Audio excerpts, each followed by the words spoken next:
one of all employees. I'm going to the platform. I am one of all employees. I'm going to the platform. All employees. All employees. Repeat. All employees. All employees. Repeat. I am one of all employees. I'm going to the platform. I am one of all employees. I'm going to the platform. All employees.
Yeah, what up, what up, what up? What is good, everyone? I thought I was gonna totally be late today.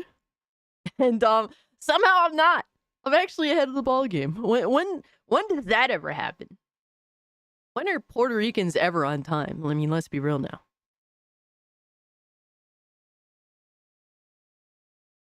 What is good, guys? It is Thursday, yes.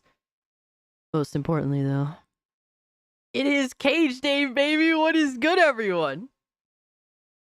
What is good? Happy Thursday. Happy Cage Day. Hope you guys are doing well. Really appreciate y'all pulling up.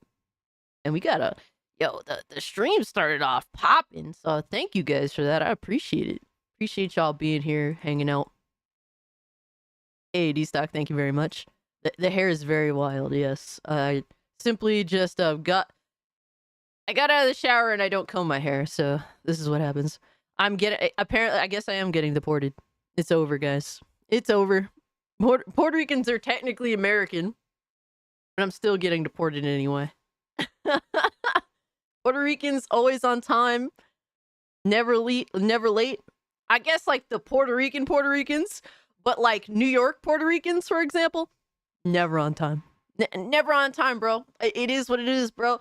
I would have family gatherings, and what is being on time?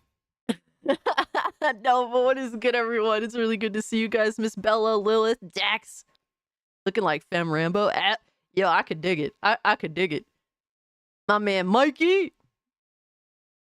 You just seen a leak of Alyssa Mercante's ass? Ugh. Teddy. My man, Solid. Joker, lowest expectations. Good to see you guys. Battle Puppet, Dragoon Knight. I love seeing the usual suspects. I really appreciate y'all. My man, Unforgiven. Of course, Arepa. Neo! No hat. No hat today. I don't like to put a hat on my head when my hair is wet because it just flattens the shit out of my hair. Oh man, Casualties of Gaming. Good to see you, homie. It's really good to see you guys. Gaming Wolf. John Bond. Oh man, Rocky. Golden Apples. Philip. Sensor Tube Hurricane. Man, I appreciate you guys being here. Of course, we have Disney, Sheepherder, Thrilling Odyssey. You guys are beasts. Thank y'all so much for pulling up. Goon Queen has arrived. Oh shit, yo, Astro, what's good, my guy? Alright, so I will say this. So just a heads up. Just a heads up. I even put it in the title. I won't be talking about election bullshit. Alright, everyone's talking about that, and shout out to them. That's what they want to do on their channel. Totally respect it. But I also realize how many people don't want to be invested in that. And I prefer to cater to people that don't really want to invest in that, especially since like everyone's talking about election stuff. I talk about it on Twitter. I mostly make fun of people that are crying. So cast for president, oh shit. So that's just what it is. I won't be talking about election stuff. You know, obviously I know you guys will respect that. It's admittedly very cringe and kind of gay. But yeah, I realize that there's just a lot of people that really don't want to talk about that stuff, and I respect that. Honestly, I don't really want to either. I don't want to either. I want to talk about video games and laugh at the gaming community. And Neo wants to know if I've seen last comment. Let me see if I got that for you. Okay, Neo says 2 things. What are your thoughts on the announcement of Godzilla and the -1 sequel being greenlit? First off, I'm excited for it. All right, first and foremost, I'm hoping they go Mecha Godzilla. I hope that Godzilla comes back and you know, Japan like creates a mech to combat him. That's what I want more than anything else. I doubt I'll get it because I never get what I want, but I'm sure, you know, leaving it in their hands. I think that they're phenomenal creators. So, just as long as it has the same director and whatnot, I'll be extremely happy to see what's up. They actually had Godzilla -1 in theaters again, and I didn't get the opportunity to see it. When I get off of work, in the morning at 8 in the morning, not much is open. I usually have to wait. And if I was like, man, should I just stick around? because like where I live is kind of in the middle of nowhere. So when I'm at work, it's like I have access to everything. And then if I go home, like to go all the way back to work, like the work area to do stuff is like fuck that. Just to go back home and then come back again. No, I'm good, bro. So there's that. But yeah, so I didn't get the opportunity to watch it in theaters. I think they added like 12 more minutes of footage, which is cool. And then have you seen the Casey Jones fan film yet? Oh god. I'm such a fuck up. I swear I'm such a fuck up. I will personally go out of my way to let you know, Neo, when I do that. Until then, I'm just your favorite fuck up, bro. 9,000! What 9,000?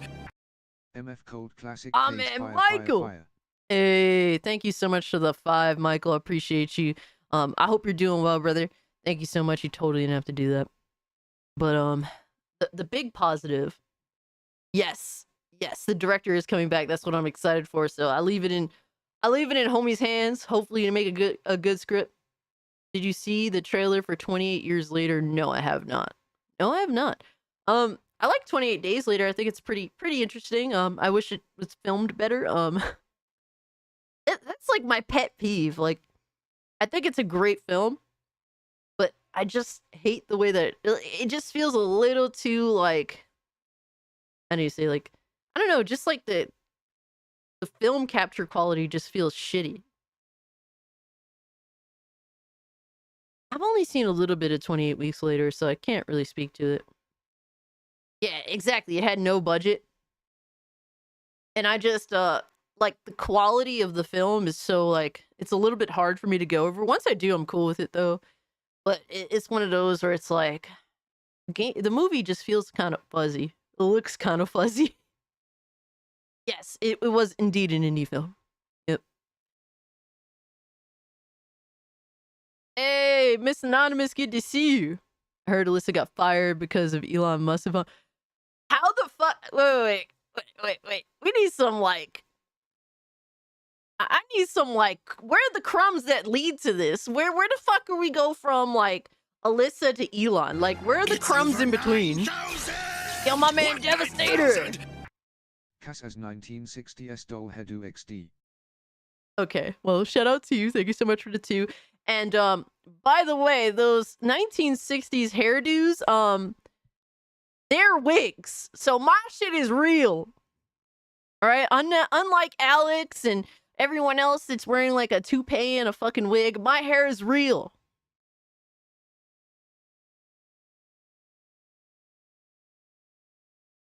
How dare you not like the mighty Eafy? What the hell, Ramley? What does that even mean? I heard Alyssa got fired because she was licking the floors in Kotaku bathrooms. No! The best part about today specifically, though, I don't have to wear the Scooby-Goon outfit. I'm chilling. I ain't gotta wear the Scooby-Goon outfit. To hell with you all. Michael says, hair looks nice. I dig it. Hey, I appreciate you, brother. I appreciate you, man. Thank you. Because she harassed him about him opening a game studio, something like that. How the fuck? But doesn't Kotaku love that kind of bullshit? Call of Duty brain rot is real. Yo. Cast, check reactions for a really good vid. Thank you so much for the 2, brother. It's over 9,000! Let me see. What 9,000? Cast check reactions for really good vid. Oh, yeah. I do have that in the queue. That's queued up. That's actually going to be one of the first videos we react to. I appreciate the recommendation, by the way. Yeah, you guys give me really good recommendations. It's not Scooby-Goon. It's Goonie Gooby-Goo. Oh, my God. Yo, y'all are sick, man. Y'all are fucking sick. But I'm out of it. I'm out of it. If you guys haven't, share the stream, hit the like button, really helps me out. I appreciate y'all being here. Hope you watch mine.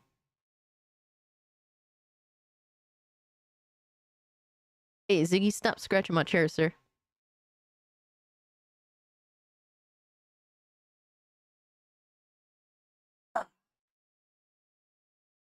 Ziggy, say hi. It's Scrappy Goon. Right? Scrappy Goon.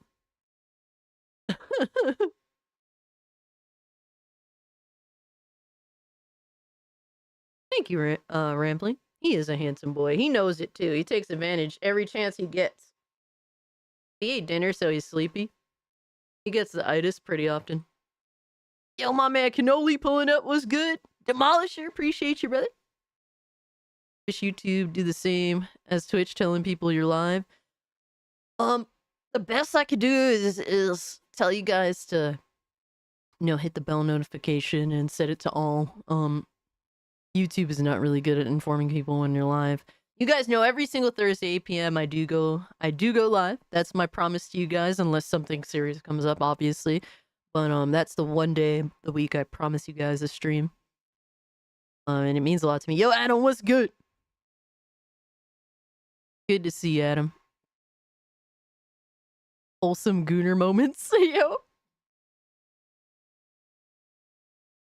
Oh no, John Bon, you had you said your cat was biting your wires? Yeah, dude, YouTube and notifications are ass. They're ass. Like, crazy enough, it's usually like you like Twitter. Like when I see stuff on Twitter, I'm like, oh shit, I missed that. Then I go check it out. You like the stream and clap Cassie's cheeks? What are we doing, bro? Are y'all good? I mean, shit, we're already almost at 50 likes. That's crazy. Y'all are beasts. Yes. Sooner or later I was gonna check it out, Spectre. I'm just, here's the thing. Like, for me, I sleep all day. So a lot of shit that's going on, naturally I'm gonna miss out on. I'm awake at night, so I try to catch up at night. So that's just kind of my lifestyle because of my work. Because I work nights. And so, yeah, like, guys, I ask for your patience. It kind of is what it is on that. I know a lot of people want me to see a lot of shit and see their live streams, and I try to whenever I can, but the reality is I sleep all fucking day a lot of the time. So, obviously, I want to see y'all's content. I want to pull up when I can, but it's not always possible. But I do try. And I think that a lot of you guys know that I do try. Cassandra, you're all good. I appreciate that. All right, so I do want to go over Call of Duty stuff. Because they did show off the battle pass.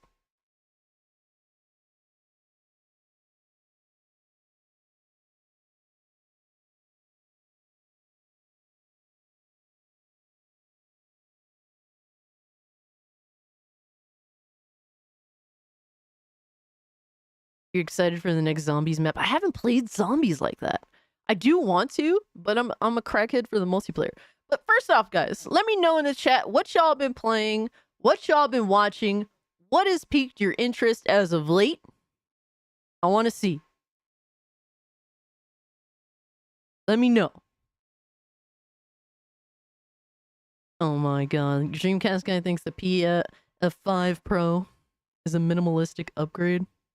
Yeah, I think we're gonna react to his video talking about it. Oh my god, Lee says, been watching Lib Tears. I'm dead. Curious Dan says, I hate Call of Duty, non-binary garbage. I mean, hey man, they all get put down the same way. Let's just leave it at that, dog. The replacer operator gonna hit different. Lois says, still addicted to Factorio, Mythbusters, and more blood. Satisfactory. Dude, me, shout out to my boy Iron, shout out to my boy Big Cloud. Me, Big Cloud, and Iron, straight up, one night, we watched, I'm gonna have to go down the fucking list of movies. We watched, Friday, the extended cut, which added a couple more extra scenes, nothing too crazy. I think that the original cut is the best cut, but if you're like a super fan, like those little extra tidbits were cool. But I think that the way the original Friday was cut is perfect. And then we watched Belly, which is like a hood classic that I never actually watched before, so that was interesting. I enjoyed that. That had Nas and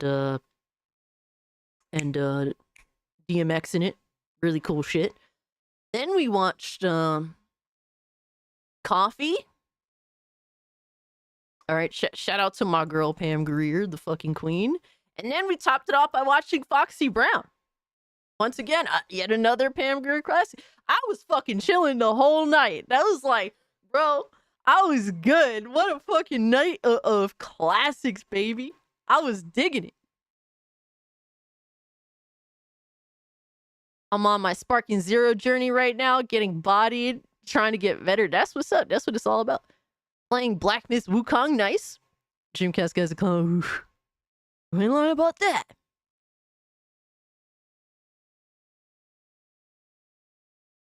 Black Ops 6 has me bending over and biting the pillow. Yo! Spectre, are you good, bro? Yo, that's crazy, dog. Yo. Oh,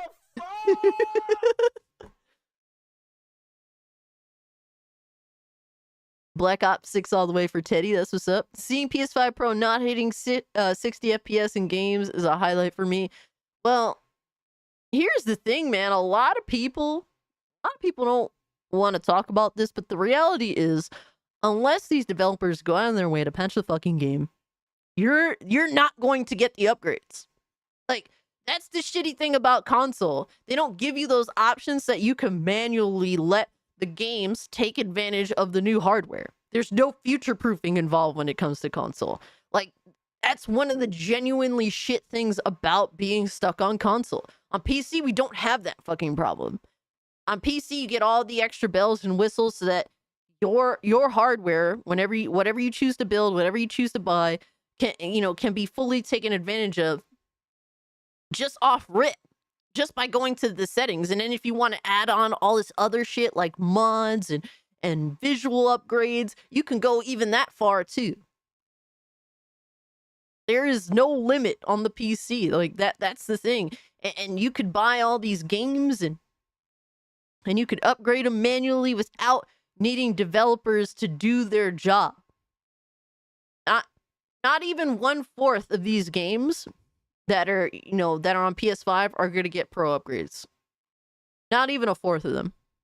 The fuck is the point? Battle Puppet said Persona 3 Reload is taking over my gaming. Fuck yeah, brother. What 9,000? Hey, Black Cobra. Season 1 for Bo 6 looking fire let Triot cook. Hey, I feel you there, Black Cobra. Thank you so much for the 2. Yeah, I'm so far so good with Black Ops 6, at least in my book. I know a lot of people seem to hate a lot of things about it. For some people, they say the skill-based matchmaking is fucking torture, and I just personally don't feel that way. I like the map. Some people don't. It seems to be quite mixed, but people seem to be digging it. People seem to be digging it. Let me catch up with chat. I'm definitely trying to read what y'all are doing, what y'all been up to. If people they like whatever makes them happy, then Call of Duty's for you. Yeah, you understand. If you don't want to play it, I respect that. There's no shaming people here. You know what I mean? Play what you want to play. I'm loving the new update for Enshrouded. Okay, Miss Bella, I see. Philip says, been trying to start a new Skyrim playthrough with some new mods. Okay, that's cool.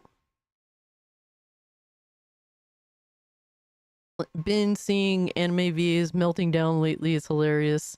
The Frieza one is the funniest. Oh man, Sensor 2. 2010 is considered classic now. Oh my god. Dude, bro, I'm going back to the 70s, dog. Like 2010s is like bullshit to me. Like that's still new. Oh, my hobby says no election BS. How am I supposed to troll? You could do your trolling anywhere else, sir. Well, whatever you want to say in chat is fine, whether I acknowledge it or not. That's a different story. Yo, my man Dayreezy, what's good? Gooned right before the show. About to goon again. Yo, son, that's crazy. Neo says, quick question. Which Alien cut did you prefer? Theatrical cut or director's cut? I always end up watching the director's cut, so I don't even remember the differences at this point. I just watched the director's cut and I'm happy with it. So there's that. I haven't watched like the actual theatrical cut in a really long time. I couldn't tell you what the differences are. Been playing Baldur's Gate 3. Been fun so far. I might go back to Total War Warhammer 3. That's what's up, man. That's what's up. Foxy Brown imagines. Oh my god. Yes, Foxy Brown is a 70s classic film in which Pam Grier beats the shit out of a bunch of lesbians in a bar. It's awesome. It's awesome. Shout out to Pam Grier, the fucking queen. Yo, my man Gooch, what's good, brother? It's over 9,000! What, 9,000? Watching full, uncut episodes of Mythbusters Okay. on YouTube. For free. On the official channel. Good times were had. I could dig it. I could dig it. Yo, my man Red Chaos, what's up, brother? Good to see you guys, man. I appreciate y'all pulling up and hanging out. But for me, I've been playing a lot of Call of Duty. My issue lately is I've been sleeping like 12 hours a fucking day for some reason. So it's gotten in the way of some of my gaming. It's definitely gotten in the way in some of my gaming, but I have been putting in time on Black Ops. I started playing this game, and this game has been taking up a lot of my time, but it's actually really awesome. It's called Karate Survivor. So it's a Vampire Survivors clone, but it's like you play as Jackie Chan pretty much, even though it's not technically Jackie Chan. So it's pretty awesome. The animations are really cool. Animations are actually really awesome. What I like about it is like, so over time you get like actual moves, so you can kind of upgrade your move set. And so your character, yeah, Karate Survivor's fun as shit, Miss Bella. So you just kind of, you know, design your character's move set, and they do all like the animations and stuff. It's really cool. It's really slick. 9,000! What, Yo! 9,000? Easy. PS5 Pro is another Sony wet fart. Ponies should lean in a little bit closer. They are so far up Sony's CH33KS they'll smell Yo. the funk before they do. Oh man, yo, Reezy with the roast, man. Holy shit, dog. Thank you so much for the 5. Yeah, look, you know, the reality is Sony has been playing it super safe while also conducting themselves as though they are Apple. They want to charge that Apple money for, you know, fucking bland ass content, bland ass hardware, unnecessary hardware. They're just cruising because, well, they have a bunch of simps that'll, you know, dick eat whatever they say, defend them till, you know, till death, pretty much. D-Stock says, I've been playing indie games cast. Yo, my man, Admiral Teague, what is good with you, dog? Admiral, always good to see you. Been a member for 19 months. That is insane. Holy shit, dog. It's crazy how time flies, man, but hope you've been doing well, Admiral. Always good to see you, bro. I have Romancing Saga 2, Revenge of the 7, just sitting on my TV stand. Nice, nice. Neo says, if you were to make a game console, what would you name it? The Goon Station. Let's fucking go. Let's go. The Goon Station. Oh, man. Yo, my man Mo. What's up, brother? I wonder if Aiden Ross is the first streamer to get shout out by U.S. President. I don't know. Yeah, I couldn't say for sure, but they like essentially celebrities are being replaced by like streamers and stuff. Nobody cares about celebrities anymore, like Hollywood or music celebrities. Like nobody gives a fuck about them anymore.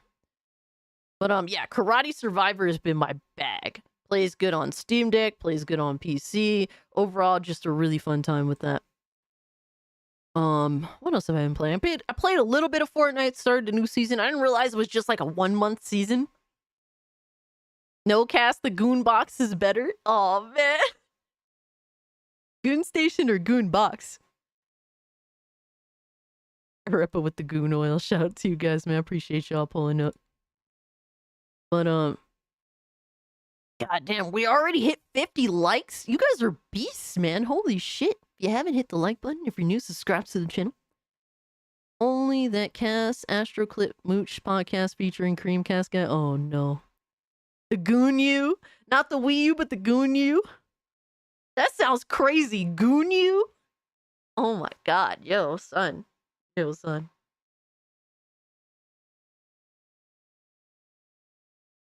Oh man, my man Day Reezy becoming a mainstream classic. Appreciate you, dog.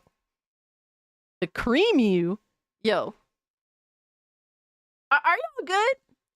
It's too early for this shit. You do realize it's the Goon Cube.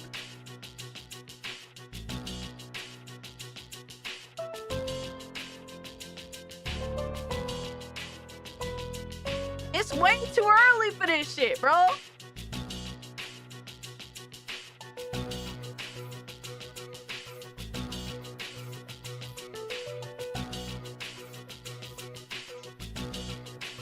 Y'all are sick.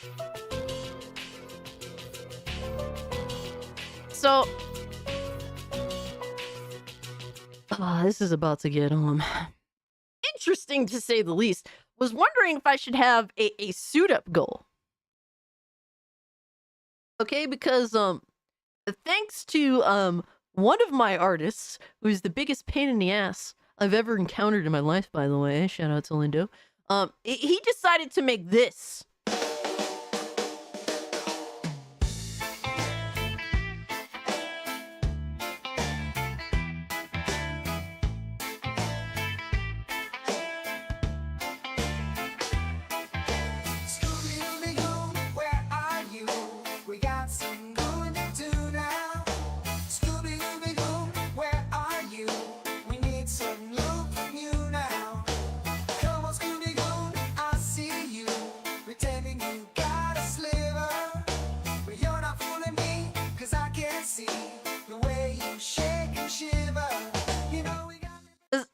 Oh my god, Miss Anonymous is dancing to it. Y'all are sick. So, wondering if we should have a suit up goal for Scooby Goon.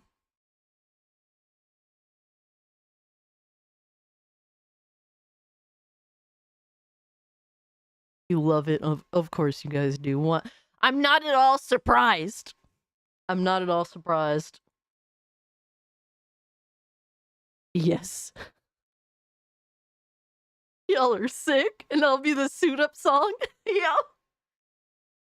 Your dog is tweaking to it or twerking to it. Yo, that'd be crazy to see your dog twerking to that song. Holy shit. Sounds like a good grift, yo. Should we do like I don't know, should we copy the thoughts of YouTube? The biggest thought of YouTube being, oh no, it's Alex.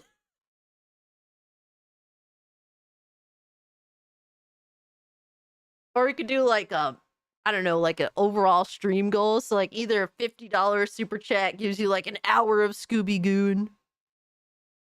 Or like a overall night goal of like, I don't know. The bisexual bum. Shout out to the bisexual bum. Yes, so I can have an excuse to make more Scooby jokes. I don't want to do this, but you guys are sick. That's the thing. You're all sick. It's over 9,000! What 9,000? Yo, quiet guys, what's up? Rassi? Riz Raroon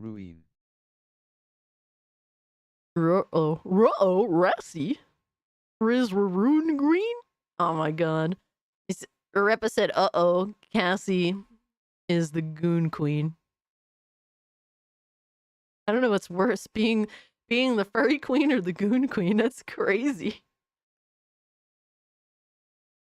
Goon Queen merch. Oh my god. Jesus. I'm done with y'all. I'm done with y'all. It's too early for this shit. And I literally mean too early, because my time is myself. 9,000! What 9,000? Goon Queen merch when? Oh no.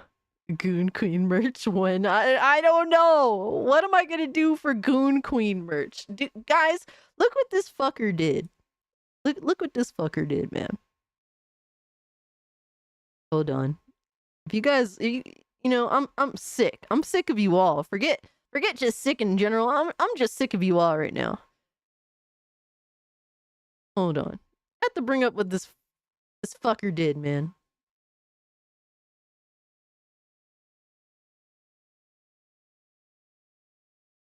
Look at this shit. What are we doing? What are we doing?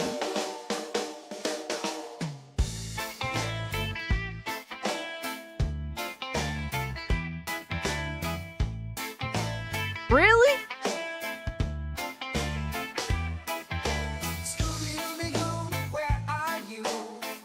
That's the t-shirt based? Oh my god. This is all Lindo's fault. I'm not good at him. Help. I'm blinking.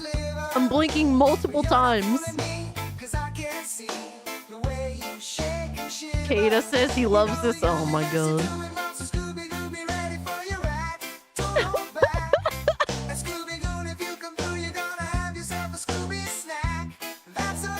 That's so getting clipped. I hate you guys.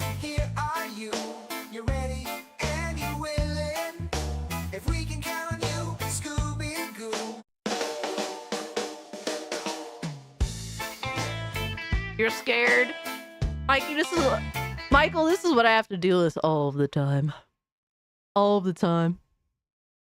This is just another day in hell for me. Okay, where you guys troll the fuck out of me. What have we created? You've created Scooby-Goon. You've created Scooby-Goon, and I guess now it's just a part of the cage lore at this point. Can't wait to see the action figures. Oh my god.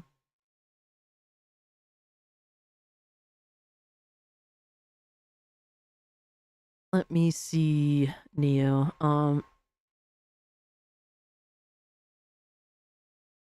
I don't... Neo, I do not see the question, sir. Yo! Hercule, what's good? All that nut paws in the back. Oh my god. It's goon oil. it's goon oil. So it's what you use to achieve the nut. Okay? To get the nut. Oh man, you guys are sick. The cage lore, what next? Cageverse? Oh god. I don't think people should be involved in that. No, not more people. A 10 out of 10 salt. Yo, what's good, Elemental Hero? Elemental Hero reminds me of like my early 20s when I was obsessed with like Yu-Gi-Oh! And my Elemental Hero deck. And I was like I was a jaded Yuki fangirl.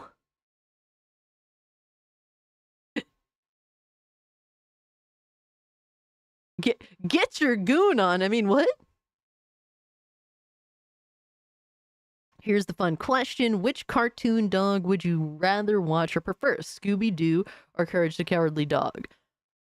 I love Courage. Don't get me wrong. I think Courage is amazing, but I do prefer Scooby. Because, I don't know, it's just... I could watch Scooby with anybody, you know, like... You know, I will say this. It's hilarious because Courage the Cowardly Dog, so... My parents, I remember telling them, you know, my parents knows Courage the Cowardly Dog because they know I used to watch it when I was a kid, me and my brother. And I was like, you guys like became Eustace and Muriel in Courage the Cowardly Dog. And then like they actually knew what I was talking about and they started laughing because it was true. My parents literally became Eustace and Muriel. It's fucking hilarious. They look just like them. It's so hilarious. Face as fuck. Everyone loves Courage. Absolutely, Courage is phenomenal. It's just funny how shit works out that way sometimes. And what was even funnier was that they knew what I was talking about and who I was talking about. Almost the same thing with my grandparents. Yeah, that's awesome. Return the slab. Wait, there's a Courage and Scooby crossover? What? It's over 9,000! What? What 9,000? Really? Cass, did you ever see the Courage Scooby crossover? No, I never did. That's kind of crazy. Is this something that happened in like the past 5 or so years? Yeah, I never saw that. That's crazy. Biker Mice from Mars and Street Sharks, don't forget. Mummy Alive were good cartoons growing up. It's over 9,000! Hey, they What, reason! 9,000? Our powers combined, we dubbed the Furry Goon Queen. Oh my god. Y'all are sick. Y'all are sick. But Devastator, thank you so much for seeing my brother. I'm gonna have to check that out. And I guess I am sadly the Furry Goon Queen. We've accepted it. And I guess we have a suit up. I guess we have a suit up option. I'm not looking forward to it. That's why the goal is pretty high. I'm not gonna lie. I don't want to have to put on a fucking suit and then have to go pee and have to take it off. Cage are for all right.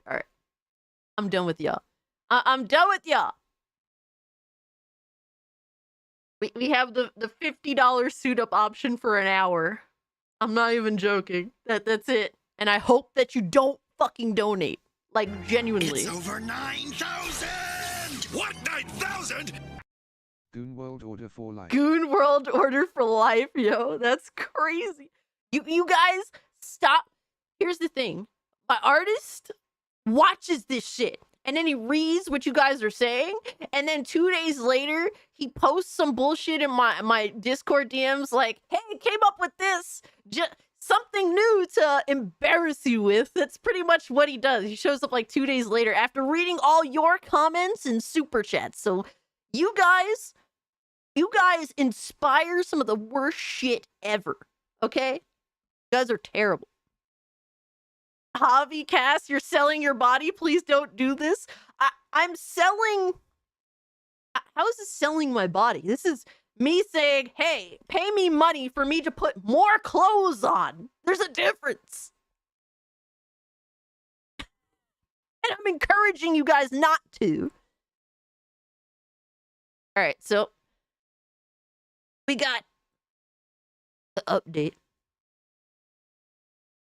From Call of Duty, it's time to go Renegade. Season 1 of Call of Duty launches on November 14th, so we got a week away. 1 week away. Elemento says, even Supernatural had a crossover with Scooby-Doo. Really? You would have to watch the Supernatural show to find that crossover? What the fuck? Artist idea for you. Cast gooning on PS5, bro. Philip, it's time to stop. I'm still laughing how some of the media were complaining that kids shows are about a kids show like Paw Patrol. Seriously, some of the articles were funny. Yeah, that's sad. Kata wants to know if there's a less clothes option. No! I have to keep up the tomboy fucking like, look, man. The tomboy is like a unicorn now, all right? Everyone now seems to believe that tomboys do not exist. You're either like non-binary or lesbian or whatever the fuck, or trans, some shit. Like you have to fall into some sort of LGBTQ plus ABC moniker. You have to fall into the alphabet mafia. I will do everything in my power to keep tomboys alive, damn it. I will carry all the tomboys on my fucking back. Yes, quiet cries. You're not lying. Tomboy pronouns, goo, ning, is crazy. Neo says, Cage Cinematic Universe, Phase 1, Movie 1, Cult Classic Cage, Movie 2, The Incredible Ziggy Movie, 3, the Cageanate, Cage Engers. I don't even know how to say that. Cage Engers. Oh my god. Loaded up on Scooby Goon. What did I walk into? You've walked into me. Me selling furryism, or offering you guys to sell me furryism. Please add Karate Goon action to the action figure. Karate Goon action? So it'd be like doing one of these? Like what the fuck? Yeah, Daisy, thanks so much for the 2. Oh my god. We have a suit up option, okay? I've offered you guys an option to fucking indoctrinate me into furryism. Cage hard. Who will be the members of the Cage Engers? I don't know, bro. I'm scared. Scooby Natural Season 13, Episode 16 of Supernatural. Wow. That's kind of crazy. Cage Ricks? Instead of the Matrix, tomboys are very popular now, even in VTubers. Well, that's good. We will hold the fucking line, all right? Forget Xbox. There's no line to hold with the Xbox. Xbox is dead. But tomboys will hold the fucking line. Furry cage shall prevail. Oh my god. So, 3 Black Ops 6 multiplayer maps at launch with more in season. New Resurgence map, Area 99. Full Call of Duty Warzone integration. Ew. New zombies experience in season and so much more. And let's look at. So from what I've seen here, the first thing that did pique my interest was the power drill melee weapon, which is kind of crazy. Apparently that's event focused. But they do have a bunch of guns, which is cool. The maps up here look interesting. I'm kind of scared because the more maps they add, the more, duds they'll probably end up being there. And so far, I actually really like most of the maps in Call of Duty. Black Ops 6. So these are Warzone, up here are Warzone maps, and these are like multiplayer maps. A lot of 6v6 maps. I'm happy about that. Hand cannon score streak. Wow. They're gonna have different modes for ranked play. The most disappointing thing is, well, I think that the operators are kind of mid. The replacer is cool. I can fuck with the replacer, but the other operators look fucking retarded. Already finished the battle pass on Fortnite. I barely started it, Philip. Holy shit. Alright, Furious Dan, I'll see you later, brother. Gay zombies. Like, first off, the first operator you get, she's just okay. Like, shaved head, pink hair. I roll my eyes a little bit, but the rest of the character looks okay. The whole nose ring also is like, ugh. These are all the signs of, like, a retard. I'm sorry to say. Neo says, my guess for Cage Engers members, Cult Classic Cage, you, of course. The leader, Hypnotic, Words of Paradise, Ziggy, Society Reviews, Oznot, yo! That would be insane. First off, if you tell Oznot to go left, he goes right. So that's already going to be a problem, but obviously we can have Ozzy there. All piercings are unattractive in my opinion, besides traditional ones, like regular traditional ear piercings. I'm assuming, or you just don't like any piercings at all. I just think like face piercings are just, I don't know. It's definitely not my bag. Earrings are an exception. Yeah, that makes sense. I'm more like old school in that way. Like I would never get a face piercing. It would just make, I know I'd feel uncomfortable as fuck. What about Brutus?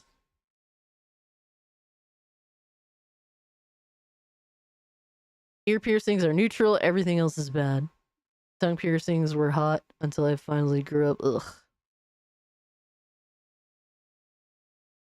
Used to have snake bites. Yeah, I never had interest in doing any of that, thankfully. Because I know I would have regretted it later on. That's just not my bag, personally. You guys got ear face piercing, shout out to you. No disrespect, it's just not my thing. Your dad has tongue piercing? Holy shit. Navel piercings, like stomach piercing or whatever? I don't care. I wouldn't do it. But I also don't have tattoos either. It's definitely like all the stuff that's like, oh, this is what the cool kids do to rebel. It's like, y'all trying too hard, man. That's how I always felt. My Wukong controller should be here within the hour. Oh, shit. You mean this one? Casualties? It's a good controller. I enjoy it. I use it all the time, actually. I had one ear piercing in junior high. One on the left ear because the right... You got the wrong ear pierced on, Sammy. What? What? I didn't say nothing. So yeah, I think that this character looks mid as fuck, and then this character looks absolutely god fucking awful. This is the tier 100 character. What incentive do I have as a normal person to finish this battle pass? This shit looks like ass. Now, the replacer is a tracer pack, so you have to pay for him, and then Brightmare, like a unicorn-like character. I mean, maybe it'll look funny and worth, fucking around with if I see more, but yeah, this operator is fucking garbage. Yo, Lobo, what's good, brother? Yo, Severin Evans, good to see you, my guy. I feel like the tattoo comment was a dig at me personally. No! See, tattoos come off as more like, more normal than in face piercings, in my personal opinion. No, I just don't have tattoos. It's just that everyone and their mother has tattoos now, because at one point it was like the thing to do. So like everyone has tattoos now. Except me, it feels like a lot of time. I have piercings too, but only 2. Snake bite, lip rings, and that's it. Nothing crazy. Yeah, I mean that's pretty chill for the most part. It's over 9,000. I have 6 tattoos. Cancel Cassie. Oh my god. I guess they're catering to ponies a little XD. They're catering to ponies with the unicorn. Oh my god, Devastator, yo. Oh man, tattoos are like a sin if you're a Christian, but what do I know? I mean, I don't really know. I don't really know. Yo, Froggy, good to see you. Did not realize you have so much hair. Looking good. I appreciate that. I have no tattoos. Cancel Cassie. Oh no. She's completely right. I'm 38 and I have no tattoos or piercings. Damn, every scar I have on my body is from real life. Holy shit. D-Stock was living that life. Shout out to you. Oh, your sister's a tattoo artist? That's cool. Artistry in general is cool. Like, there's some tattoos that people do that's actually genuinely awesome. But I just feel like if I were to get a tattoo, like almost anything that I would think to do, I'd probably I feel like I would hate in 10 years. I'd still get your ears pierced. Why not? Fuck it. I appreciate you guys pulling up. Oh shit, I forgot to get my footrest out the trunk. Well shit, it's still in the Hellcat. Oh no, Severin. So yeah, overall the operators are depressing for the battle pass. I'll still get the battle pass just because it's something to do, and it's a game I'm gonna be playing a lot.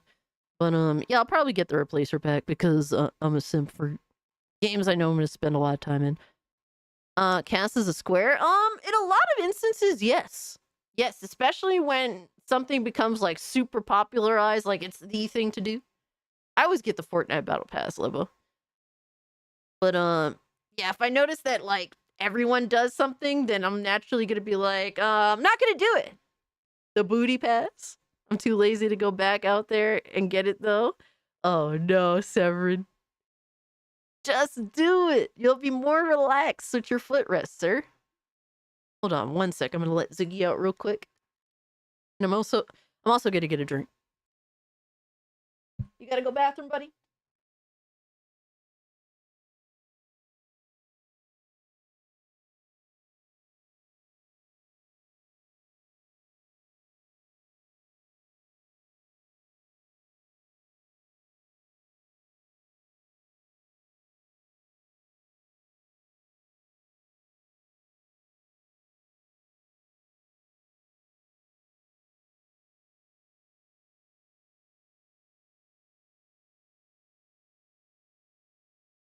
Alright.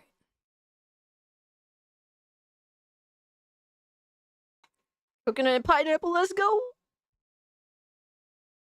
In true Puerto Rican fashion, I guess.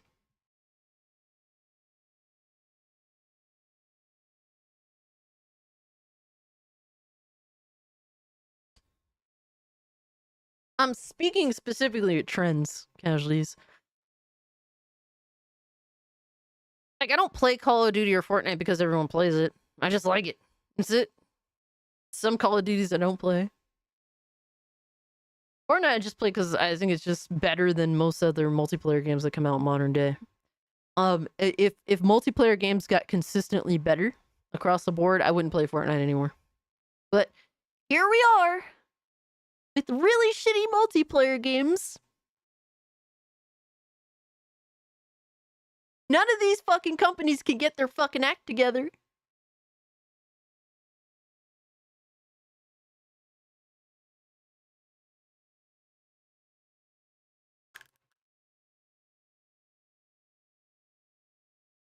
To me, what's important is if the maps are fire or not, or anything else. But we'll see what happens. This is an interesting start. Finding Isaac is getting multiplayer should be fun. Really? That's kind of wild. It is kind of wild as fuck. I'm not gonna lie. So I'm gonna make you guys feel old as shit. Oh, we're almost at 69 likes. Let's go. Hit the like button if you can, guys.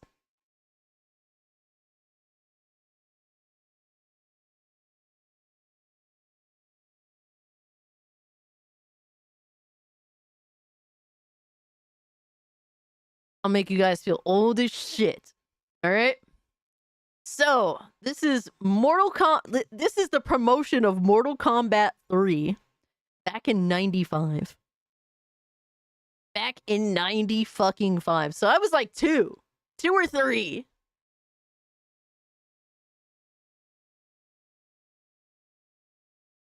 Mortal Monday. Molder than that shit.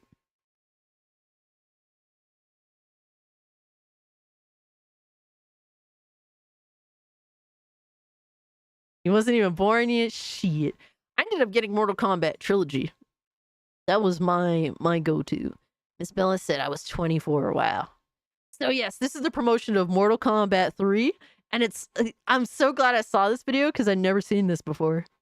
But these are the actual, so they did, with Mortal Kombat games back in the day, they used to do, they used to actually have actors do all the movements and stuff. So that, like their version of motion capture back in those days. And they would turn those people into actual sprites. Yo, Striker was good, homie. Love MK Trilogy. Fuck yeah. So that was like how they did essentially like mocap back in those days. And so these are the actual actors who portrayed their respective characters back during Mortal Kombat 3. Mortal Kombat used to kick ass. Yes. I loved Mortal Kombat back in the day because it felt like real actual people, because they were. So when they so Mortal Kombat 1, 2, and 3, they actually had that style of character where it was a real person that was turned into a sprite in game. When Mortal Kombat 4 came out, I remember thinking, I was like maybe like 7 or so. I looked at that and I was like, this is a fucking downgrade. Like, fuck this. I never fucked with Mortal Kombat 4 because I genuinely thought it was a downgrade. I'm like, the characters look fake now. And I didn't understand that they were doing a different style. You know what I mean? Oh my god. Cass pulls out the back of my day vibe. Absolutely. Fucking YouTube keeps crashing. God damn it. Of course I show up when you're talking about MK. MK, the good old days. Yeah, I personally never played Mortal Kombat 4 either because I was resentful as fuck. I was like, this is a fucking downgrade because I was stupid and I didn't understand what they were trying to do. But it does feel like a downgrade. Like what made Mortal Kombat so intense and crazy back in the days because those were real people that were getting fatality, that were getting like fucking destroyed out there. So that was what was so appealing versus like Tekken or Street Fighter. Like that was what made Mortal Kombat its own thing. So I want to see your guys' reaction to all this shit. Ladies and gentlemen, Jax, Sonya, Kung Lao, and Kano, the Mortal Kombat 3 characters. And they're using the Mortal Kombat 3 music too. And that's Carrie Hoskins. So she's I don't know if you guys noticed, but I do have a Mortal Kombat 3 Sonya like signed autograph from Terry Hoskins. She's personally my favorite Sonya. MK Deadly Alliance was so much worse. I actually enjoyed Deadly Alliance. I mean, I was never a competitive fighting game player, but I enjoyed all that shit. They're selling fatalities for $5, $10. Oh my god, I believe it. I believe it. Absolutely, Sonya's awesome. Yo, Kano's a beast in this, man. The fierce and powerful Jax. Love this dude as Jax as well. He's a fucking beast, man. He's fucking huge. Jax. Oh wow, let's go. He fucked up there. He fucked up there.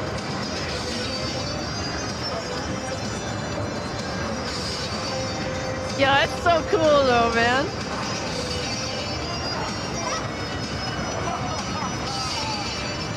Of course, Kano has to be the dick face. Never fails. Kano, how can you do that to Sonya? What are you doing to Sonya, Kano? My God, Kano. Never again, D-Stock. Never again, bro. This is a product of its time. Championship Kano. Fucking crazy, man. Kick him in the cunt. Who's going to save her? Come out through his hat. Here Yeah. Let's go. Showdown, baby. Are you ready, Kano? Ready. Are you ready, Kung Lao? Fight. Let's go. I love how they're using the music.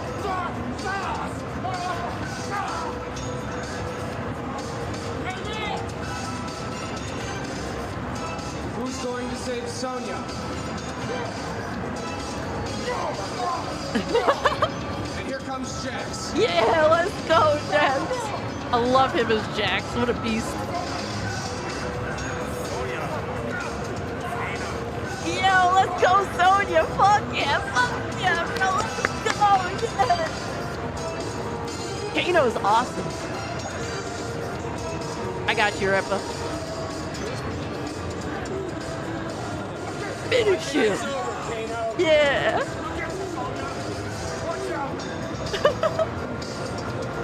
Yo, this guy is really acting it out.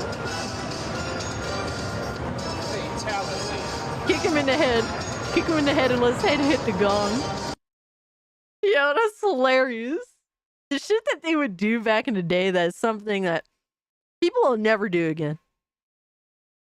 Striker said, MK always had good advertisement back in the day. Like the guy running in the streets yelling Mortal Kombat. Yes, absolutely. That's a fact, Striker. Alright, let me see, Ripa. I got such a kick out of that, man. Oh my god. What like it brings you back to a time and a place, bro. It's shit that'll just never happen again. Yeah, Repa just posted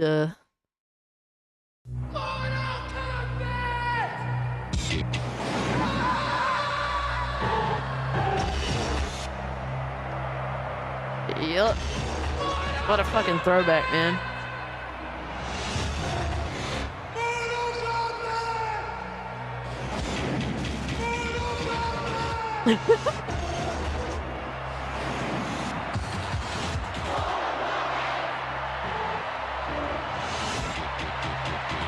They tried to recreate this with the latest Mortal Kombat. It just doesn't hit the same. It doesn't fucking hit the same, bro.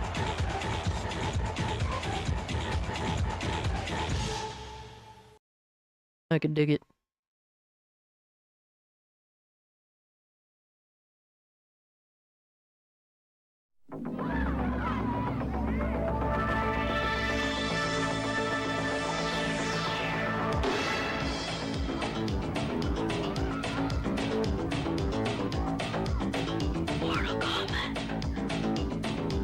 You know, all the kids that shouldn't be playing Mortal Kombat. No fun allowed in current era. You went live. Mortal Kombat, the handheld game from Tiger. Pass it on. Oh man. You had that handheld? Holy shit, brother. I never had it. Alright, Neo, thanks for hanging out with us, bro. Have yourself a good night, brother. Fucking awesome, man. That's why I got it. It was next to my VJ. Fuck yeah. It was the sub bros story. They ruined and removed Hanzo altogether, which was a stupid move. Damn. Play the MK theme, I can't.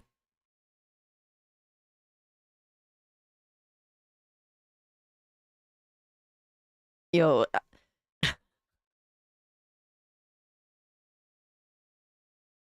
Starker said, it says, speak of the devil, I was just talking about it. Yo, Striker, my chat be on point, bro.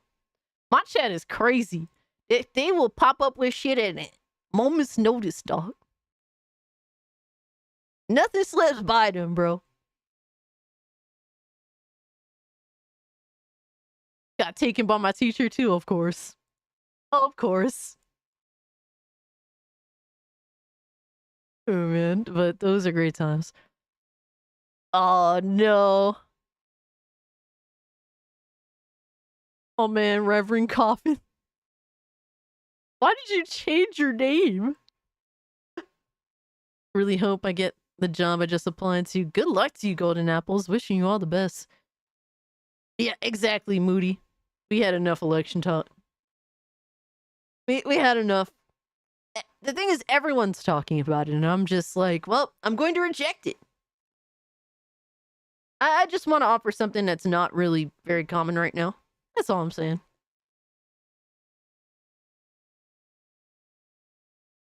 Yeah, that's all I'm saying. I want to offer... Everyone's talking about the election. There's so many streams that do it.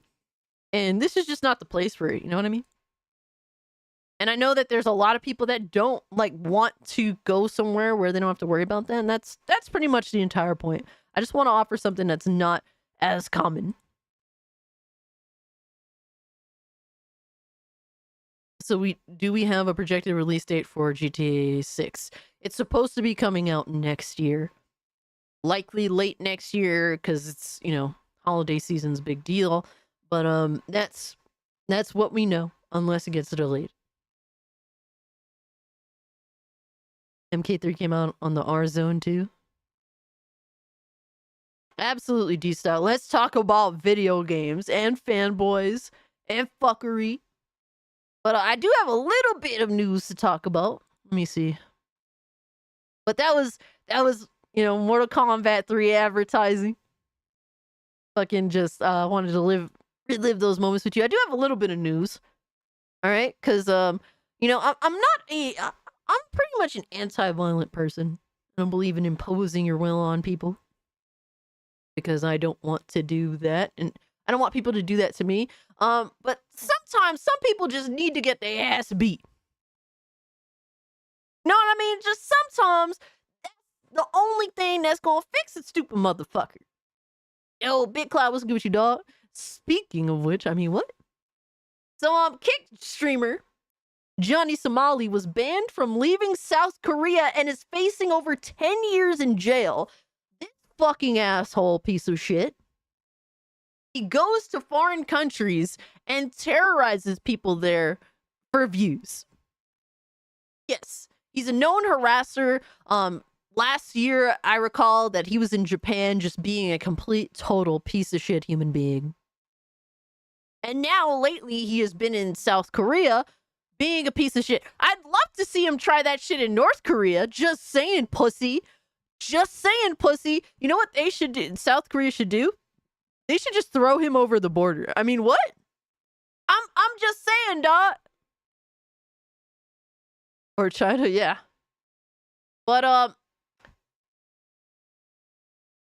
people in South Korea ain't fucking with this dude. It's hilarious, bro.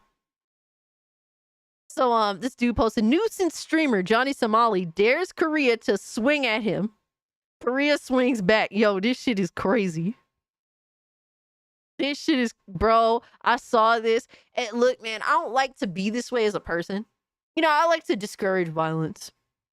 But watching this dude do the shit that he does, be as disrespectful as he is, purposely do it just because is you know, for the following, for the money, all that shit. I can't help but it relish in this ass whooping. So what do you want to talk about? Swing or not? Like, nigga gonna come up to me, bro, why you being racist to other people in other countries? For money. For clout. I've said it many times. I don't give a fuck. I have no morals. I'm a fucking sociopath. I don't give a fuck. Put this in your next YouTube documentary. I don't give a fuck. Our Korean niggas is weak as Swing on I was swing on that nigga right now. I was waiting for him to swing on Johnny. I was waiting, bro. I was waiting for him to We're ready, do it. Reddit, Twitter, I come. wanted to stop on this. Hank is here tonight. We're not scared. We're not scared. We're not scared. Yo, Lobo, welcome to the Cult of Cage, brother. Appreciate you, dog. Oh, we're not scared. We're not scared. Watch what proceeds to happen to this motherfucker out there. Go to Johnny's favorite. We're gonna have a swing high, swing low. Swing high, swing low.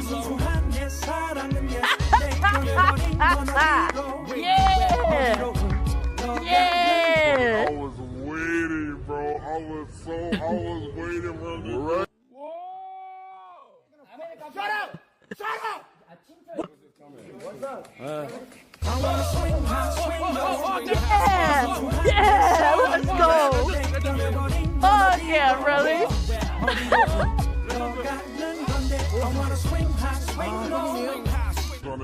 Yo, them Korean dudes ain't fucking around, dog. fuck out of you.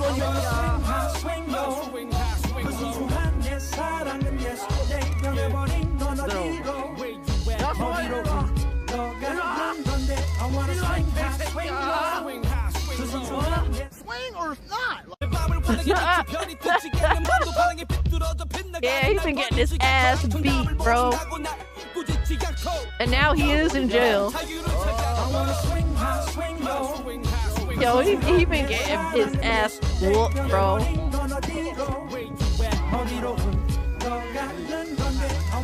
Hey, man.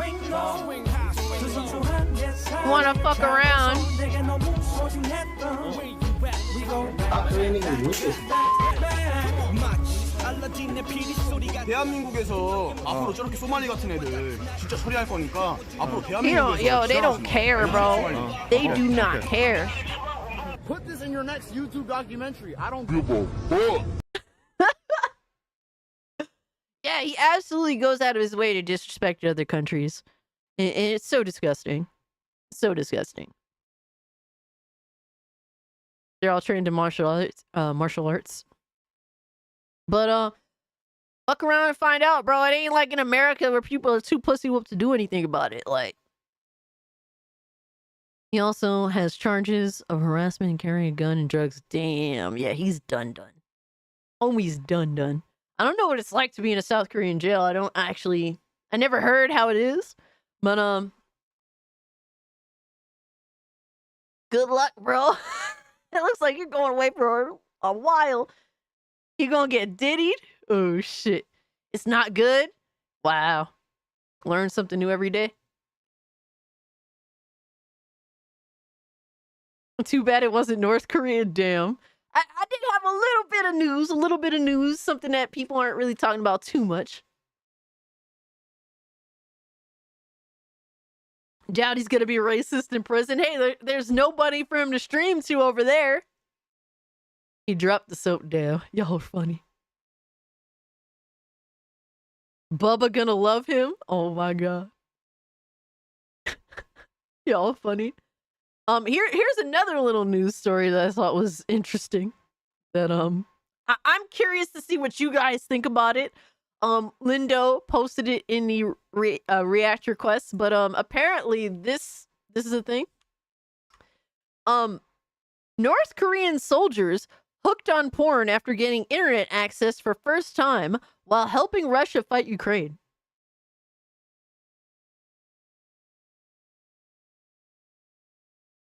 I read that and I was like, what the fuck? Yeah, North Koreans are gooning finally. So, Demolisher, apparently in North Korea, they do have access to the internet, but it's so fucking restrictive. It's like a bitch-made version of like the actual internet. So, Yeah, they gooning out. They gooning out, bro. I better to goon out than to be involved in war. That's what I'm saying, bro. If the soldiers want to goon out and that's what, that's what they're busy doing all day, shout out to them, right?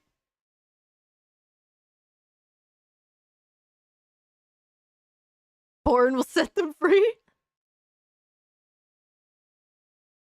Yeah, they got a taste of freedom. They went down. They went immediately down to the dark path. Holy shit. Better to goon out than goon in, or is it? Oh my god. Yo, Drewski, what's good, my guy? Oh man, Chief been pulling up. They must be subbed to Alex. Shit. Cass, they might sub to your Only Goons. Oh my god. Only Goons is crazy. Those North Korean soldiers don't want to go back.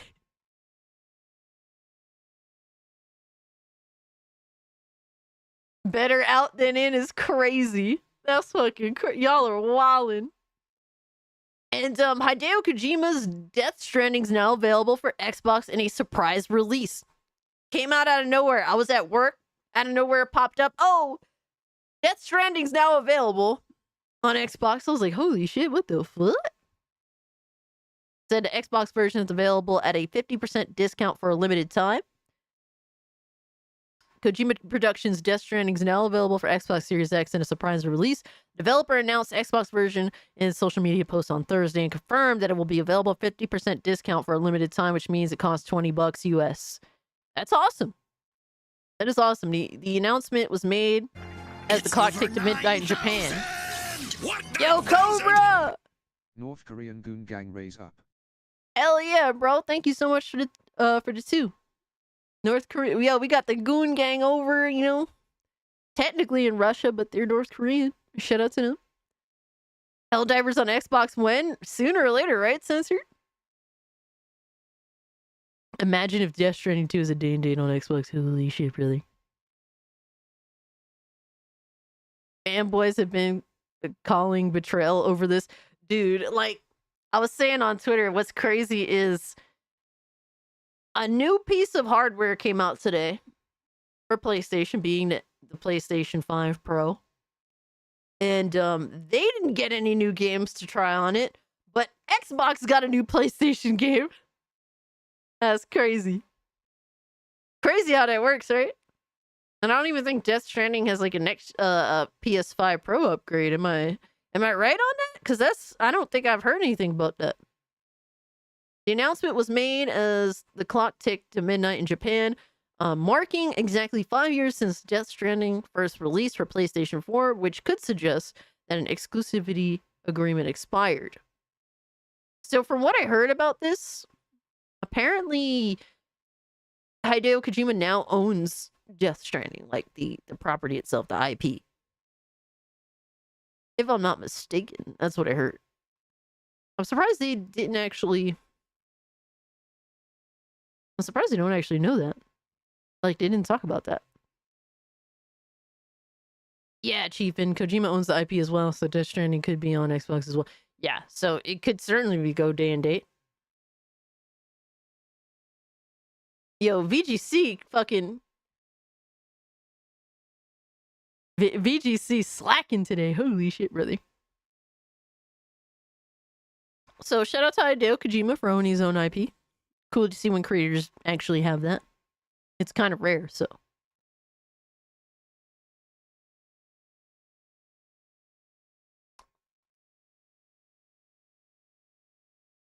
But I think that's it for the news, for the most part.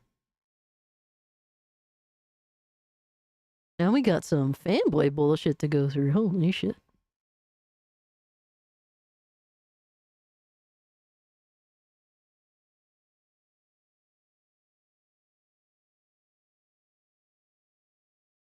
Love the PS5 Pro metal podium meme. I'm trying to find it. Oh shit. I haven't seen it. So we got fanboys, man. We got the fanboys being retarded. One of our biggest ones to criticize because he's a total fucking failure is Reforge, because he never stops. He never stops being a complete, total shit streamer. That's what it is. Not only is he a PlayStation console gremlin, but he's also just a fucking weirdo, dog. I don't know what else to say, man. Look at this shit.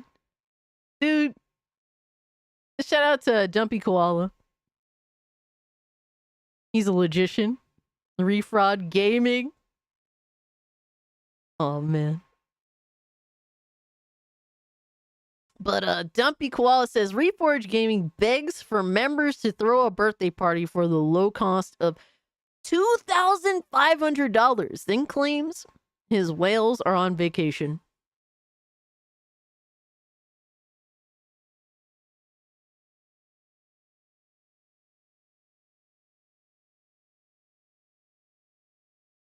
Now having $2,500? Now I don't feel so bad for having like a $50 or 10 gifted membership fucking paywall to suit up as Scooby Goon. To goon up. Holy shit. $2,500? Alright, let's hear from the man himself. Let's see what's going on here. You guys want to hit that member goal before tomorrow night so we can have a birthday celebration. You guys are going to have to kick it into high gear. You're going to have to bat signal the big boys. They always have to come in and save the day lately. You're going to have to get them here.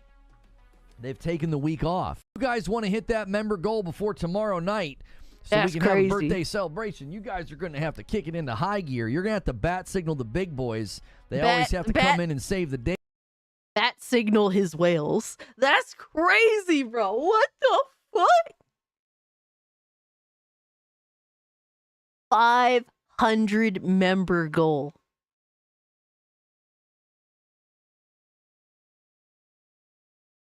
That is, bro. He's got to pay off those 2 PS5 Pros somehow, Cass. That's crazy, man. I pre-ordered 2 PS5s before I did YouTube, dog. Wait, so people have to pay him to stream his birthday? Yes, Demolisher. Yes, he put his birthday stream behind a paywall.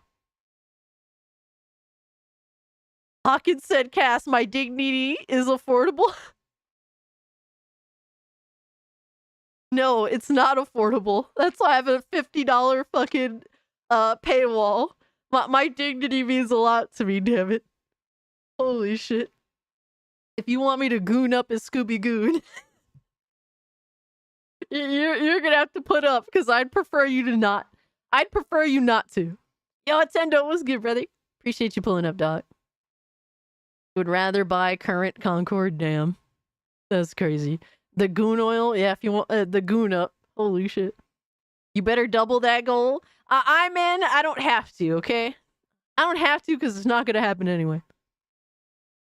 Where's yours, Cass? And remember, you have to move the goal before it reaches the goal. Yeah, exactly, Repa. In true Reforge fashion. But this dude is insane, man. Like, he doesn't even hide it. That's like, bro, he's just here to collect money and talk down to his audience. Are you gonna play any games tonight, Cass? Off stream, if I'm not exhausted by the end of the stream, then yeah, I usually play games after the stream. Sometimes I'm really tired and I'll just knock the fuck out. It just depends how I'm feeling. Rather watch a Harmon Goon video? Damn, that's saying a lot, Philip, because you get mad every time I put Harmon's stupid ass on here. We haven't had Harmon recommendations this week. I'm shocked. You stole Harmon's girl? Yo, Attendo, I saw you and Power Boss, man. Y'all got to hang out. That's fucking awesome. Shout out to you guys, man.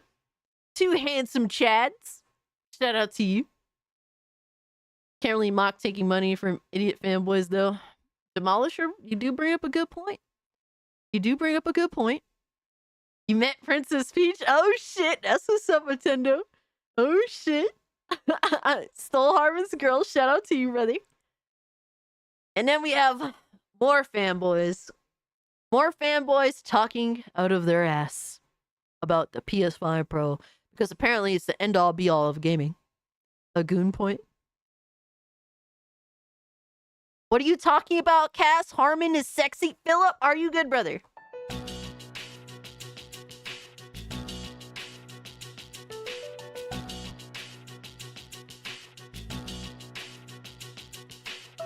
I got you, Attendo. Oh shit! Look at you. Y'all look like y'all look like a good couple. That's awesome, bro. Love it. Hey, my two, what's good, fam? That's wonderful, man. Looks like you're having a good time out there.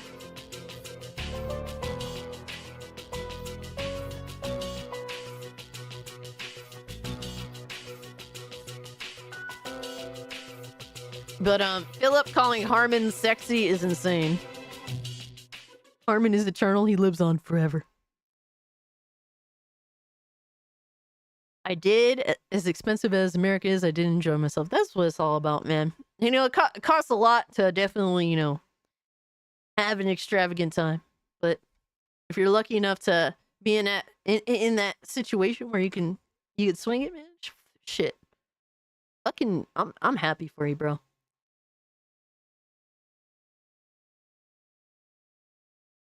Philip, you should feel disgusted with yourself with a statement like that. Next to Japan. Fuck yeah, Nintendo. Love to hear it. So, I hate 30 FPS. Says, we're different from other console podcasts. You are all the same.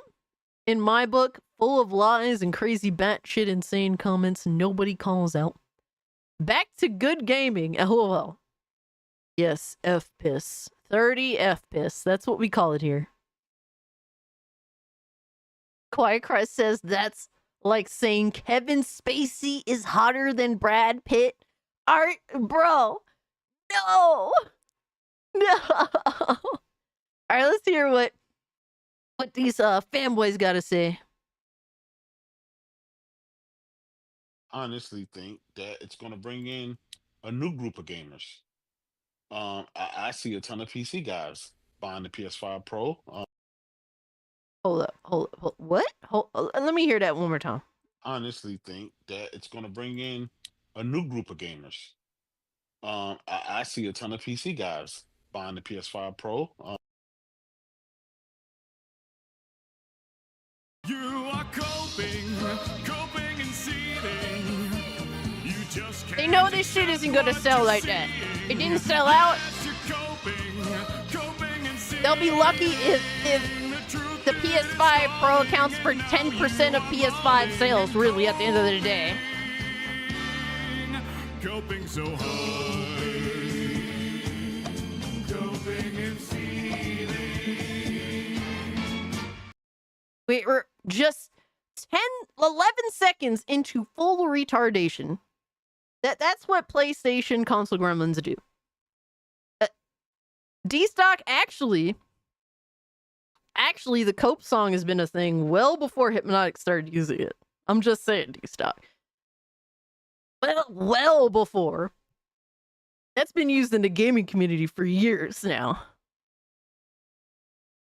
PS5 Pro slander about, oh shit, it's only just begun, man. It's only just begun. I'm not slandering the PS5 Pro, sir. I'm not slandering it. I'm slandering the liars that are pushing this shit. Look, man. Console gaming is here, right? Like, this is the peak of console gaming right here. And then this is the peak of PC gaming, right? And I'm like right here, right? I'm right here. And this is console gaming. I'm right here. I could be up here, right? Why the fuck me as a PC gamer would want to go back down here? After I know what it's like to be here and I could still move all the way up here with PC gaming. With what I could do with my PC as a gamer. Why the fuck would I choose to go back down here? Like, it makes no sense. It makes no fucking sense. And honestly, like, people entertaining, like, fucking $700 PC builds, like, why the fuck would you do that? I don't even understand the point of entertaining it.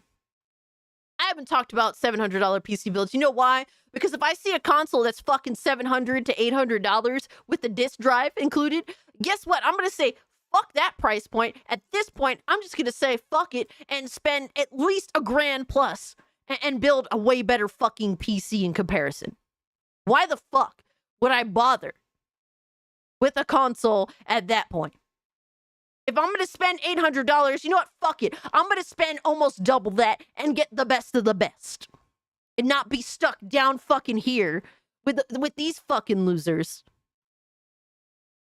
That are like, oh, PC gamers are going to go out of their way to get the PS5 Pro. The fuck? And miss out on all the fucking shit that I could do on PC that I cannot do on a console? It's such a joke. It's such a joke. People just talk out of their fucking ass. How often, for every person that chooses to do better with their life and go from consoles to PC, like how many people do the opposite? When is that a thing? To specifically give up on PC gaming and go back to the consoles. How many people actually do that in comparison to how many people decide to upgrade their lives and go from consoles to PC because they realize there's so much more that they could do and they have so much more options and they aren't stuck and just with a specific company, and they have all these options with different companies and buying things at different places. Like, there's so much more. At that point, just get 2 Steam Decks, you know? At that point, just get fucking one of those even more powerful PC handhelds. John Bond says, my 3090 in my laptop eats the PS5 Pro for breakfast. Crazy, dog. Fucking crazy. Yo, Osnot, how you doing, brother? Hope you're feeling better. My man Osnot had the COVIDs, but he was kicking COVID's ass. I got you, Lobo. There's just no reason to go backwards. Unless you're technically, I guess, fucked up in the game. But if you're fucked up in the game, why are you buying a PS5 Pro? Makes no sense. If you have $700 to burn, that means you have more money to burn than that.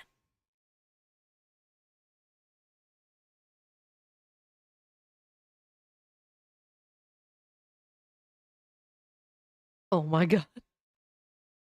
No. No. So, that is an insane thought from a fanboy, Lobo. I can't bring it up because it involves the election. And I've agreed that I will not be talking anything election related. But that is pretty insane. That is fucking wild. It's over 9,000! Yo, my man censored! I cried so hard for launch titles. But in the end, it's just got no games. Bought PS Plus, I paid so much. But in the end, it's just got no games. Damn, you're singing the song. Censored, thank you so much for the 5. Yeah, vote cast for vice president. Oh shit. Only costs $400. It self-freezes insurance at the same time. Rather buy the Breville ice cream maker than a PS5 Pro. Homemade ice cream, I could dig it. Getting better a little bit each day. That's what's up, Ozanot. Soon you're gonna be stronger than ever before. Let's vote for Minxie for the top furry. Yeah! Minxie is the top furry, the furry queen. Alright, she can live in denial all she wants to. She brings up this graph that just proves that she's a furry. And apparently, because I was wearing my my Scooby-Goon outfit, I was like part furry or something like that. So I'm not full furry. So I'm cleared. Furry queen, goon she reigns. I'm dead. I'm dead. PC components are inferior the second they come out. Oh no. You mean PS5 components? Shit, PS consoles are outdated before they even come out. It was a Scooby onesie cast. It was a Scooby Goon onesie. Oh my god. Astro said Cassie is fur curious.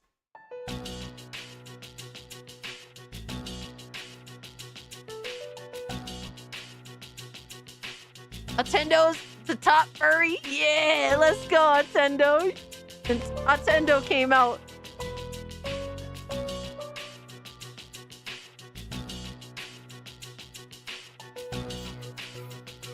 Fur curious is insane. Who wants a Goonie snack? A Goonie snack.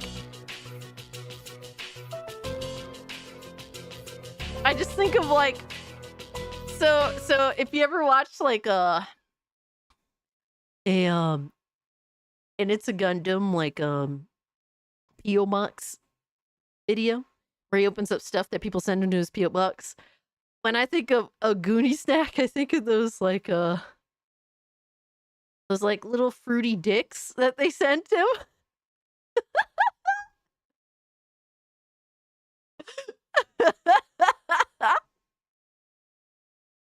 But bro, it's like little gummies that are just dicks.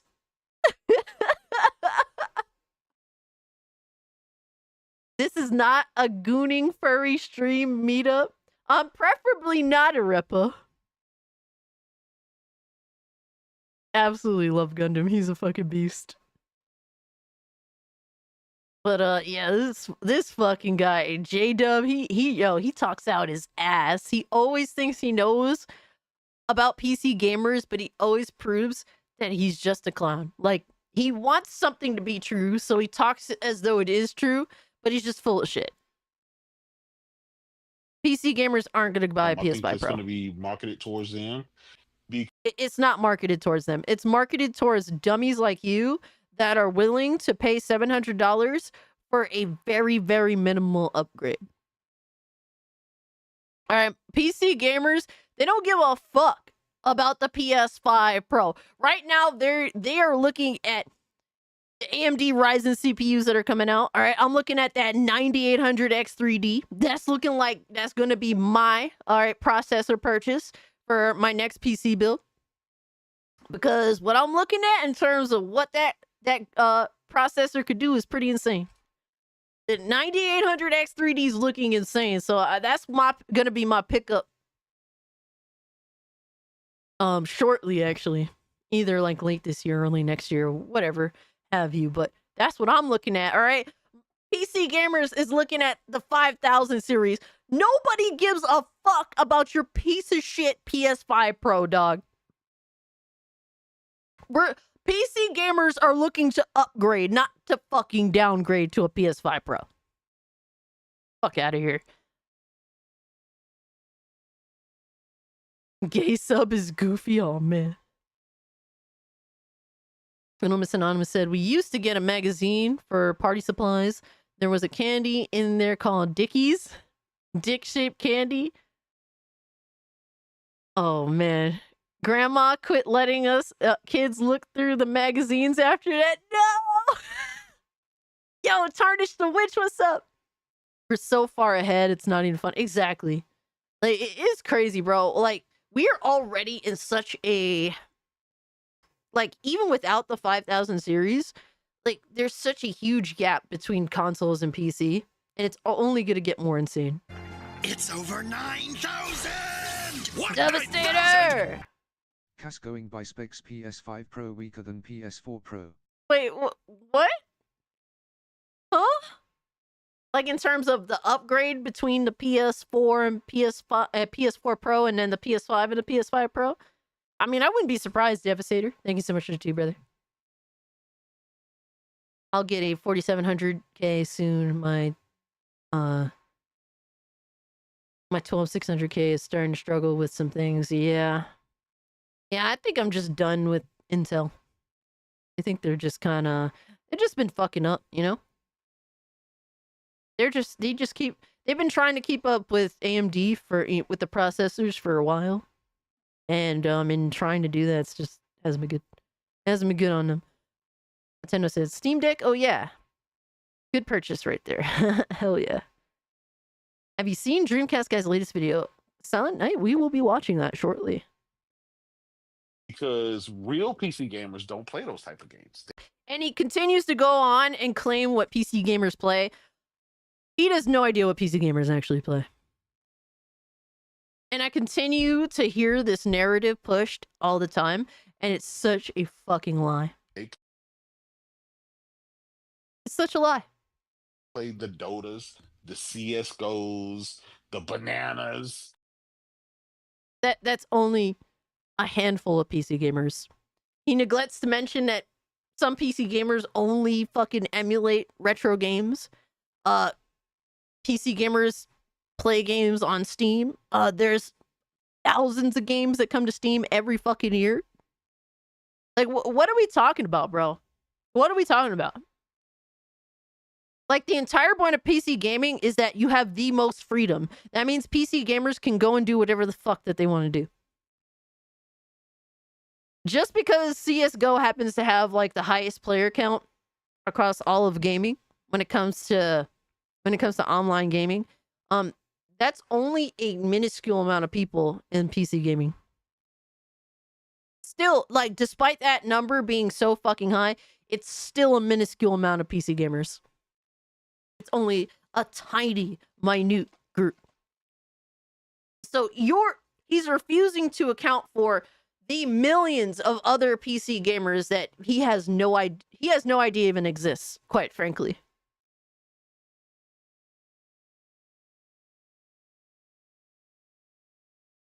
$7600X3D with Shadow Drop. Nintendo says, I might end up being a PC Nintendo guy, but leaning towards PC more. Hell yeah. Honestly, I'm kind of there with you. I'm actually kind of excited for the Switch 2. I can't help it. The fact that it was announced that it's back compat, bro, I have tons of Nintendo Switch games. So that means instantaneously I could jump back on those with a new piece of hardware that I'm hoping is going to be a portable, device, because I love handheld gaming. I've always loved handheld gaming. So that makes me genuinely excited. Nintendo says, but I want my Pokemon games to look and feel right again. I feel that too. I feel that. Absolutely PC Master Race. Like, yo, these console gremlins that go out of their way to buy $4,000 PCs from these websites that rip them the fuck off, like, they need to just shut the fuck up. You have no idea what PC gaming's all about. Please just shut the fuck up. You act retarded all the time. And they have this narrative that's like, what, like Xbox gamers all moved to PC? And it's like, I used to play on PlayStation, so what does that even mean? They play shit like that. They don't play console ports. That's not true. That's literally fucking bullshit.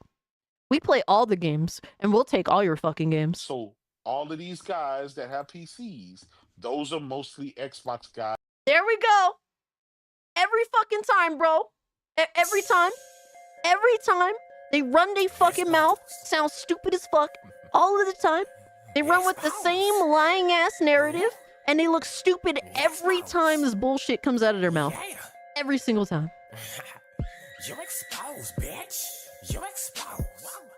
If you got no games, you exposed, bitch. Every fucking time, bro. Exposed. You exposed. Every time, baby. You exposed, bitch. Alright, Blazing Silver, take care of yourself, bro. I love when they say stupid shit like this and then repeat themselves 500 times. It makes my job of making you guys look stupid very easy. All I have to do is let you speak. Thanks, bro, for continuing to be stupid. Guys that move to PC.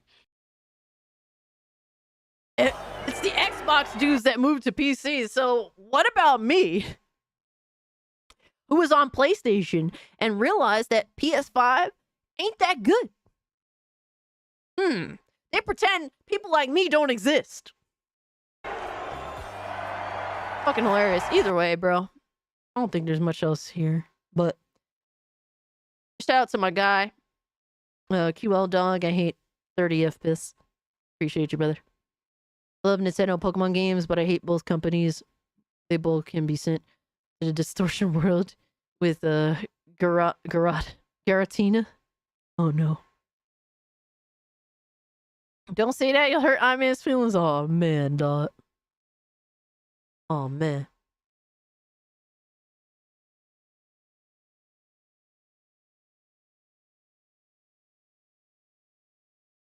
All right. Let me see what else I got for you.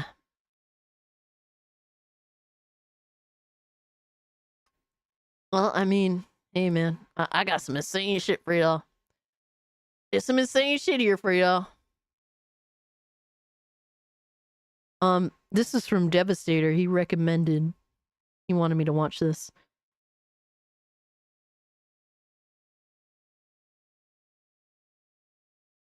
So we'll see what's up. We'll see what's up.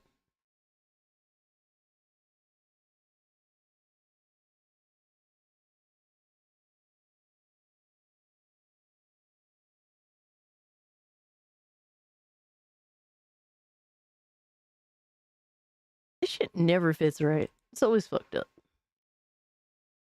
There we go. All right.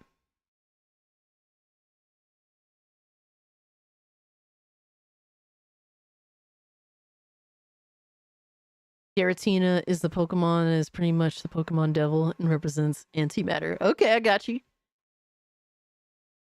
So we got Devastator recommending this from Unspoken Crime Murders.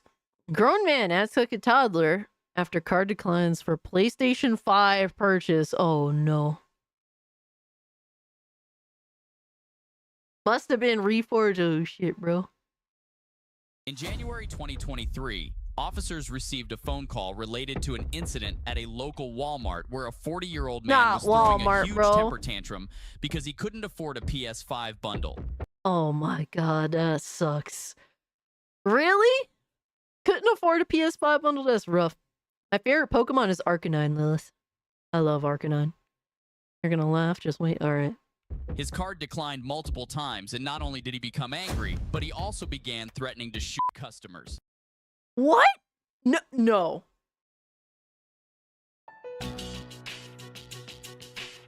So you're broke and you're taking it out on other people. That sounds like what a PlayStation console gremlin would do.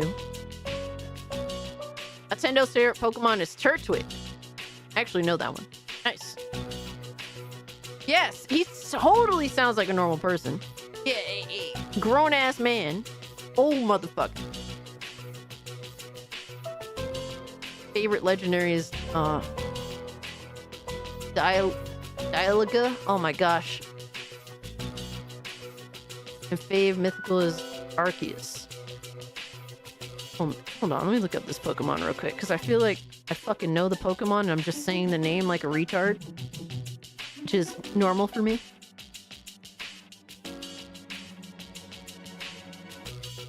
Oh yeah. This guy. From Diamond Pearl.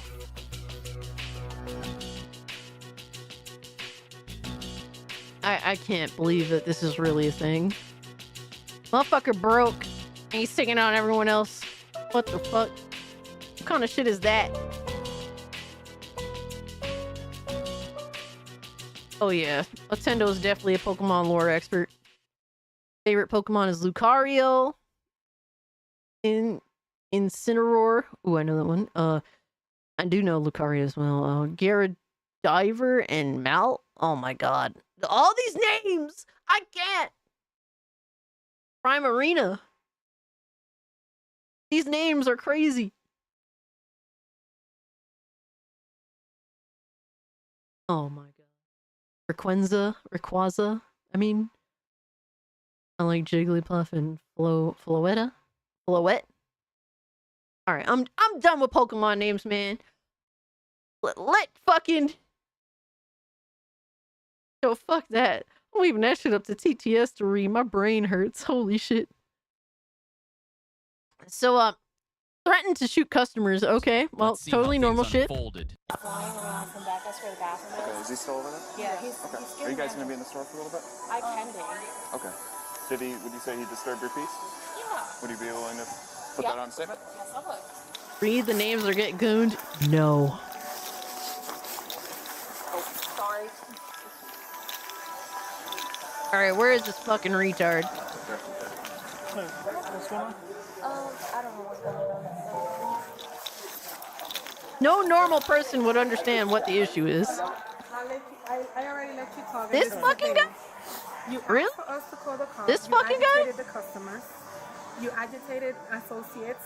A customer actually went to the front end.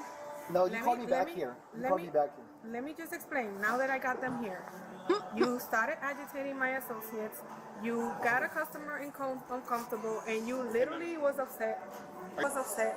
Are you the manager? Yes. You want him trespassed? Yeah, I don't. Okay, let's go. Nope, where are you going? Let me see your ID. I don't have an ID. You don't have an ID? What's your name? Bro, I didn't do nothing wrong. Cult classic goonage. Okay then, you get away from me. I didn't do What's your name? Oh, he wanted to fuck around when the cops wasn't there. And now it's like, oh, just leave me alone. It's Porter Rock's long lost cousin. Oh man, solid night. Holy shit. Typical day in the life of a pony. Yo. Here. Okay. I waited That's fine. here. Keep walking. I waited here. Keep walking. You're being trespassed. Keep walking. I waited here. Keep walking. You're being trespassed. Keep walking. Get out of my face. Okay. What an idiot. I did nothing wrong, bro. I waited. It gets worse. How does it get worse than this? I knew she was doing. Get out of here. He's wearing the blue to represent the ponies and everything. When he came around to the counter, he says I looked at him and he says, I've been here all day, you're just gonna have to wait. And then just starts on, I told her to record, so I don't know if she got any of the recording of what he said or not. Okay.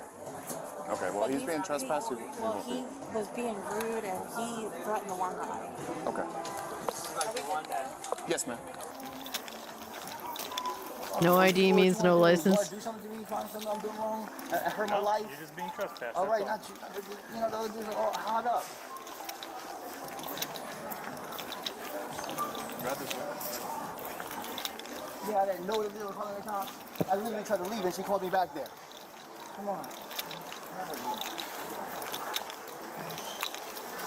Oh my god, it must be so embarrassing. So fucking embarrassing. Do you have a name? He don't want nothing to do with y'all.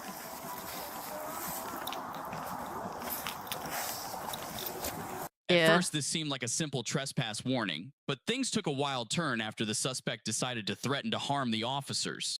Bro, how stupid is this motherfucker? They're letting him leave. Why not just walk the fuck away? Don't even talk to them. Like, you fucked up. People weren't having it at Walmart. They're letting you leave. Just walk the fuck out and don't say shit. What an idiot. Days before the self-checkouts took over Walmart. Damn. Saw this on Fritz stream. This guy is regarded. Regarded. You know what that means? That's fine. Yep, just get off the property. This is harassment. Okay, get off the Harassment? property. Being trespassed. It's a privilege to be here, not a right. That is true. I'm scared. I'm scared of us because, you know, the amount of power you guys have. Okay. Well, it's a privately owned business. It's I understand. it's not That's a a right to be fact. here. It's a privilege. And you've been trespassed. If you come back, you're going to go to jail. Okay. I understand. Yo, what a fucking baby. Oh my god. What Pokemon would Cassie be? You guys better not talk shit about me. Y'all better respect my gangster. Better not be no bitch ass Pokemon, man. I'm throwing y'all the fuck out. Hilarious told me years ago, when you get arrested, shut up. The guy apparently missed that lesson absolutely. I'm almost 40 years old. Congratulations. He's bragging that he's almost 40 years old and he's done this bullshit. A MILF Salvion? What? Huh?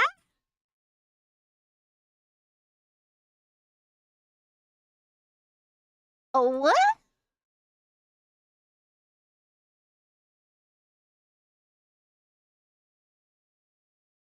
Bruh. You picked the most gay shit, too. Cass would be Blaziken. Okay, I can respect that, a rep. Let's see. Yo, my Puerto Rican brethren be looking out, man. Fucking Lobo over here, Salvion. Are you good, dog?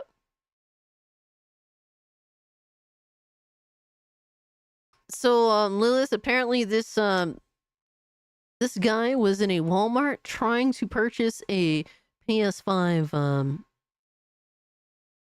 how do you say, like a bundle, a PS5 bundle, to which his card was declined multiple times, and then he started to throw a tantrum because he couldn't afford it. Raggy.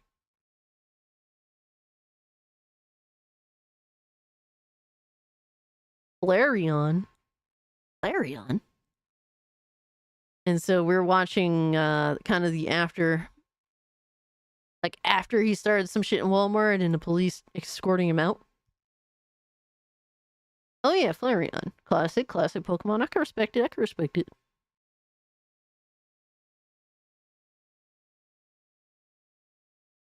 A Scrafty. Hold on. What's this one? What the hell? This guy? I would need to, like, shave the sides of my head. Holy shit. I mean, he doesn't look terrible. I don't think that I'm necessarily that type of Pokemon, but I don't hate him. A Meowth? I'm a Meowth?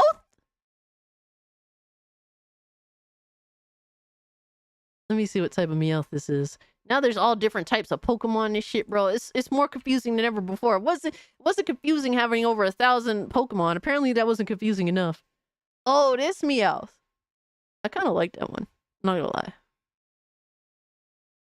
Iramosa.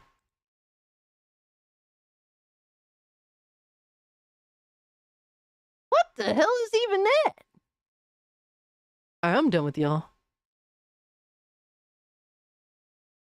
Obstragoon? Alright. Y'all too much. I'm just saying. Y'all too fucking much. Glad you know your rights. I'm just letting you know, by the way you're speaking to me, we can get on the same page. I'm almost 40 years old. I'm just saying. So we can get on the same page. I understand you. He demands to be treated like an adult while he acts like a child. How are you guys, look, we gotta keep a Cacturn? Yo. No, I'm definitely done with y'all. Nope. Okay, man, but let me ask you a quick question, though. You guys are harassing me. No, you gotta get off the property. We're making sure you get off the property. Well, I don't want to... My question is, did you drive here or did you walk? Because if you walked here, then we're going straight to the sidewalk. If you drove here, then we'll go to your car. Here, but I don't all right, well then let's go to the car because we're not walking all the way around. My car's over here. I got you, man, but I'm just telling you, because we're walking, just hear me out. I know. We're walking right now. You gotta walk me off the property. And we're gonna walk you off the property, but then you're gonna come back to get your car. Right, I'm scared that you guys might try to do something to me. Oh, as long as you get off, then you're good, man. I got you. Thank That's you. it. Yep. Oh my god, what a fucking idiot. Man, I get it, but you gotta understand our point of view as well, all right? I did. All right. I started to understand. All right, again, all I was trying to do was make Just shut the fuck up and leave, bro. Just leave, that's it. All right. That's your vehicle? You haven't, just say that we spoke with you, man. Do you have an ID on you? I do not, bro. You don't? I literally had all my stuff. I got you. What's your first name, brother? I can't help you guys do this to me. What's your first name? I can't help you guys do this to me. It's crazy. You don't want to give me your first name? I'm trying to just be respectful He's with you. in a U-Haul? My name is Jay. Do something to me. Come on, I'm not. I just want to know who I spoke with. That's it. No, you have a job, please. I do, and this is my job to figure out who I'm speaking with. Who I'm speaking with. Okay.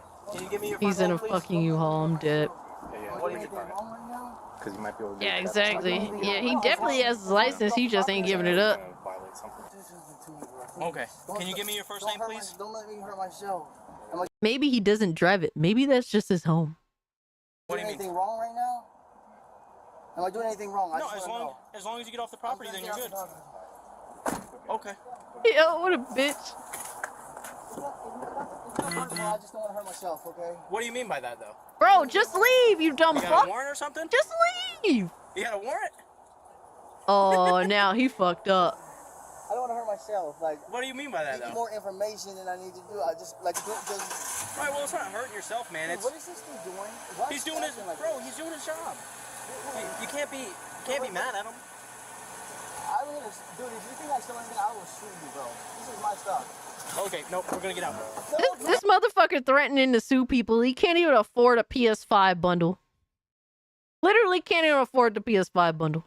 Yeah, exactly. You should have just left Dragoon Knight. That's it. Just close the door and drive off. That's it. And you're free. All you had to do is just get off the property. You're never gonna leave him alone. Sure, Nintendo, shoot the joke. DMs again, I got you, bro. This is me? That's me?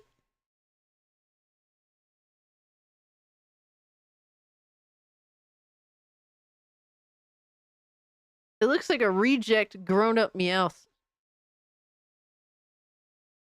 Accurate? Bro.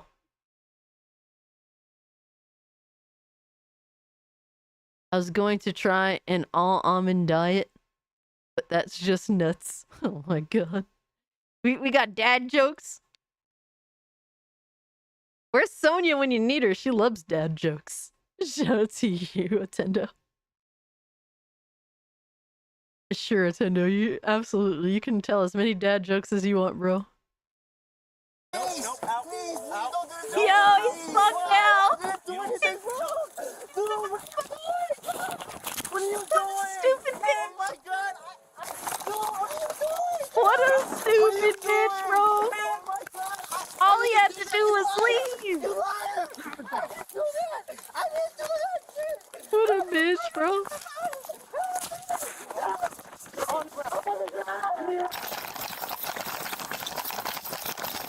Bro, what an idiot. He's about to be treated like an adult now. Oh, shit. Yeah, I did hear the song Sonia sang. It was very nice.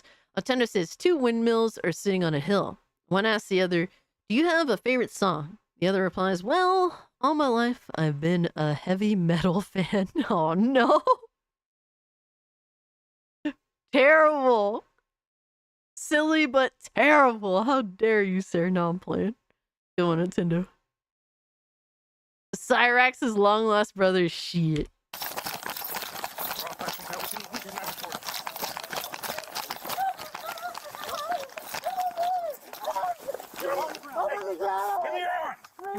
Yo, fuck Norris, let's get it, brother. No, you can't say that you're going to shoot us. I didn't say that. You said that you're going to shoot us. I didn't catch that. Please. Please, don't do this to me, please. Get up. Please don't do this to me, please. Now he's begging. He's talking all that shit earlier. I thought that he said, so maybe they misheard him, or maybe they wanted to think that he said otherwise. But what I heard was, I'm going to sue you, not I'm going to shoot you. That's what I thought I heard. Bartender says, a pony walks into a noisy bar and tries to order a beer. Bartender says, I can't hear you. You'll have to speak up. Pony says, sorry, I'm a little hoarse. Oh, fuck! These jokes, man. J-Tech is offended.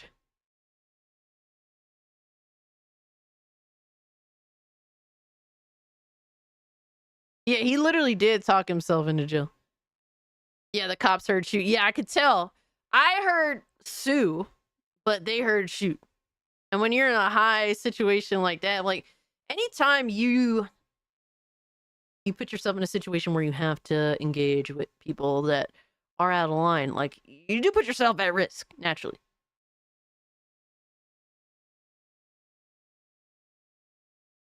A child refuses an app, are they guilty of resisting to arrest? Oh no.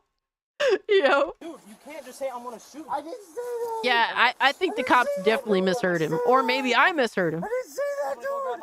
But it sounded like he said he was gonna sue them. Please, I didn't say that. What do you have on you? I don't have anything, please.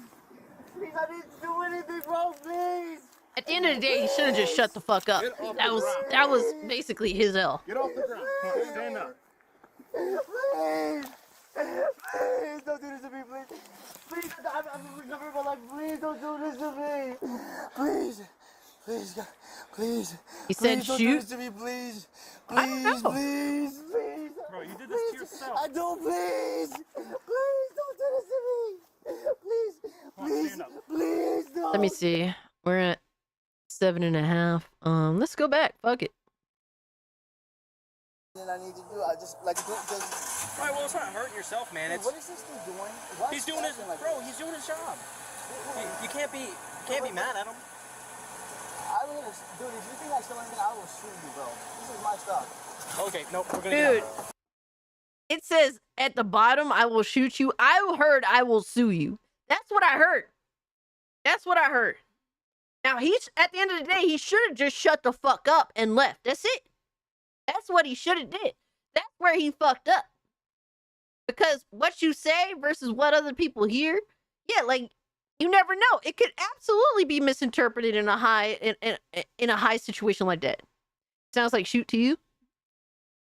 You can't be mad at him. I mean, dude, if you think I stole anything, I will sue you, bro. This is my stuff.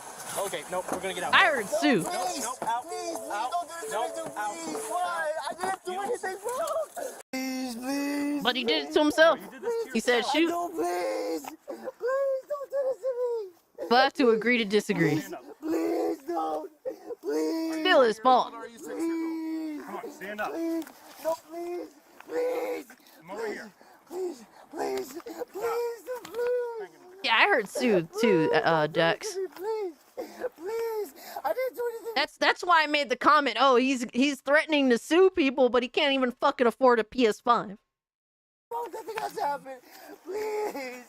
I'm sorry. Sit down. Oh my God, please. Please, guys. Please. Please. Please don't do this to me, please. I didn't do that. That was just an accident. Absolutely, son. No, I didn't. No, I didn't. I was fucking trying my best, please.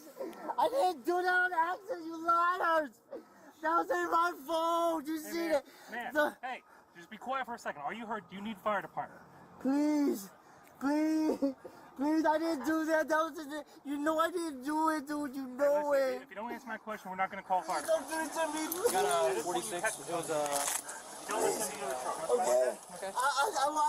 I'll do what you guys. Okay, be quiet. Are you injured? No, I'm good. Please, please. Okay. Can I go?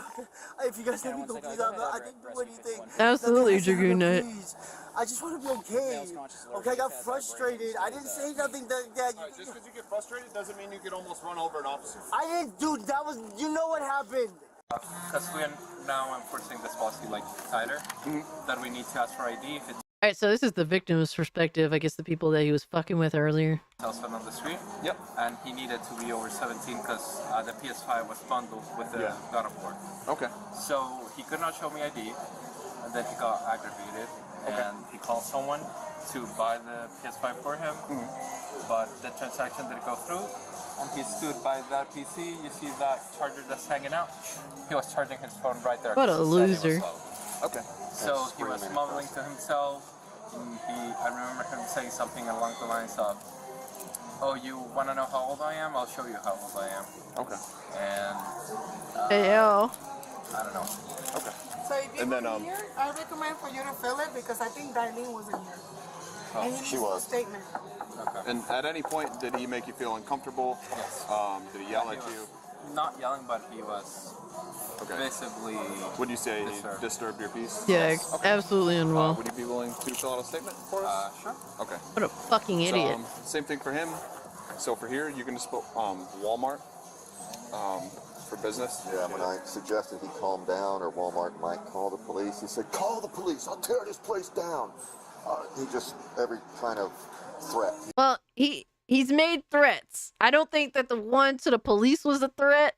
That was a threat of violence, more so a threat of lawsuit. But he made plenty of other threats. So hey, man, that's on him. He threatened physical violence, so. Yeah, that's on him. Did that make you feel threatened? I'm a badass. I didn't feel threatened. All right, that's fine. He said I'm a badass. I didn't feel threatened. I'm dead. I taught 2 different types of combat martial arts, Okay, 1,400 missions in the Coast Guard, and used as a sniper. I got I don't feel Hey, threatened, yo. No worries. except by people with guns. Hey, yo. Other people, I felt they were threatened. Oh yeah, it would be awesome if that came to Steam, Nintendo. I'd buy it. I can decipher all sorts of handwriting. It was an accident. You put the car. I didn't. I was already in reverse. Okay, can you stop yelling? He dragged me out of the car Okay, in accident. yelling right now is going to get you thrown in the back of a car and you're not going to be able to talk. All right? He did an accident. Okay, what happened? He dragged me out of the car, but he didn't realize that my foot was already on. I was already in reverse because he was letting me go. So he tried to drag me out of the car, then it went into reverse. And that's not what I didn't do that on purpose. And then now they're trying to. Please, please. Like, seriously. Okay, you screaming and carrying on right now is not helping your situation Well, at all. I'm scared. What a fucking idiot. This trashed my life the last time. I literally lost thousands of dollars worth of Okay, stuff. well, your poor decision right now has put you in this situation, okay? I'm sorry. Please. Please, look. Sly Cooper trilogy. Please, please, please, please. Now, he was talking all that shit earlier. Now he sounds like a fucking bitch. No, I didn't do that, dude. I didn't try to run him over. Dude, you can't say that. That guy, that's something. You guys have cams, please. This is his car? Yeah. You run it? Yeah, what's it called? 6528 at Arizona. So yeah, as you were shining your light through and everything, it's like, oh, you think You 40 or 6? No. 671 AL 37. Yo, Sofa King was good, my guy.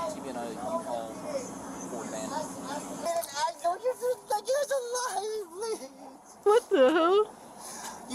Please don't do this to me, please. Oh, he ain't tough no more. Hear me out, man. Are you He ain't tough no more. It's gonna be an extra charge. What a bitch. Stop. Please. It's hilarious. Please, don't do this to me, please. Please. Please. What don't you want done, sir? Please, I just want to be left in peace, I promise you, Okay, please. do me a favor, stop crying, act like a grown man. Okay, because I'm sure you were tough with these guys yelling at them, alright? I'm sorry, please. This is really going to ruin my life, I promise you. I'm alone in this world. I get frustrated, please. Stand up. Please. He is very committed to the strategy. Please. Pathetic man in public is crazy. Please. I'm not in my place. Please. Yo. Please. Please. If you pull away from us, you're getting done. Please, bro, please. If you pull away from us, please, can I call somebody, please? Nope. Jesus Christ, please. Word, the PS5 was not worth all this shit. Please. Okay, turn around like that one more time. You guys got my keys and my phone? mind your stance. We got the money that you had in your pocket. We got your headset. Please. What an idiot. Please don't do this to me, please. Please, guys, please. Dude, please. Like I said, your poor actions caused this. The suspect requested EMS to check out an injury he had sustained on his knees. It was then that he realized he had made a terrible mistake. Bro, it's not even about your foot on the brake at this point. It's about you saying that you're going to shoot my other officer. Well, you have a body cam. I do, and it So says... I'm going to have to wait until that point. My life is going to get trashed into that point, dude. I'm not a criminal. I'm not used to being in jail. Jay's like, oh, fuck! Well, if you didn't say that you were going to shoot him, you were free to leave. Oh, fuck! It's on my body cam, dude. Are you on something right now? I was trying to, I didn't say that, dude, please. I honestly, I wanted to leave. Okay. I was like, dude, what are you doing? I didn't say, I wasn't going to threaten him in that situation. I don't think I did that. You did. Last time, non-emergency, ETA is I didn't say I was gonna 45 shoot out, him. 2 cars went further. You did. No, I didn't. The thing is, he was making all other sorts of threats to other people. Nobody's gonna fucking feel sorry for you, bro. Sounds like you make bad choices. I literally got like thousands of dollars because I'm sitting in the middle of a U-Haul trip and that ruined my life. And I'm trying to get back. I just wanted to buy a PlayStation 5 for myself. Oh yeah, absolutely. Acting like child. And people might have think they look into the thing and they see all these electronic stuff. I literally took that out of the trash and Why wouldn't he at least appeal to the idea that he said soup? I don't know. You were free to leave, bro. I was. Yo, maybe in the moment he totally probably forgot what he said. I wanted to leave, dude. I wanted to leave. And then you said you're... I didn't say that. The suspect was charged with disorderly conduct and threatening a law enforcement officer. After being bonded out, he was charged again with trespassing for returning to the Walmart from which he had been banned. Oh my god, what a dumb fuck. He tried to go back? Wow, what a moron. Your typical PlayStation console gremlin, guys. Fucking Riri. What a Riri. Alright.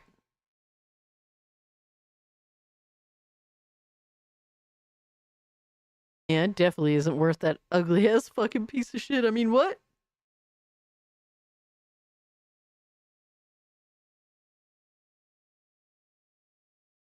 All right, so we got Hypno. Shout out to Hypnotic at 69K subs. Holy shit, brother.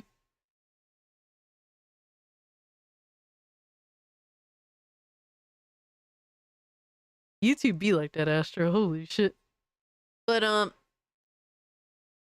Hypno put out a video going over the details of this whole situation, so I want to see what's up. I was sleeping most of the day, so I didn't really catch much of the details. But Alyssa Mercante gets fired from Kotaku, allegedly. Journalists run away to Canada to work for Sweet Baby Inc. Damn, so she may have left out of New York? So Alyssa, from everything I know about her, born and raised in Long Island, New York. Basically, one of the most bitch-made parts of New York, mind you. Basically, people that live in Long Island, New York, they pay really high taxes to essentially keep New York out of there. That's how bitch-made Long Island New Yorkers are. Sorry, not sorry. I used to live in New York, so I definitely have a decent understanding of the general areas. It's Cage Day, baby. So apparently, for the past whatever amount of time, past recent time, she's lived in Brooklyn. I have family that lives in Brooklyn. I have frequented Brooklyn. Excuse me, I can't speak. She was fired, and SBI picked her up. I mean, but what details do we have on that? I gotta see this. No sleep in Brooklyn. Because, like, I see that it seems like she's left or she was fired. Don't know for sure. But, like, my thing is, a lot of people are saying the reason why is because, I don't know, like, all sorts of shit. My thing is, like, how does this all connect together? Because some people are saying SBI picked her up. Okay, but, like, what leads people to believe that? And what leads people to believe that she even moved to Canada? What leads people to believe that it was because of Elon Musk? Like, there's a lot of, like, supposed stuff being thrown out here. Don't let the door hit you on the way out. Fuck yeah. Hipster capital Brooklyn, or the other part of Brooklyn. I would imagine it's probably the hipster part. Well, ladies and gentlemen, looks like things have decided to finally come full circle like we always said that they would. Alyssa Mercante has officially either been fired from Kotaku because we all know she's not going to be honest over this entire endeavor, or she has decided to leave Kotaku exactly 2 years after she has started here. Now, you guys already know this is the full circle coming through because Alyssa Mercante has advocated for an ungodly amount of things since this whole Gamergate 2.0 thing started, and I'm honestly going to take this as a major victory considering the fact that Kotaku is not only letting go of Alyssa Mercante, but is also doing another round of layoffs, as if you look at her profile, you'll notice that other people have also been fired as well. Yo, that's crazy. How many more people left are to be fired is my question. Like, Kotaku is relatively small. They have a very small amount of staff. It's like, how much more people can they possibly fire? But yeah, it seems like she's no longer a part of Kotaku. Whether she was fired or not, I don't know. I would, if I worked for Kotaku, I would be hesitant to stay because I know that there's only, you know, there's only a certain amount of time till it's all over. Sooner or later, Kotaku's gonna fall. It's taken a lot longer than I thought it would, but it is kind of what it is. Imagine if they shut down before Christmas. What a gift. Absolutely. The gift that keeps on giving, baby. Bengals 21, Ravens 14. Wow. Just want to get into the industry, but nobody wants to give me experience. Yeah, I understand that's kind of shit. It's a difficult industry to be a part of, Nintendo. The gaming industry is hard to get into, and it's not fair. That's what I've seen over the years. Yo, my man Alfredo, appreciate you pulling up, brother. Then I see this crap. Now I know no one wants me. Aw, somebody wants you, Nintendo. You just haven't met them. There's so many companies out there. So many people making games. You live in Baltimore. Oh man, that's rough. I'm close to Maryland. Very close to Maryland, actually. Hey, hey, hey. Goodbye. Damn. This is from Remember the Titans. This movie's a banger. Shout out to my boy Denzel, baby.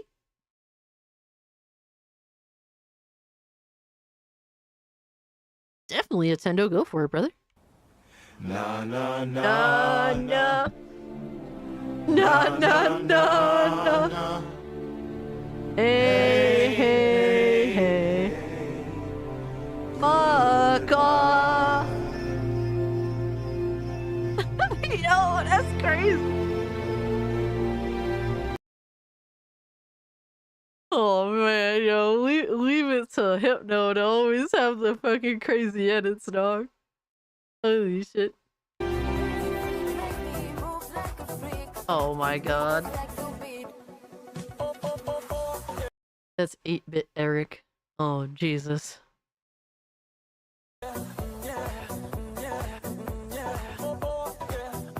Pour some goon oil out for Alyssa. That's crazy.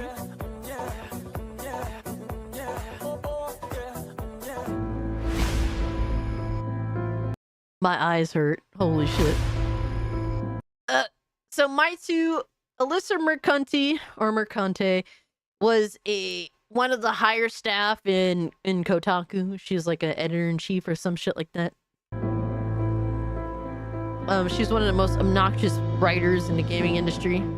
Now, again, ladies and gentlemen, I cannot say for certain whether or not she was fired or whether or not she quit. This is all alleged. Imagine, I had a little conspiracy that this entire Gamergate 2.0 thing that she tried to kick off with Sweet Baby Inc. was just a way for her to try to launch some sort of a career outside of Kotaku. Oh, yeah, that's absolutely, like, all of this was to make a name for herself. Like, being on all this fuck shit, constantly desperate for attention. Absolutely, she wanted to do something more than obvious. I think any writer for a publication website like Kotaku and like games media, I'm sure a lot of them want to do other things because, I mean, how much money do they actually make by doing the work that they do? I'd imagine not much. She's been desperately trying to push people to her Twitch channel, which makes me think that she was going to be laid off. But ultimately, at the end of the day, we won't really know because she's never going to be honest with you. But I got to imagine that it's leaning more towards let go instead of actually quitting because, like I said, other people have been fired. This person, Willa Rowe, has been let go. This person said, hey, I was just laid off from Kotaku. Don't know what's next for me. And this was today, literally just about an hour before filming this video. So let's get into this video, guys. But of course, before we do, if you are new here, just consider hitting that subscribe button. I would greatly appreciate it. Yeah, when you see other people saying they just got laid off, you like Hypno's voice? Yeah, when you see other people saying that they just got laid off, usually it hits multiple people when that's the situation, unless, like, usually when people get fired, it's just one, because they were on some fuck shit, or the only time that situation would be more than one person when someone gets fired is because they were both in on some bullshit. But usually when one person says they got laid off, it's normally like a whole group. And like the video to push us out into that YouTube algorithm. Now, again, ladies and gentlemen, she made a whole big statement here because, of course, she has to, right? I mean, Alyssa Mercante has been the poster child for Kotaku's hatred for the past 6-7 months now, and Kotaku thinks that perhaps they're going to be able to shy away from that hatred by getting rid of their biggest freaking letdown that they've ever hired. But let's look at her post here and see what she had to say. She said, work news. Why are you calling it work news if you're not working? But okay. When you're no longer employed. Guys, we're at 80 likes. We are 100. We are 20 away from hitting 100, which is the usual stream goal. So if you haven't hit the like button, really helps me out. Yeah, she was fired for sure. She was probably just laid off. There's a difference fundamentally between being fired and being laid off. Like, being fired, it's because you did something wrong and there was repercussions for it. And being laid off is, well, you didn't do anything wrong, but unfortunately the company can't keep you for whatever reason. Work news. After exactly 2 years, I've decided to leave Kotaku Hit that goon in my button, role yo. as senior editor. I am eternally grateful for Kotaku's editorial team and all that they taught me during my time there. They are some of the best in the business, and I will be forever proud to have shared a masthead with them. They continuously fight to maintain the editorial pillars that make Kotaku great and to hold on to the journalistic integrity in the face of increasing pressure to compromise that. Now, okay, Journalistic integrity. When the fuck has Kotaku had that last? Yo, Poison Whiskey, my guy. When has Kotaku had that? Crazy. ladies and gentlemen, let's make something very clear before we finish your statement. Nobody's asking for Kotaku to jeopardize their journalistic integrity because they're doing that already, right? Like, we don't have to ask them to do it. That's the norm for they them. themselves do it already, which is why Kotaku is on the forefront of every single joke that's possibly out there. Alyssa Mercante is the prime example of what it means to not have journalistic integrity. This is the whole reason why Gamergate 2.0 exploded after her article, because her article was literally without journalistic integrity and it was lying through omission. She chose to not tell you the truth about how Gamergate 2.0 started, and she chose to try to lie about it because she thought that that was going to be a way to run damage control. Yep, she wrote the article talking about the Gamergate 2, basically the kickoff with Chris Kindred attacking Cabrutus and trying to have his Steam account as well as his curator Steam page removed. And they chose Kotaku and other websites, so Alyssa's article that she wrote chose to omit that fact.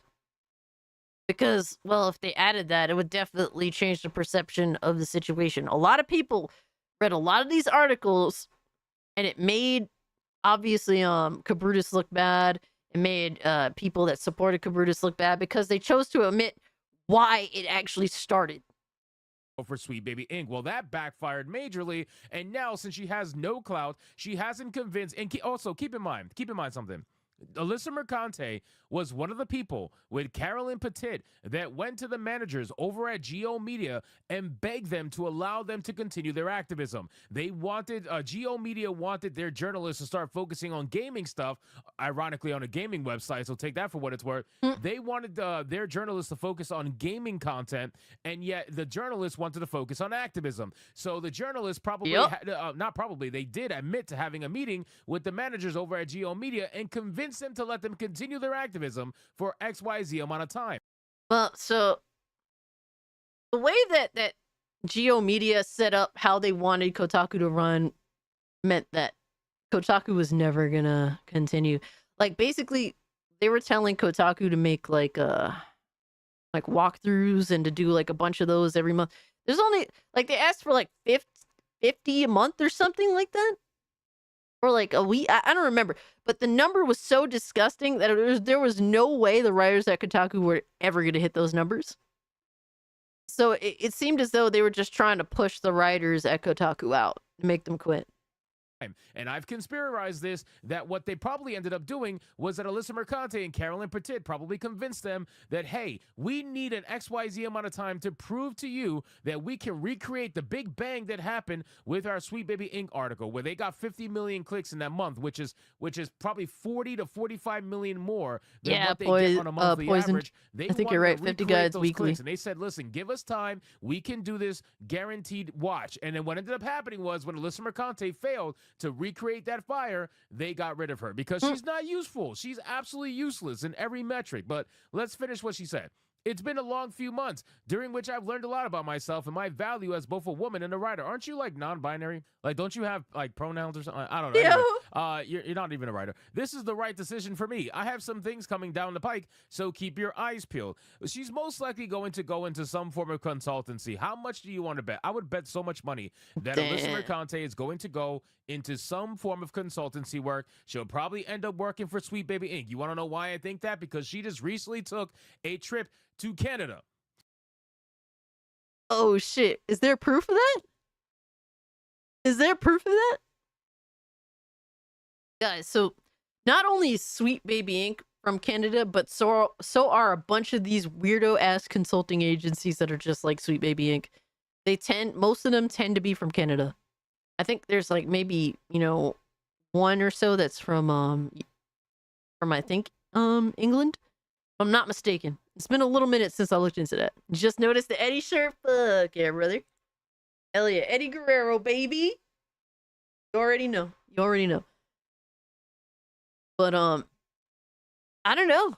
That's interesting. That's interesting for sure. Where the fuck she get money to go to Canada? That's another question. She just recently took a trip to Canada where Sweet Baby Inc. is located. Chances are she'll probably end up working for the company that she ran damage control for earlier on, oh my just god, a few months back. It makes a lot of sense. Why else should she going to Canada? She's not going to Canada for fun. She's not going to Canada to avoid Donald Trump's presidency. She's going to Canada because she's probably gonna end up working there with Sweet Baby Inc. I would bet so much money on that being true. She's going to end up being a consultant in video games for the company that she ran damage control for. that's a crazy that's a crazy guess. I ain't gonna lie. I don't know. I mean, she did go to Canada, so that's where a bunch of these consulting companies are from. That's for sure. I got you, Silent Night. Appreciate you, brother. At least that's my conspiracy. Anyway, so then we have some comments here. At least he says it's a conspiracy. New endeavors. Congrats. Highly doubt it. Watch that pathetic old Dick Grums claim this as a victory for the woke mind virus. Meanwhile, this will be him in 5 years, still dodging all questions about his game while claiming he's busy making gaming great again. Yes, Alyssa, so excited for you, blah. It's all a bunch of bot comments from people that don't. Oh, I know that dude, Silent Night. He talks shit about me too. He's a clout chaser. Give a fuck. Then she tries to say, hi, hire this person, support independent media, fight misinformation, wash your ass. This person is the one that just recently got announced being fired. And then Carolyn Petit actually ended up making a statement here, which is fantastic. Let's read this. Kotaku won't be the same without Alyssa's fierce voice and unyielding commitment to more diverse and inclusive games industry. I'll miss working with her so much. Now, this... You're asking if I'm related to OG Loke? What would make you ask a question like that, Casualties of Gaming? OG Loke of all people?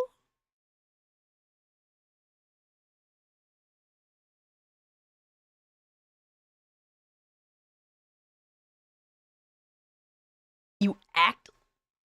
How do I act like him? How do I act like OG Loke? That's great, bro. I feel like this is disrespectful. When they call him Jeffrey and he's like, hey man, it's OG Loke, baby. OG Loke. Yo, that shit have me dying. Dying. OG Loke was a buster. That is disrespectful as shit.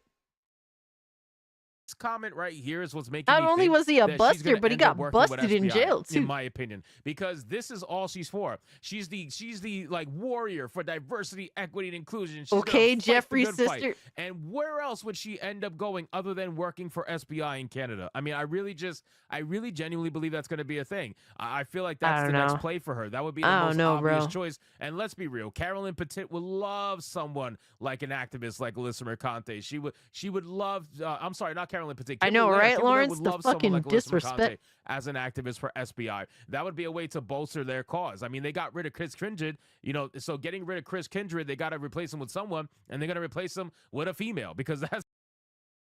You can see that now? How?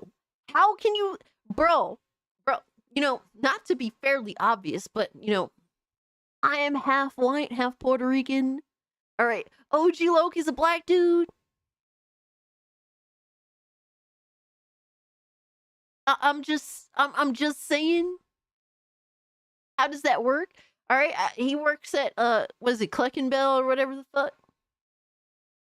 I forget which fucking restaurant he works at, but I've never worked for a fast food restaurant. Let me have my fun. Yo, Lauren, bro, I see how it is, dog. Y'all are demons, I swear. Are you Big Smoke sister, bro? Yo, Burger Shot, there you go. Big Smoke sister. I mean, occasionally I have a little bit of wisdom, but damn. Can't stop the allegations are true, bro. I'm not a demon, I just fight them. That's what they do. So Carolyn Petit, congratulations. You Y'all are outlasted terrible. actual real women over at Kotaku. I gotta imagine that Willow. I Well- don't know if this Willow person.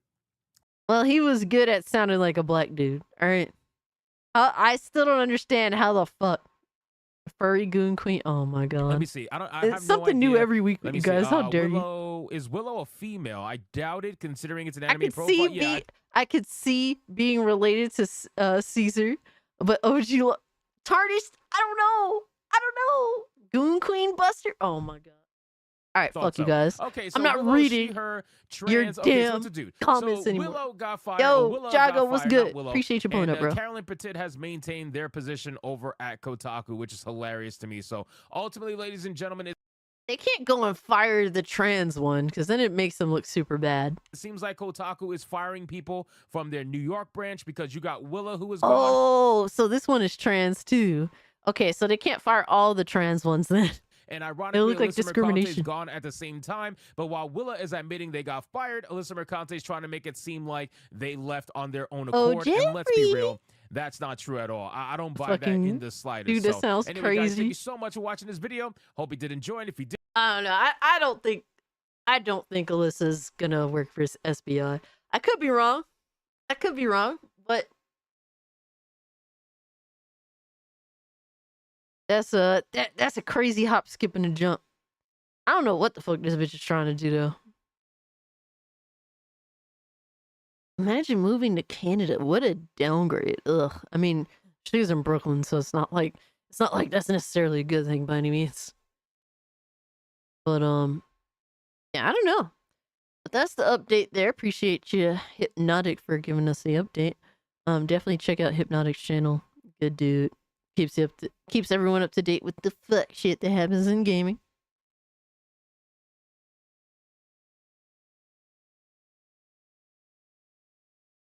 She can always go back to being a stripper. Oh god.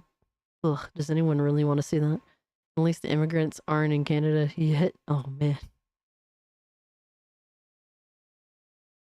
Alright, so what we got next? Hold on. I gotta figure this out. We got a lot of shit to go into, guys. Oh no. Oh no. Oh no, it gets worse. Oh man.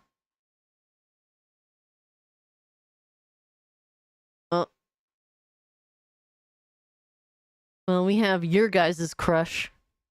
Alright. Not mine, but yours. Your favorite Creamcast guy.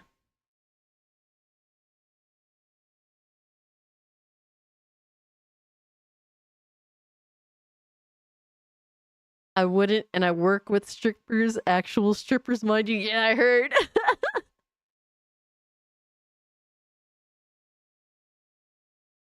Pickle face guy? Oh man, slimy. Damn.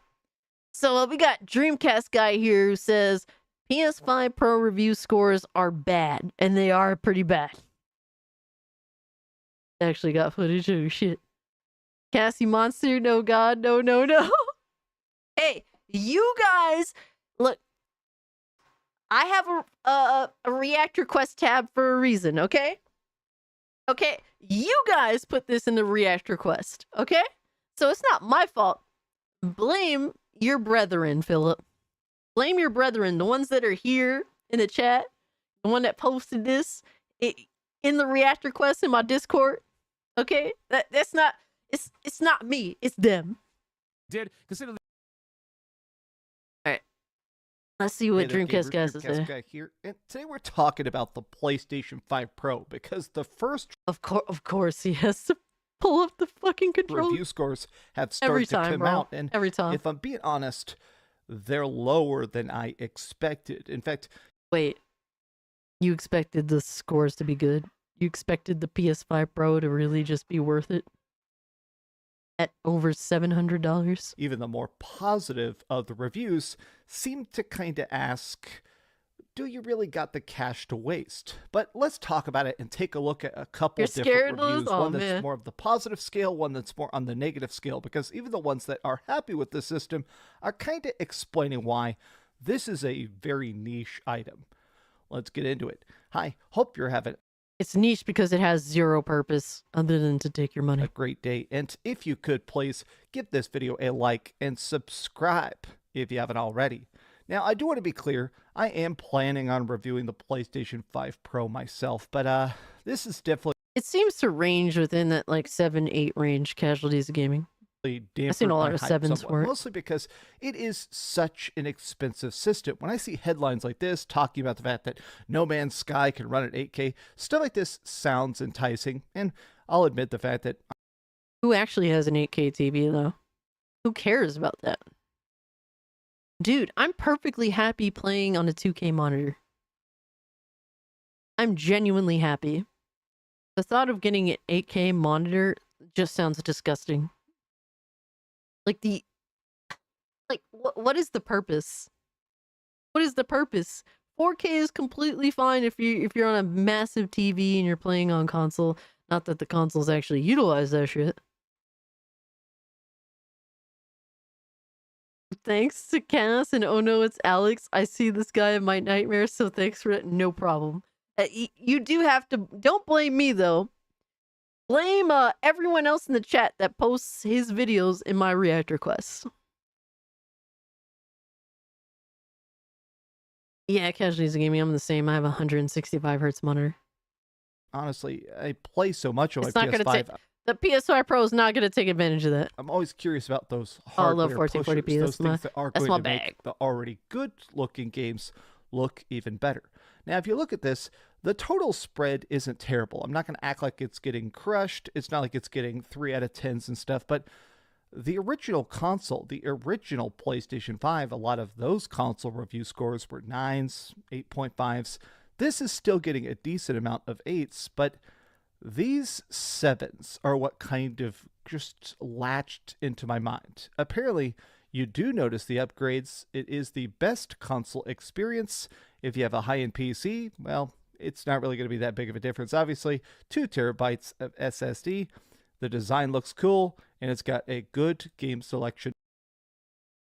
What is this? Yo, Pio, where is he getting this shit from? No need for a high-end PC if you like consoles.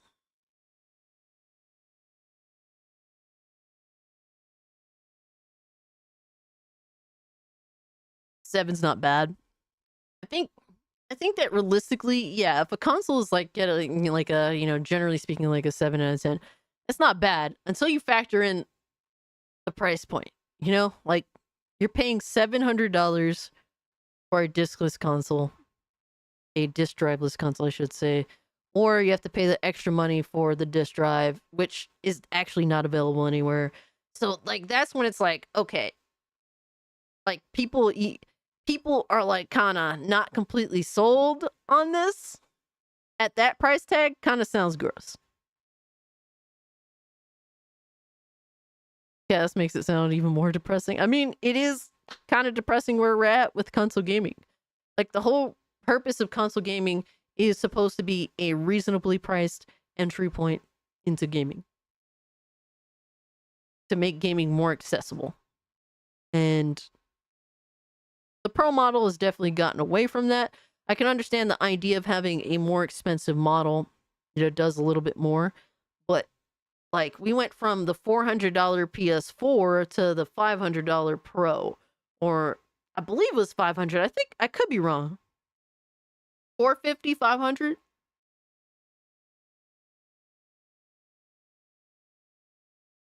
Yo, Butch, what's up? Am I in time for the gooning? Oh, we've been gooning all night so far, so. Console companies and GPU makers were shown during the pandemic, and people will pay stupid prices for their stuff. It will only get worse. That's a fact, casualties. Oh my god, Butch. On day one. Now, we're going to go through some reviews, but honestly, this to me is something that I am extremely glad about. There have been times where a new system, a new update, a new piece of tech comes out, and there's pretty much no instantaneous support. My thing is, it says a good selections of games have a day one patch. What percentage of games, though? What percentage? What are we looking at? Because despite there being a good selection of games, it's still a minute, likely a minute group, a minute percentage of PS5 games that are actually going to get the upgrade. So, it's like, if you happen to like those other games, yeah, good luck getting an upgrade for that. There's no upgrade path likely. Cough, cough, PlayStation 2 VR, whatever the heck. Yeah, PlayStation 2 VR is the only thing I have not bought from PlayStation in the last couple of years. I got their, what was that, $200 PlayStation Edge controller. I got the PlayStation 5 Slim.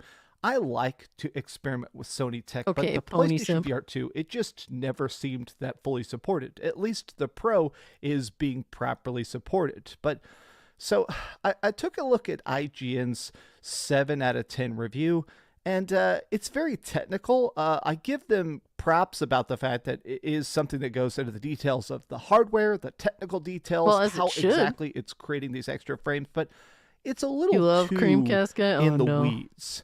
I wanted to take a look at this. Wait, didn't he said that? He said IGN gave it a 7, right? The technical detail is something that goes technical. I give them props about the 10 review and a 10 review. IGN's 7 out of 10 review. Okay, and, so you it's can't not read exactly numbers. it's Got you. creating these extra frames, but He said it was it's a 7 little out of 10. too in the weeds. Give I it an want 8. to take a look at this article by The Verge. People actually sent me this one. IGN gave it a 7, so why does it say an 8? I guess that's maybe one part of it. Ray tracing's cool and all, but it's not worth the hit. Like Alan Wake 2 from being around 100 FPS on my 7800 XT to 40, not cool. Yeah, I'm not a fan of that shit either. I'm good. And here's the thing, on console, like, they kind of force that shit into the game. And that really sucks. That seems to be the case. Like, anything to make the game look prettier, to be, you guys will simp for it. So they kind of push that, and you're getting more expensive hardware, and how much choice you're going to have, really? I doubt it, By The Verge, and people said it's really, really good because it explains to a normal person if it's worth it. Should you spend $700 for a diskless console? You got to buy an external disk drive. Is it even going to show up if your TV isn't 100 inches? And apparently the answer is no. Now, I feel like this review starts with the most important question of all, which is the fact that it starts with just the fact that, okay, yes, this is technically the most powerful PlayStation of all time, but it's also the most expensive PlayStation of all time. I mean, in some parts of the world, some fans sent me screenshots of what this costs in your country. I've seen in some places this costs like $1,200. Just crazy, crazy prices that Fucking sad, dude. It's so sad how far things have gotten out of whack. Just boggle the mind. So $700 here in America, is it worth it? Now, I like the way he starts with this. He says, I think I can answer that, but first you need to find a measuring tape. Find your favorite seat in front of the TV, then measure the distance between your head and the screen. Now measure the screen diagonally. If you own a Yeah, sure. It seems like, to at least a decent extent, Dreamcast guy is being reasonable when it comes to the Pro. He's naturally a bit skeptical, as anyone should with a console that is $700 US. Like, that's just, like, you should be skeptical. 65-inch or a 55-inch, which are the most popular TV sizes. Do you sit 10 feet away? Then no.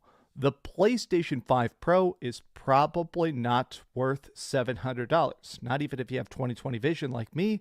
The improved visual fidelity just isn't tangible.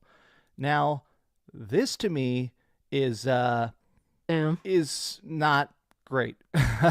Yep. Maybe I'm being That's overly pretty wild. pessimistic, but when I review games, it's not on a big TV. I kind of have this little spot right here. I've got my monitors for recording this screen. I've got the screen I read from, and then I've got my review TV.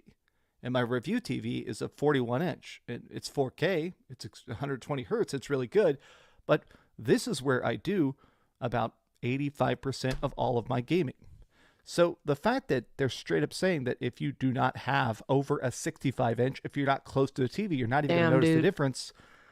Yeah, that's not the best. But let's actually scroll down here. What do we got?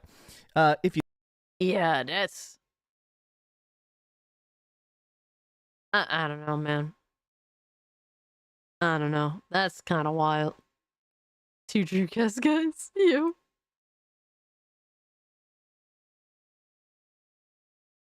Like, how many gamers actually have a 65-inch size TV or bigger?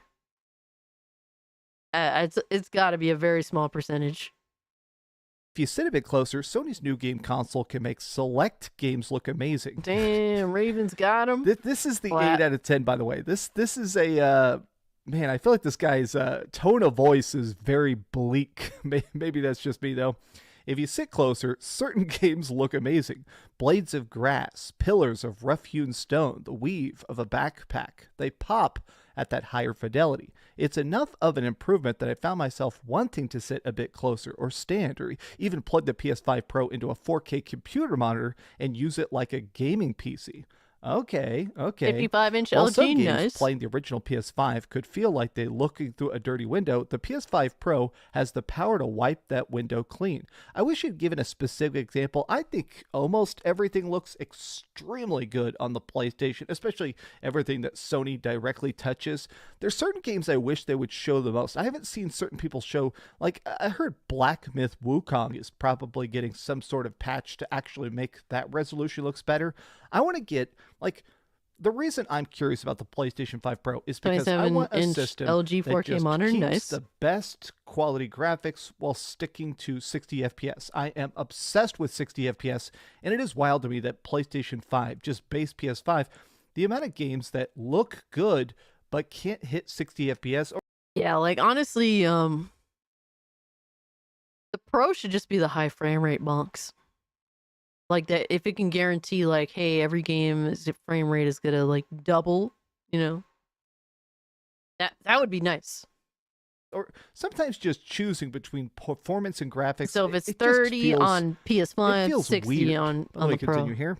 60 on I the think PS5, it's important to make this clear right 120 away. on the Pro. The PlayStation That 5 should be Pro the aim, doesn't really. make every game pro. To really see the difference, you can have to go to the specifically patched PlayStation 5 Pro games. Now, we knew about that. I think technically Sony is saying 50 games at launch are upgraded for the PS5 Pro. I've actually seen lists going around online. People have been going through the store pages. Technically, over 90 games are now confirmed to be PS5 Pro patched, and that number's only going to go up. But I guess So 90 games.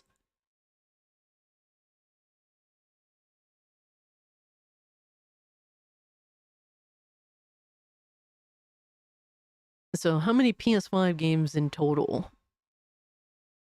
As of November 2024, there are 791 games that are natively released for PS5. The PS5 is also backwards compatible with most PS4 games, allowing players to play over 4,000 games on either console. So you have about 800 PS5 games.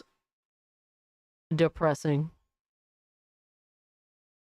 Depressing that there's only, he said, 60 games.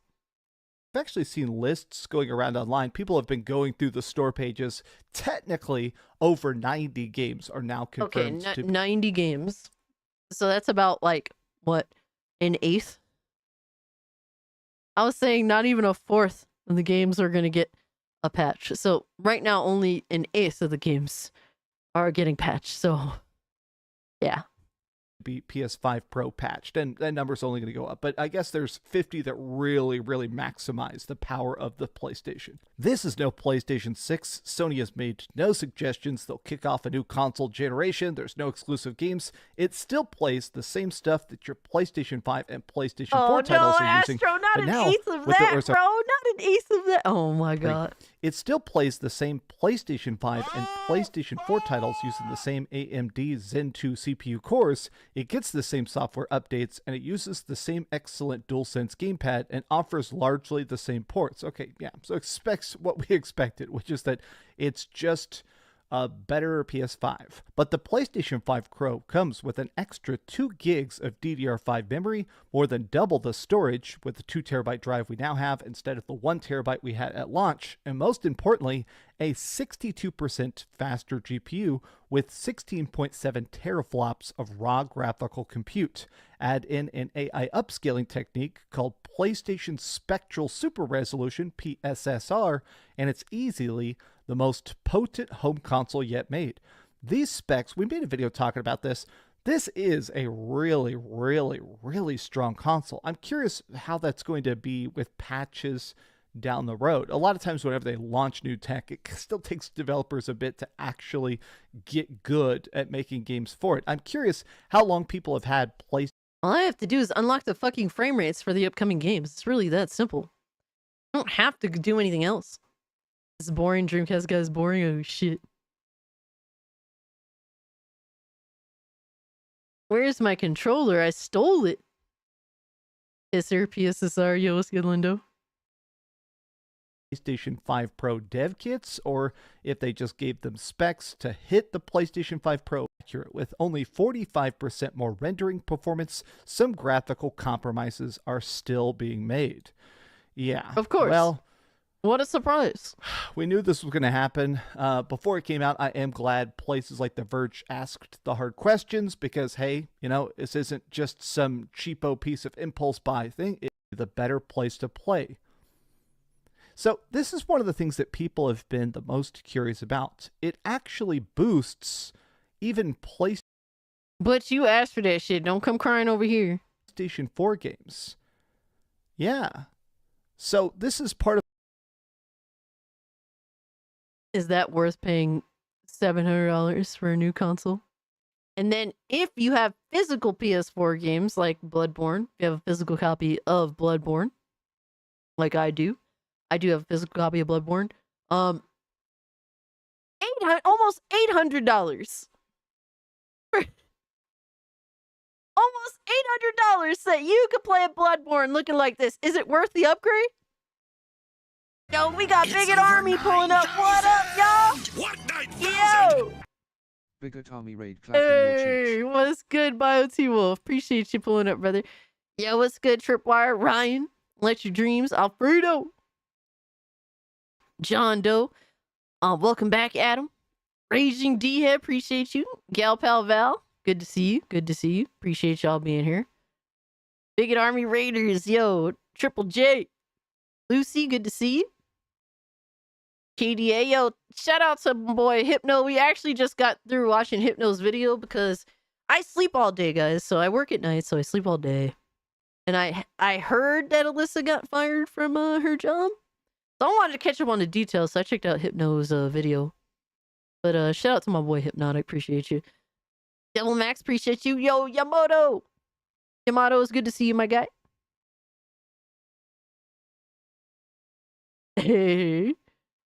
The cheeks are getting clapped in the best way possible. I mean, what? I mean, what? Holy shit, brother. Hold on, let me give a proper shout out to Hypnotic. Over 9,000! What 9,000? To be or not to be. Bigot Army raid clapping your cheeks. Hey, appreciate the two to be or not to be. Thank you so much. Yo, y'all are fucking beasts. Thank you. Thank you to Hypno. Always appreciate the homie. Let me post his YouTube in the chat. Definitely check out my boy Hypno. He keeps everyone up to date with the gaming news and stuff. And he has some crazy ass waifu battles on his live streams. Dude is a beast. Shout out to him. That's Hypnotic's YouTube channel if you want to check him out. More viewers than you should ever have. Man, fuck you, Butch. Fucking dickhead. Guys, if you can, hit the like button. If you're new, subscribe to the channel. It helps me out. Thank you guys for being here. We have over 130 likes now. So you guys, shout out to you guys. You fucking destroyed the like goal, which is usually 100 for every live stream. I deserve 5 basement dwellers maximum. Well, fuck you, Butch. But thank you guys. I appreciate y'all for being so kind. And I appreciate it, man. Thank you. Y'all are awesome. Love our Hypno? Absolutely. You like what I put in Discord? Oh, I'm scared. Forget like, I'm scared. What the hell?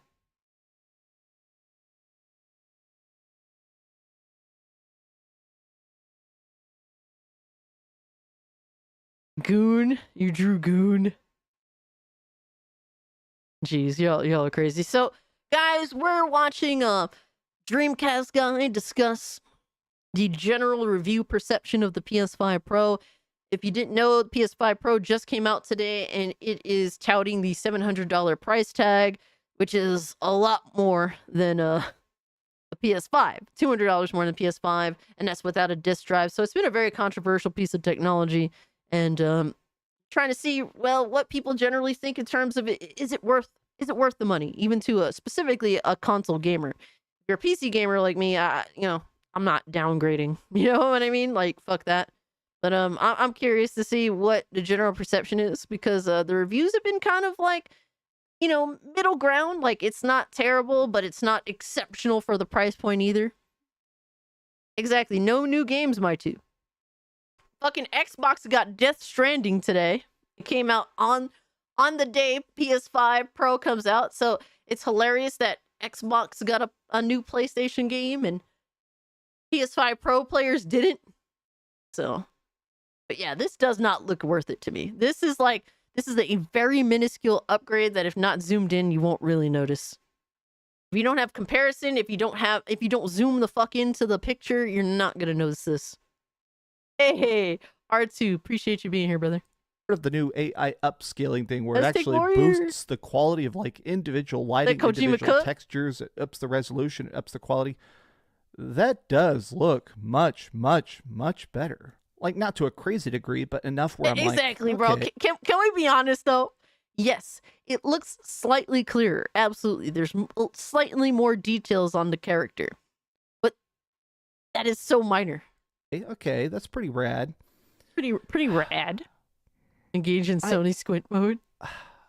I'm definitely in a spot where the more I read about the PlayStation 5 Pro, I want it to be more exciting than it is. Yo. I mean, my PlayStation 5 is already $500, right? A PlayStation 5 Pro being $700. I guess I expected it to be, 20% better, and this definitely doesn't look 20% better. Yeah, good luck with that. Okay. The thing is, my couch isn't 8 feet from my TV, it's 12 feet. It's too far to tell the difference between PlayStation 5 and PlayStation 5 Pro because those details melt away. I could just barely make out the difference at 10 feet sitting at the edge of my seat. The big Damn. Yeah, I can imagine that it's hard to really see. Really, it's the frame rates, bro. Like, how is the frame rates looking? Exception I've tried is Final Fantasy VII Rebirth. While I can't see all the visual improvements leaning back on the couch, Rebirth definitely looks like the most improved game on the PlayStation 5 Pro, no longer forcing me to choose between distractingly choppy frame rate and annoyingly blurry visuals. It's the new PlayStation 5 Pro exclusive versatility mode that offers a cleaner picture without those muddy options and also makes it have visible distance changes. Interesting. Yeah, honestly, Final Fantasy VII Rebirth definitely suffered from that performance mode. Like, it made the picture quality look like shit. So, I mean, that's cool if there's a good upgrade there. Yo, Lurch Troll, what's good, my guy? I could see some Final Fantasy Uber fans picking up the console purely for this. I actually already did see some of my really hardcore Final Fantasy friends, especially some of my friends that are Final Fantasy YouTubers. They've already decided, all right, this is worth it for me. Most games don't have this much of an improvement, though. Imagine buying a console that you technically already own. So it's not like you're getting something completely new out of it, right? Imagine buying a console you already own, just to play the same fucking games you can already play.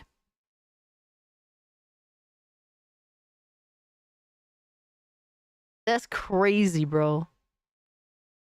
There's nothing new there. Let's click that for a second. Yep, that definitely does look better. It looks better, but it's like, if it wasn't zoomed in, would you really notice? you shouldn't expect the PlayStation 5 Pro to necessarily improve graphics in a way you might prefer. Final Fantasy VII Rebirth's open world still does that pop-in thing where plants and bushes appear just as you're about to run into them. Alan Wake 2 still can't keep Detective Casey's sideburns and facial hair from strobing in and out of existence. Speaking of Alan Wake 2, this is one of the games that gets the most PlayStation 5 Pro enhanced because of its new ray tracing mode. Now, we took a look at this. There were some leaked pictures of this. You could see in the... Yeah, it definitely looks better. Like, the shadows really do, they really do shine in some pretty decent ways. Like, that's the most you could tell for sure. Like I can be sitting from any distance and I can tell, oh, that's an upgrade for sure. Mirror, how much better this looks. That's great, but man... I feel like I'm having a bit of an existential moment in that this is a cool upgrade. It takes a performance, but I'm already hit, though, unfortunately, starting to think. And that's the thing. Like, if you're paying $700, why are you taking? Like, why is there negatives to this? You know, why is there negatives? Was this worth it? Was it worth the dev time? Was it really worth the crazy push? I ended up reading the entire IGN article as well, and they talked about the fact that the PSSR, the extra frames, the smoothing out of certain games and stuff like that is great, but I kind of wanted to see if any games passed 60 FPS. And they do talk about the fact that some games do have 120 hertz modes, but I'm a bit let down by this. I don't think it's bad, but I think this is one of those things where it is such a pinnacle luxury item.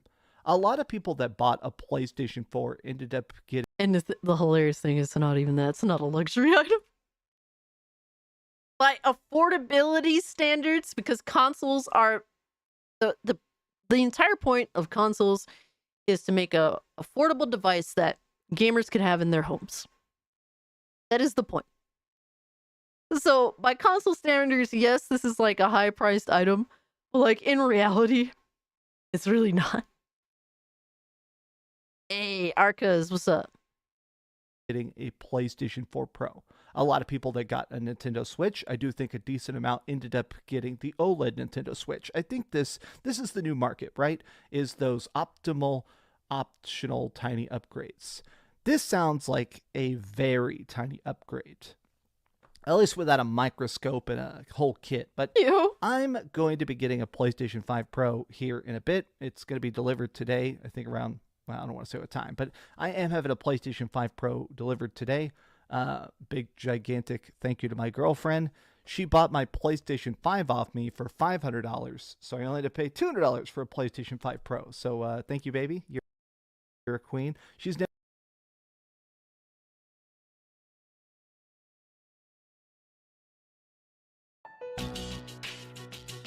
You ripped off your girlfriend, you piece of shit!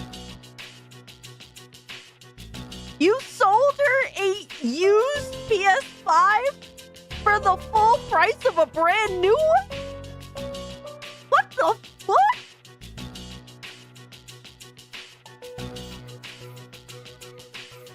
Thank you, baby, for being a dumb bitch.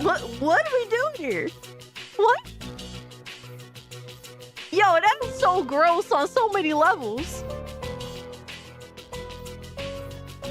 Yo, that is insane. What? Probably told her, yo, I got the PS5 Pro early. You want to buy it off me? I'll give it to you for $500 instead of $700.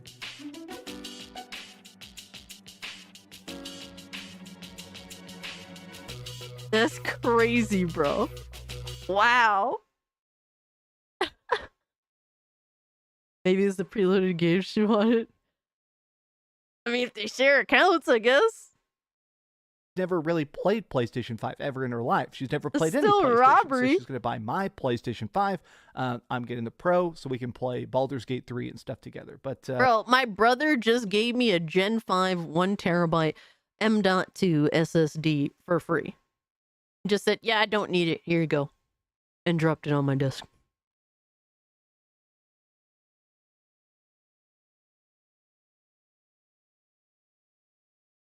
The proof is right here. I'm not lying.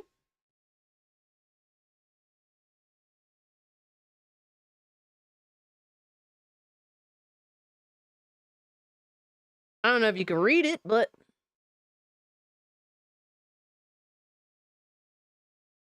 PCIe Gen 5 NVMe M.2 SSD, the T700, and it is 1 terabyte.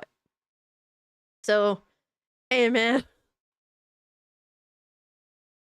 shout out to the broski for being so kind and generous.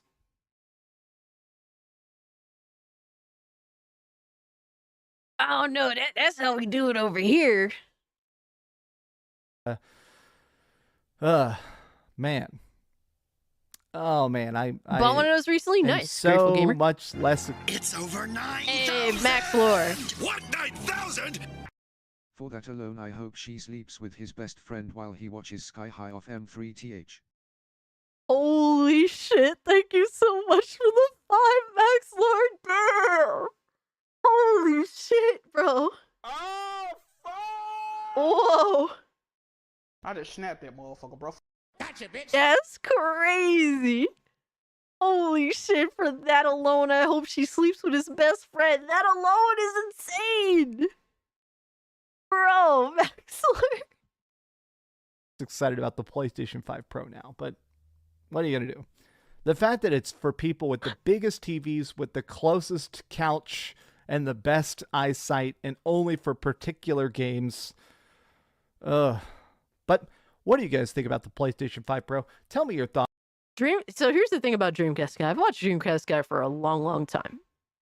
He has always been infamous for kind of flexing girlfriends and shit. He's so infamous for that shit. Like, he's always done it. At the end of a video, he would go into like this little like, oh, I just got engaged to my beautiful, lovely girlfriend of whatever. I remember when he said, then the engagement fell through. It's like, why do you flex, bitches? And then it just makes you look stupid when it don't work out. I'm just saying. But hey, man, I'm gonna leave it at that. Yo, Scott, thanks for becoming a Cult of Cage member. Guys, if you become a channel member, be sure to join the Discord. Be sure to join the Discord. You go into the channel membership tab on my YouTube channel, click the link, and it'll take you to the Discord. All you have to do is accept the terms of the Discord, and then you're in. And post and hang out with us. It's a great community I have there. We're, you know, it's important to me. It's very fun. It's all dope as shit. So I think that you'll enjoy the community. It's over 9,000. What 9,000? She needed the PS5 to give to the other guy. Oh man,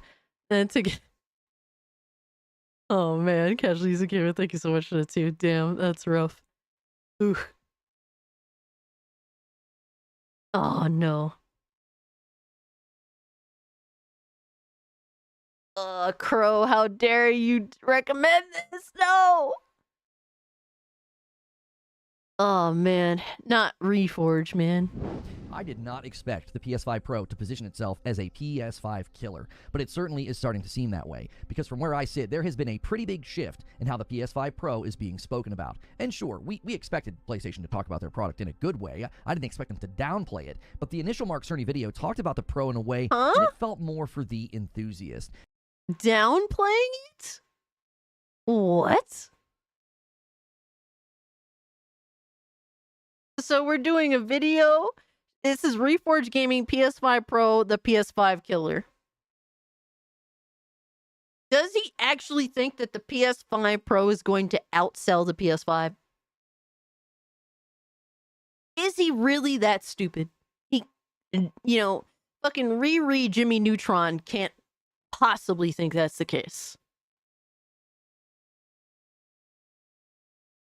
He can't possibly think that's the the video case. made more He can't be for that me fucking delusional. than the general public. The way they were zooming in on the images, Yes, we were kind of that's what it is. It's made for people that enjoy getting fucked in the ass, just like you, Reforge. Yes, it's made for you, not for the general public.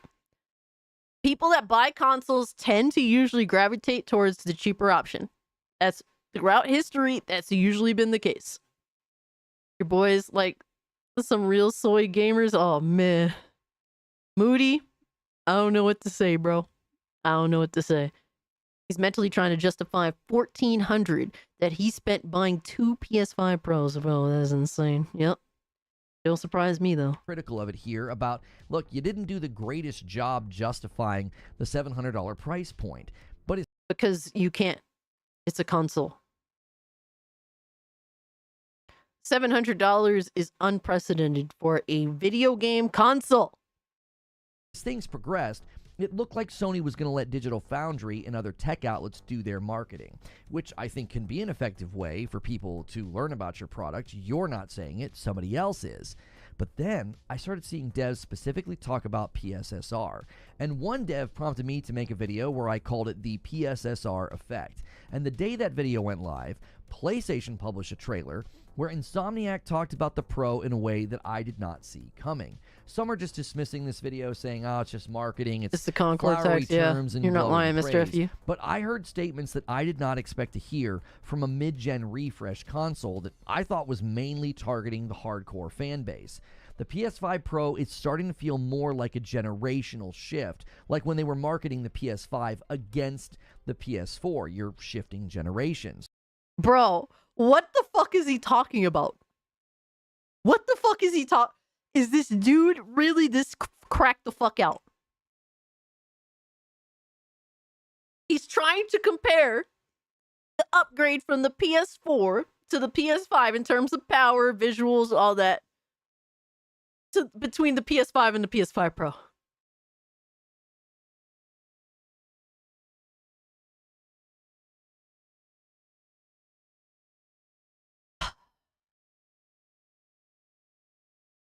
Fucking crazy. Wasn't the 3DO $700? Yeah. Yeah, but if you want all the shit that the 3DO got you, you know, oh man, it never ends. It never ends.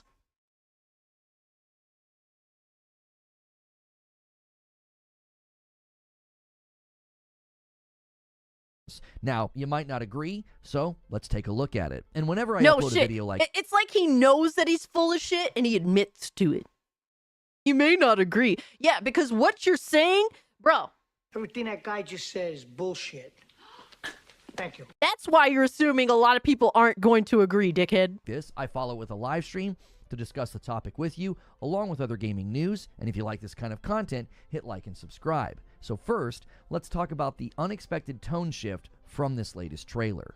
Now, before you think I'm picking out statements to create a hype moment or some sort of magical SSD moment, that is not what this is about. I actually think this video could end up frustrating people who just bought a PS5. This trailer took me by surprise precisely because I didn't feel the hype. It felt like a video that sort of downplayed the base model of the PS5.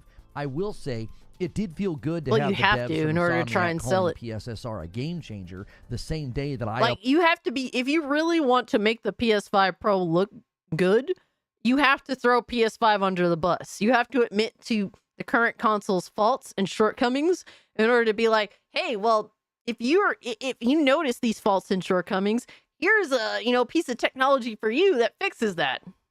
That's the entire point. uploaded a video saying this was the element of the Pro that was the sleeping giant in the room. So be sure to check out that video to see what I had to say about why I think PSSR is going to have a pretty big effect. And just a little late addition here, there was a second video that went up about Spider-Man 2, and I'm going to include that in this video. It literally went up while I was making this. So just listen to some of what's being said, okay? There was a trailer titled PS5 Pro Enhanced Ratchet & Clank Rift Apart, and the dev said the following, quote, knowing that gamers have to choose between the two modes of performance and fidelity is a little frustrating because we want our players to have the best He is the experience biggest beggar. possible. Now, this was the first statement that stood out to me. It got my attention almost immediately. It's right at the beginning of the video. And now why? Why did it get my attention? Well, she basically is saying that the base PS5 Oh god, he's listening to a woman. It can only get worse from here. is forcing folks to choose, and that's a little frustrating. This was a launch title for the PS5. This was the game that made the infamous video about the SSD, allowing them to do stuff that they were not able to do before on the PS4. And there's actually more as well. Somebody says this in the video. What excites me the most about the PlayStation 5 Pro is that you're basically getting both performance and fidelity in one package. There's no fear of missing out on something by choosing one or the other. It's really a game changer. Now, we have a dev using a term, fear of missing out, FOMO, that's commonly a frowned upon term in live service games, and basically saying if you're on the base PS5, there's a fear of missing out because you have to choose between the modes. No, they're look, it's all faked. It's literally all fake. You could play everything, every game that's available on the PS5 Pro, you could just play it on the PS5. Like, the whole fear of missing out on what? Extra pixels? Fear of missing out on what? That is insane. What are we doing? Should I get the Retroid Pocket 5? Let me look this up real quick.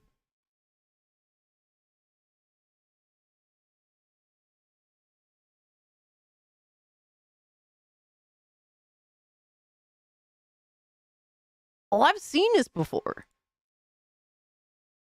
I've seen this. I mean, it's kind of expensive. But I've paid a lot for my Analog Pocket, but that's because I have a lot of physical GBA copies.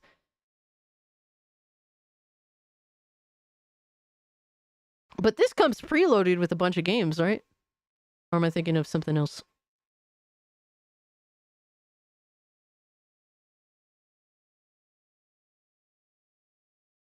$5,000 milliamp hour battery life? That shit should last a while, I would think. Screen, 5.5 inches, AMOLED, 1080p 60 FPS, 128 gigabytes, plus a card slot. Huh. Oh, it runs Android? That's interesting.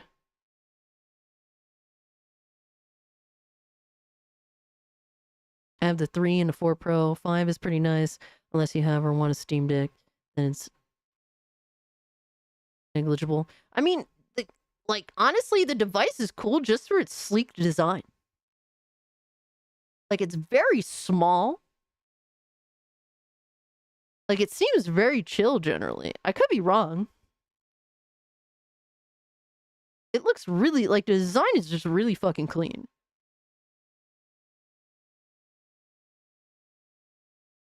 It's for emulation. The Retroid Pocket 5 will do up to and through the Wii for emulation. It's not bad at all.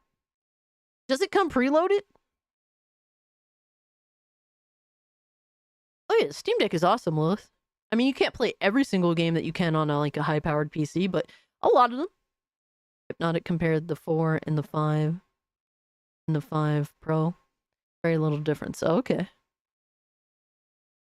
Screen is nice, and the form factor, how it fits in the hand is sweet. Yeah, it does look that way. Like, I could tell it looks like it's super fucking clean. Looks pretty, like, it has a really nice size screen. The comparison... Hold on. The comparison between the, let me see if I can bring this up. Oh, no. You know what? Let me bring this up here.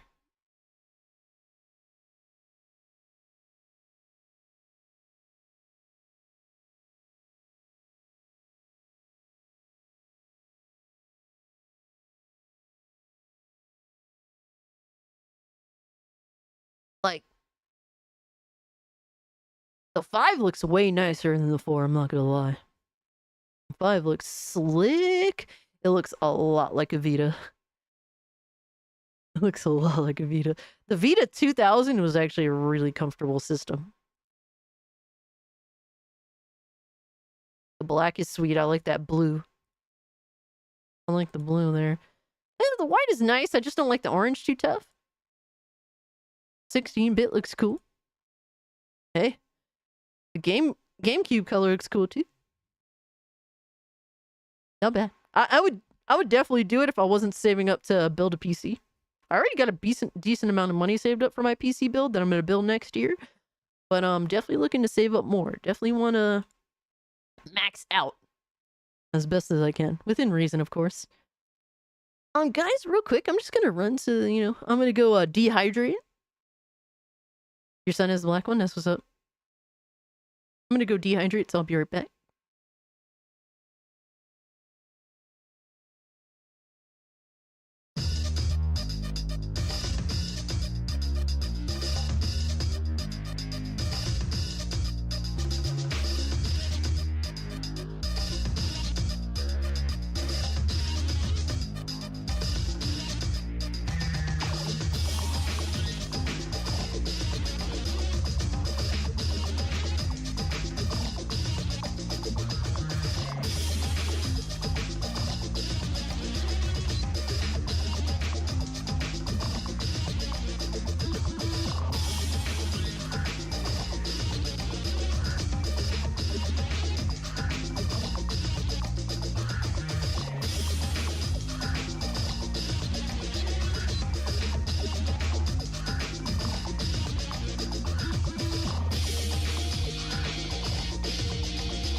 Already, I've returned.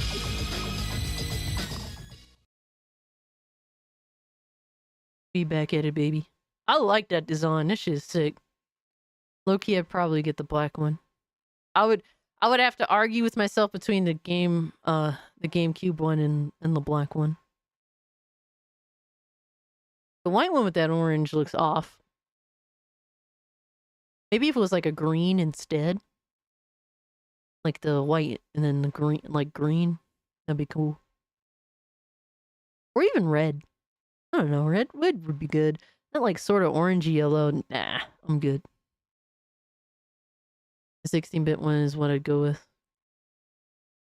That looks cool too. Looks cool too. And usually I fall for like the color buttons, but I don't know. Not feeling it this time around. That black one looks slick. That black one definitely does look slick. Yo, my man Xavier for the 5 gifted memberships. Let's fucking go, bro. What a beast. Thank you. Appreciate you, dog. And with that, we have 5 new gifted members. If you guys are here, definitely join the Discord. I expect to see new Discord members.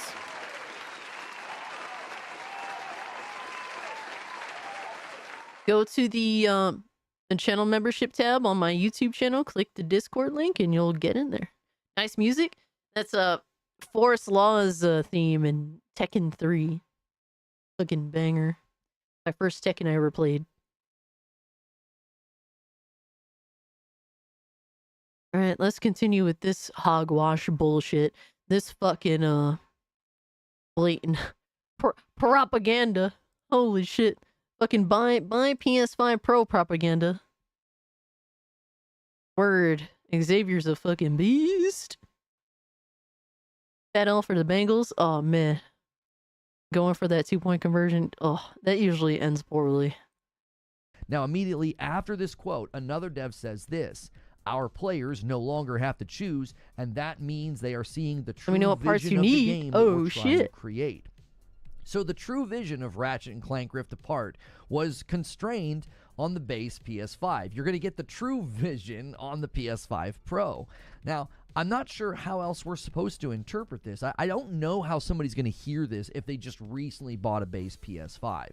Well, it doesn't matter. If someone owns a PS5, bro, not many people care about that shit. Look at, like, to be, and this is how you know PlayStation console gremlins like this are really, truly ignorant. We've seen this play out on what gamers on console prefer, right? We've seen with the Xbox Series S and X consoles, the most sold version is the Series S because it's the cheaper model. If you offer options for a console gamers will go with the cheaper option in mass. It's not even close in comparison to the Series S and X. The S has won out easily. The Pro, bro, people are not going to buy the Pro like that. They're not going to buy the Pro like that. It is going to be for a niche audience, for the really, like, the ones that are super, like, how do you say, like looking for every fucking little thing. And they end the video by saying that this will be the best player experience possible. So again, this feels like a big change. And they weren't done. Same developers. I was sitting down to make this video and they drop a trailer for Spider-Man 2 being PS5 Pro enhanced. And they once again, they Dude's zero hairline is in on the insane. fact that you're not going to have to choose between fidelity and performance mode. And after talking about how they had to compromise performance modes in order to give you that performance. Most gamers aren't going to pay $200 more and do without a fucking disk drive in order to have that. They're not going to do it.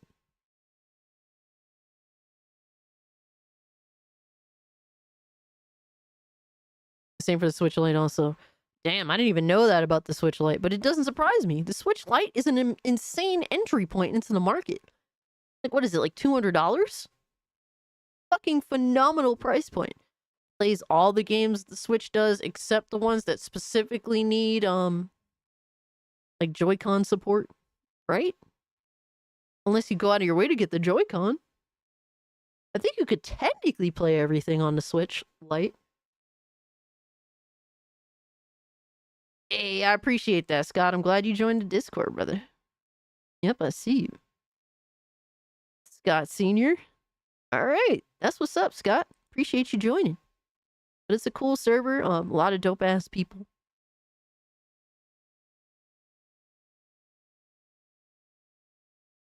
Retarded was the word, guess. Oh, man. Like, it's just dumb to pretend. Because, like, Reforged knows better. If you were talking about Xbox, and Xbox did the same thing, like, say if they released the S years ago and didn't release the X, right? He would be having the absolute opposite conversation about this. It's just because it's his platform of choice that, oh, everything's positive. Oh, you know, this should be for more people than it actually is. Like, bro, we know what it is. You have no objective opinion at all. Performance, they said this. So your final product ends up being kind of that compromise between the creative vision and the technical limitations that we have. You see the theme continuing here, right? The vision of the game was compromised because of the base PS5. Lastly, they conclude the Spider-Man video and they say this. There's always going to be compromises. Every game that's ever developed, something ends up getting cut out or diminished. Even with this version of Spider-Man, even running on the PS5 Pro, there's still something that was cut that the Pro couldn't do. When players play Marvel's Spider-Man 2 on PlayStation 5 Pro, they are playing the quintessential version of the Spider-Man experience on PS5 the PlayStation was weak. 5. So I just have to restate it again. This does not feel like marketing of a mid-gen refresh for hardcore fans and enthusiasts. This feels... It is, because you could play the same exact shit on the base PS5. You are choosing to be stupid. It's like a generational shift right in the middle of the generation. If you go back to when the PS5 was first being marketed, the games look prettier. Therefore, this is a new generation almost. Huh? The fuck? Hawkins says, in my opinion, games aren't as replayable today. Now you want us to buy an upgrade that can hardly notice to replay games we've beaten. No. Sure, that's how a lot of people feel. Yeah, a lot of games are so like drawn out now. Like most 15-hour experiences are now fucking 50-hour experiences. And by the time you get through that 50-hour game, like, you're just done. You never want to see the fucking game again. We'll hear a lot of similar phrasing and positioning. And you want people to replay those types of games. Basically, the developers sound like they're taking a breath of fresh air. You know, finally, we can do all this stuff now that we're not constrained by that old Exactly, tech, Lewis. right? Same. And if you go back and you look at the PS4 Pro, it was not positioned like this. They weren't sort of downplaying the PS4 in order to sell Pro units. Now, when I was discussing this with my members, someone brought up Apple. And basically, Apple has no problem talking about how much better their new phone is versus the old phone, and they launch a new phone every year. The interesting thing about this is the market and the consumer aren't bothered by this at all. At least not in a big enough way. The cadence of new technology from Apple is so fast, and they have no problem essentially putting down their old phone to prop up the new phone. It's retards like this that constantly downplay PC gaming. This dumb cocksucker would rather buy a new console every fucking year, like how people do with iPhones.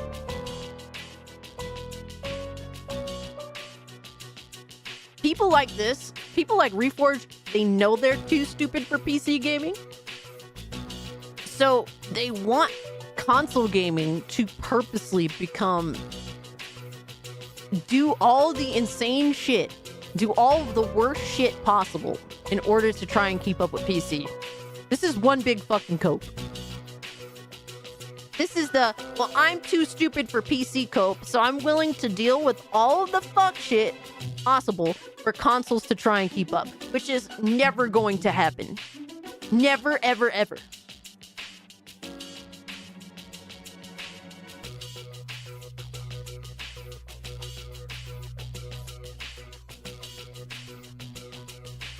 What's this shilling about Apple and Sony, bro? Tarnished? I have no idea. I don't know. So Sony is the Apple of gaming, gun. Yeah, the rip-off artists. Imagine endorsing that kind of behavior in the console gaming space. Imagine. Disgusting. Absolutely disgusting. His argument is, but the most anti-consumer company on the planet does it. Yo, Nolan speaking facts, dog. Holy shit. You're not even lying. Terrible, man. Gaming Wolf says, I prefer something physical for gaming. It's why I have a Switch, and it is the only one still getting physical games. Yeah. Switch 2 likely will continue that. So there's that, but that's on borrowed time with consoles, man. Sad to say. Riri doesn't believe in pro-consumer. Absolutely not. Everything that he wants in gaming really at this point is all because, well, I have a YouTube channel with a bunch of viewers that throw money at me that I did not earn. Therefore, I can afford for console gaming to be as anti-consumer as possible. That's where we're at with that.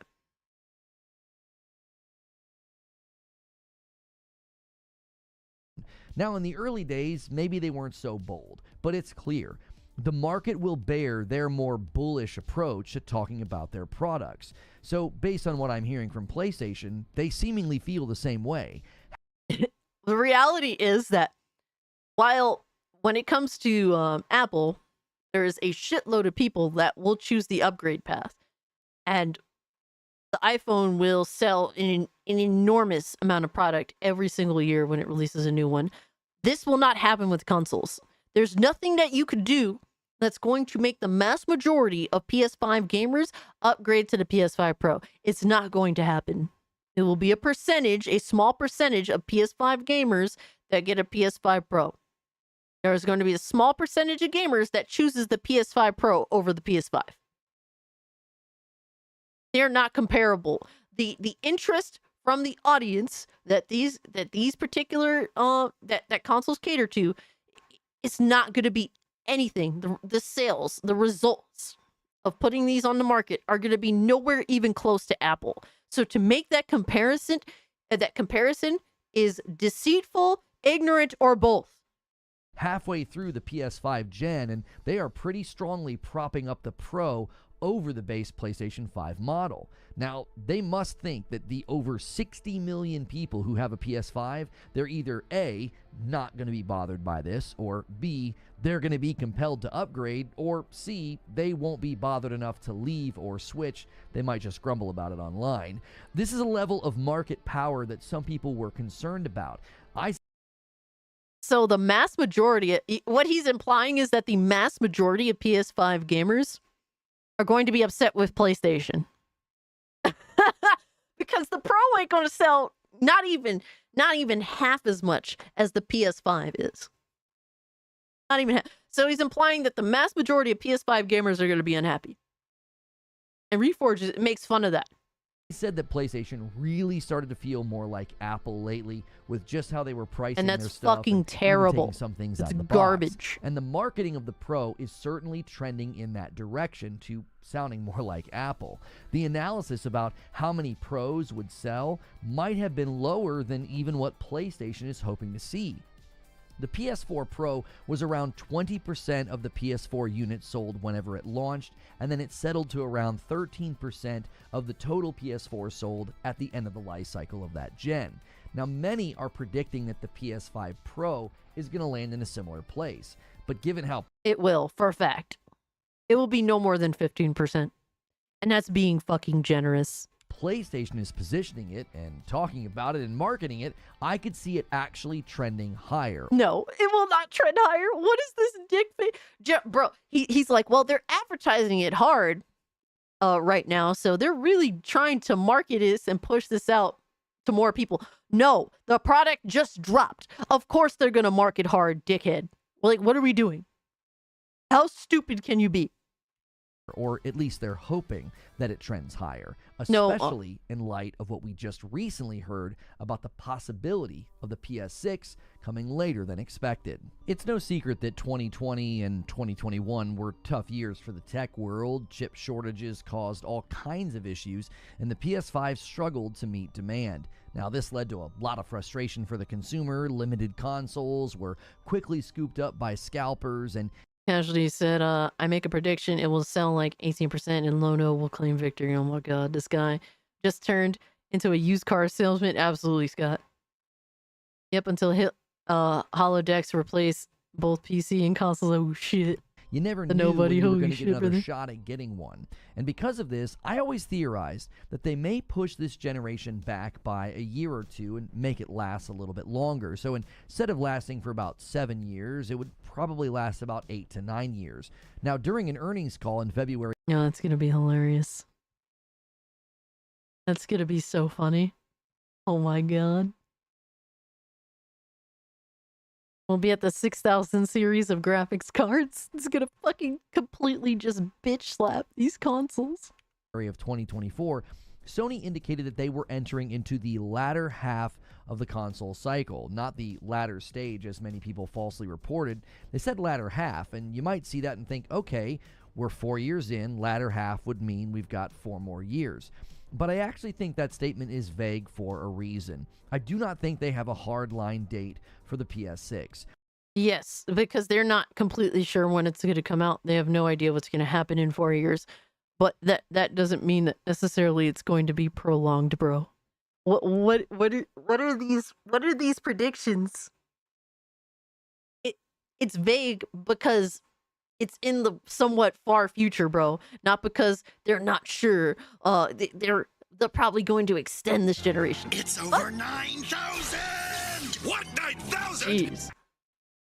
Yo, my man, Sav J for the 5 just drops that 5 like I ain't gotta say nothing. I appreciate it. Thank you so much. Remember the PS9 adcast? Oh my god. And a recent article from VGC could help support this. Now, the article was titled, PlayStation CEO says PS5 Pro was a 5-year project. Development started before the PS5 launch.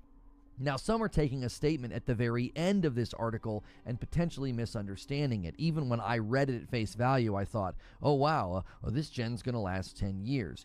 Here's what he said. We design everything with having one ahead in our mind. It's not like we just make a next step and we don't know about the 2 steps ahead. That's not our way of working, because we need to make sure that the 10-year-old generation cycle continues to go as well. So if you consider this, okay, the PS4 was released in 20... It's over 9,000! What, 9,000? 9,000. Sorry, L. Wanted to do that for weeks. Yo, shout out to you, Cash Lisa Gaming. Thanks so much for the 2, bro. So, not only is he boring, Lois, but he's fucking dumb. Does he not understand that,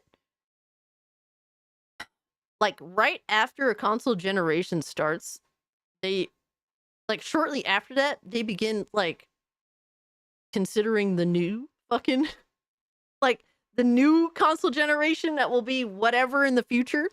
Like, a new console comes out. Obviously, they had the Pro in development alongside the PS5. Hey, Cass, hope you're doing okay. I'm suffering a lot of stress with a family member coming this weekend who may be upset by results of this week. I'm hoping to stay cool, not stressed and rage like a nut. Yeah, unfortunately, you know, a lot of people go overboard with that stuff. That's why I wrote in the title of my live stream, hey, we're not talking election stuff, man. We're not doing it.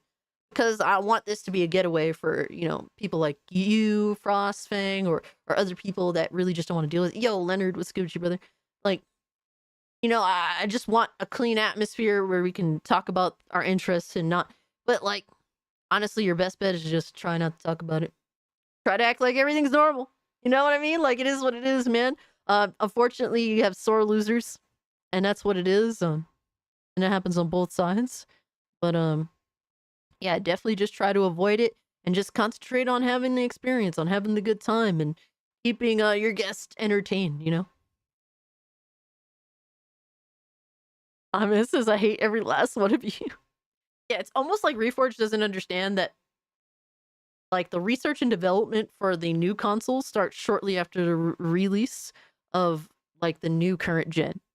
So, like, this is nothing new. This has always been a thing. I remember, like, as far back as early PS4 generation, people like Mystic Ryan were talking about this shit. So, I don't know how little Reforged knows, but he doesn't know much. I don't think he started gaming last gen. He definitely he was an 8th gen gamer. That's when he started. This is always how consoles have worked. This is not working. NES was 60 FPS is telling. Yeah. Yeah, he has no idea as to the history of gaming. He started gaming last generation sometime, and that's what it is. And he proves it every fucking time. Oh, I think that's being, honestly, Tarnished the Witch, I think that's being generous with saying that he started gaming PS3. I think it's very generous. But hey, you could be right, but I doubt it. Mystic Ryan, the GOAT of PlayStation, guys, always has been since the PS3 generation. Yeah, Mystic Ryan actually convinced me to get a Vita. Watching him talk about Vita and just the games and all that shit, I was like, man, I wanted it. And I was happy. I was happy with my Vita.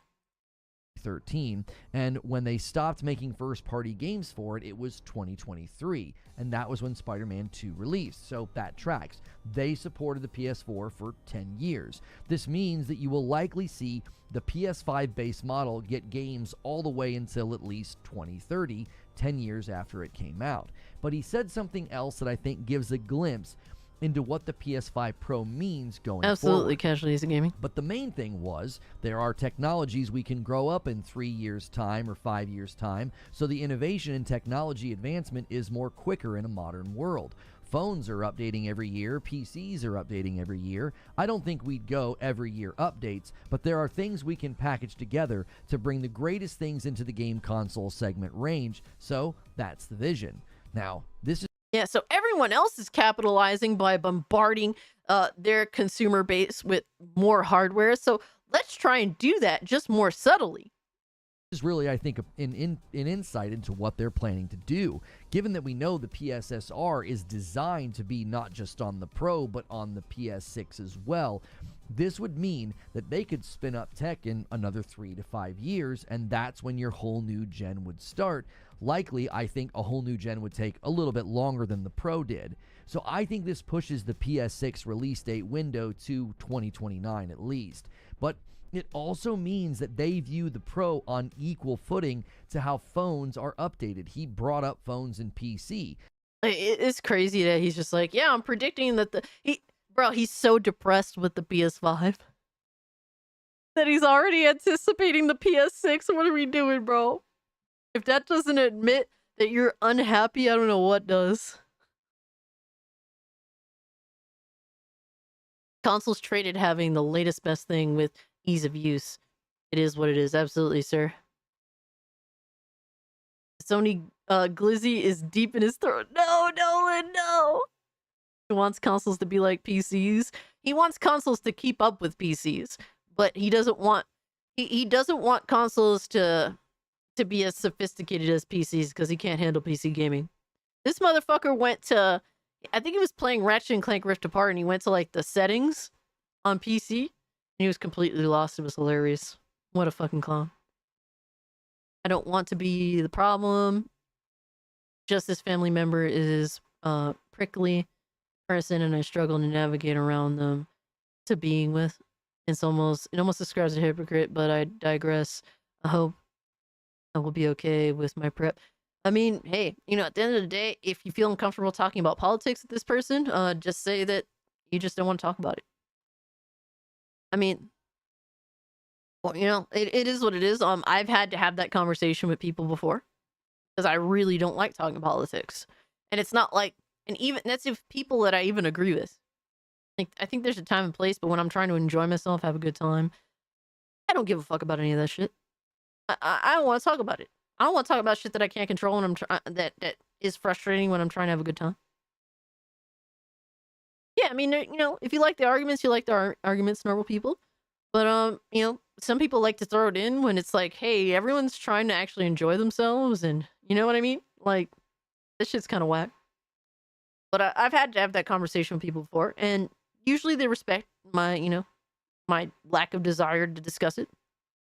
And then there's some that don't. And it's like, well, go fuck yourself. I'm not talking about it. I don't care. and that didn't go so well, but hey, what are you going to do, right? Don't be that guy, exactly. But you also have to be like, you can't just be like, hey, I don't want to talk about politics and then not have anything else to say. So you gotta have backup discussions. This leads to what I've been saying since the start of this video. Oh, the here we go. PS5 Pro is a PS5 killer. And as far as I can tell, PlayStation is taking a much more aggressive tone with how they position this thing. So I anticipate it selling better than the PS4 Pro. And it's going to build a bridge to the PS6, which could even mean that the PS5 Pro outlives the base PlayStation 5. So as I said, it's the PS5 killer. So how does that work? How does that, hold on, what? So as I said, it's the PS5 killer. PS6, which could even mean that the PS5. So I anticipate it selling better than the PS4 Pro, and it's going to build a bridge to the PS6, which could even mean that the PS5 Pro outlives the base PlayStation 5. How is that possible when every single PS5 Pro game also has to run on the PS5? Like, he really thinks people are this stupid. He really thinks people are this stupid.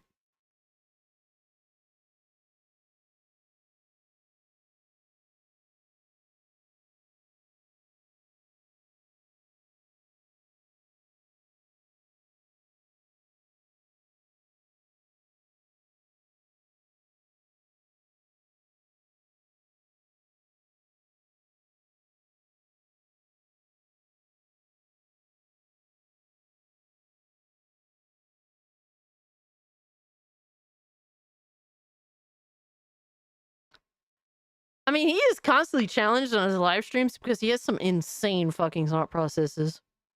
Let me see what people in the comments are saying. I said, you really think people are this stupid, huh?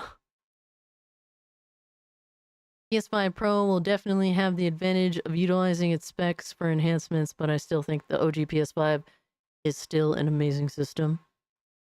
I've had the PS5 since launch day, and the Pro hype is real for me. Let's go. In my 35 years as a gamer, the PS5 Pro will be the first console I bought on the release day. Sure, I have an 825 gig disk drive unit, but I also have a really nice TV and want the best visuals I can get on it. The Pro is cheap by comparison, bro. Cheap by comparison? What the fuck? Lack of good games is the real PS5 killer. Oh shit! Oh shit! The Gore King with the killer comment. Yes, boss. Oh shit, bro.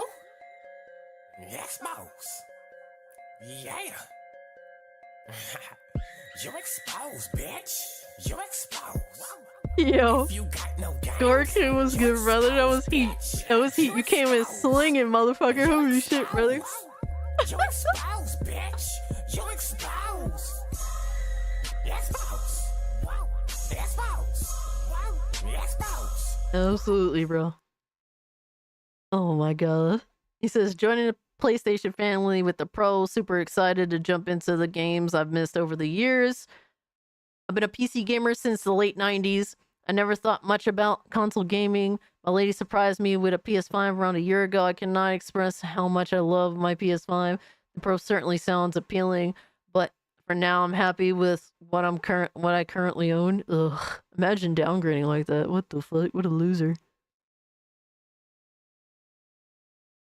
This is a dude that just does what his wife tells him to do. What a what a soy boy, holy shit.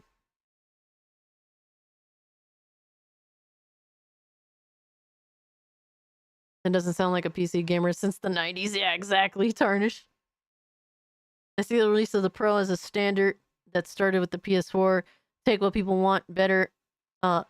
Take what people wanted better than the base PS5. Give us the developers what they want in a console. I think this is gonna be how Sony proceeds console generations moving forward and keeps with the tech and trends. I mean, the reality is that, you know, the PS5 Pro is gonna be hindered by the PS5.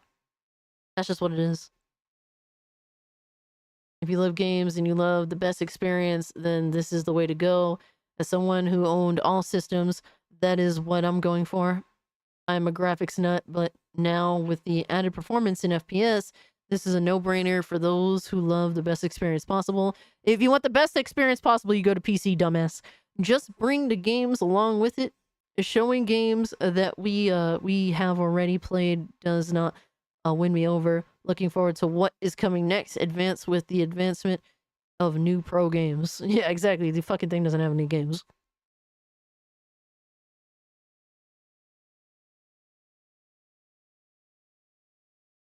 Bro, this idiot literally sits here and it says I paid $800 for the original PS5, so $700 for the Pro is a steal. What a fucking loser. What a loser. Oh my god. How do you self-report like that? He admits he got railed hard on the PS5. And somehow talks himself into believing that the Pro is a better choice. Oh yeah, you did pop in at the right time, Rome. Yo, these comments are hilarious. These are some of the dumbest people I've ever seen in my life. He really does have a dumb fuck audience. I'm sorry. He makes some valid points. No, he doesn't. But I can't help but think that this is a pre-holiday marketing push.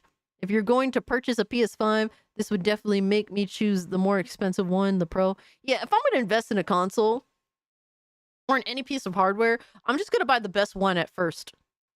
Like, that's just always going to be the case.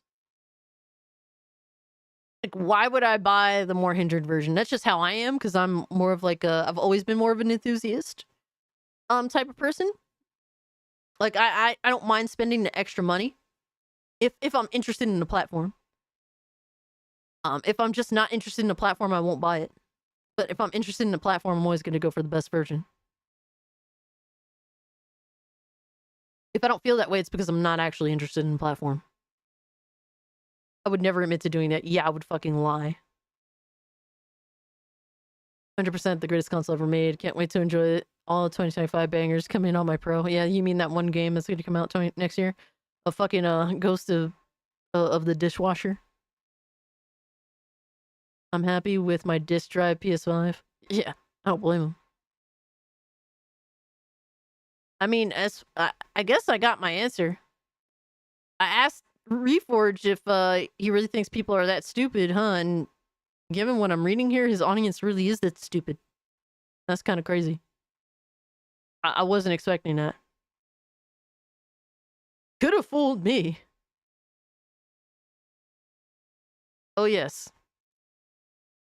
Ghost of the Dishwasher indeed. Alright, next up, let's see what we got. Oh man. Real quick, let me get a drink. I need a drink. Preferably alcohol, but I have none.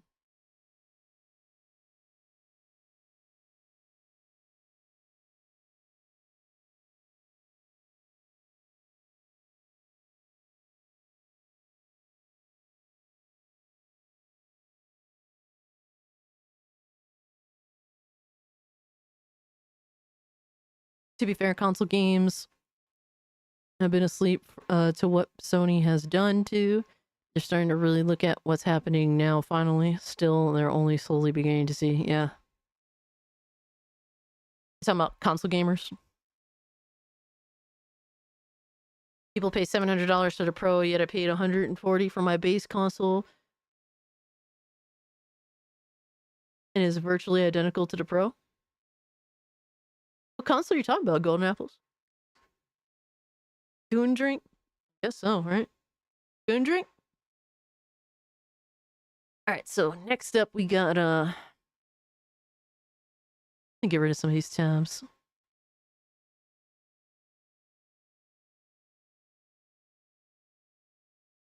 Next up, so since we've been roasting, you know, we gotta give my boy Iman a break. We've been roasting console gremlins on the PlayStation side, so we gotta roast gotta roast some console gremlins on the Xbox side, man. All right, because they've been wilding the fuck out too, man. They've been wilding the fuck out. This is from Double Barrel Gaming. GTA 6 landing on Xbox Game Pass would be a game changer.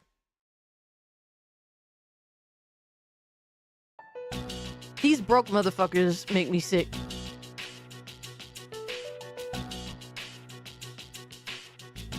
These broke motherfuckers are disgusting. These broke motherfuckers don't want to buy nothing. Like, what are we doing? You're saying you won't even buy GTA. That you want it to be on Game Pass.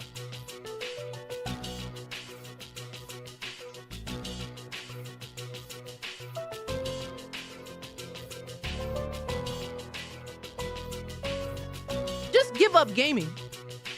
If you're someone that loves GTA, but you won't even pay for GTA of all things, why the fuck do you play video games anymore?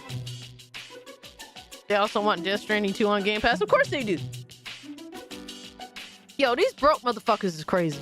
And I don't like to tell people, I don't like to call people broke. Don't get me wrong. But when you're personally, I'm like, I want to be excited for GTA, but I hate GTA 5. I'm one of those. So I'm kind of like, let me hold up. But if GTA 6 looks amazing, I mean, I'll pay whatever for it. I don't give a fuck. If I really, really want something, I'll buy it. I don't give a shit. But these motherfuckers is hyped for GTA 6, don't want to pay for it. They want it to be on Game Pass. Do you really like video games then? There's broke, and then there's the brokey mentality. This is brokey mentality. Absolutely, Lois. That's a fact. That's a fact. So let's see what this insane thought process is here.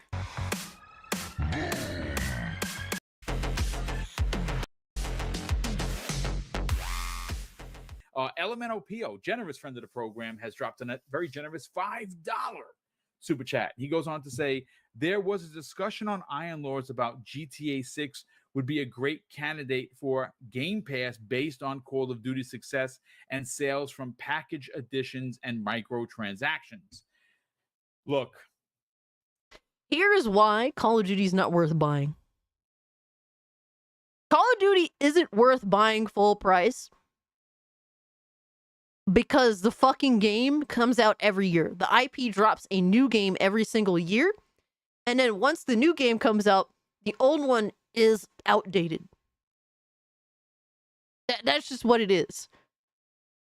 Now, since there's different developers that work on Call of Duty, leading to Call of Duty dropping every year, some developers drop shit Call of Duties, and then some drop okay Call of Duties or good Call of Duties, depending on what you think the value of Call of Duty is.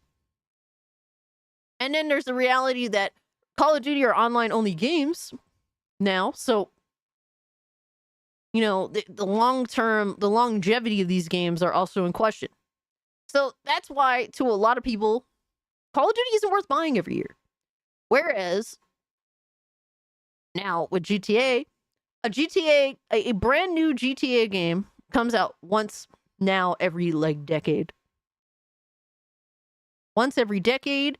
They'll sell it to you multiple times, given, but all right, Gaming Wolf, thanks so much for hanging out with us. If you buy a GTA game, you're guaranteed to get support for that GTA game now for at least 10 years. You're telling me that's not enough to say it's worth buying the fucking game. You know that you will be buying a video game that will be supported for about a decade, give or take. But somehow that's not worth it?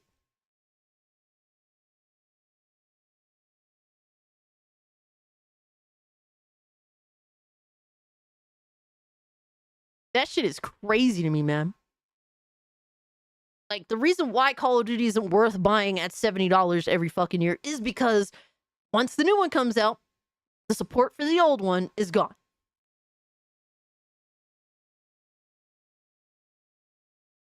Listens. Yeah. Shout out to you, Lilith. A decade or a decade and a half, we get a TES and GTA game. Yeah, the Elder Scrolls. Yep. So if you're telling me a game that you know is going to be supported for that long isn't worth buying, just basically don't buy video games anymore. You don't want to play video games. Don't they're not video games are beneath you is what you're saying when you say that shit. So why the fuck are you even here? We still do not have a confirmation on who has marketing. I personally think, and so I see that, Teddy, but that's like a different conversation, generally speaking. But that definitely is a thing too, certainly. Let's just take 5 minutes to get into it because this is a great thought and a theory. Sony needs this marketing, not because they're dying, not because they're going to third place. They need this marketing because they don't have Call of Duty anymore. And if you're wondering, both sides need this marketing because once GTA 6 drops, it is going to be the most relevant video game ever released. Whether you love GTA or hate GTA, that is a fact. It will literally tower over everything else that comes out. Nobody's going, bro.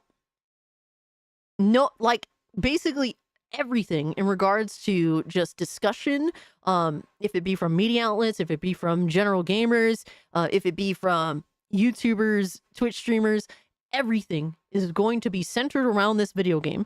So 100% both sides need to get their hands on GTA 6 marketing. And I'm sure that they're in a fucking war over it. All right, a money war over it.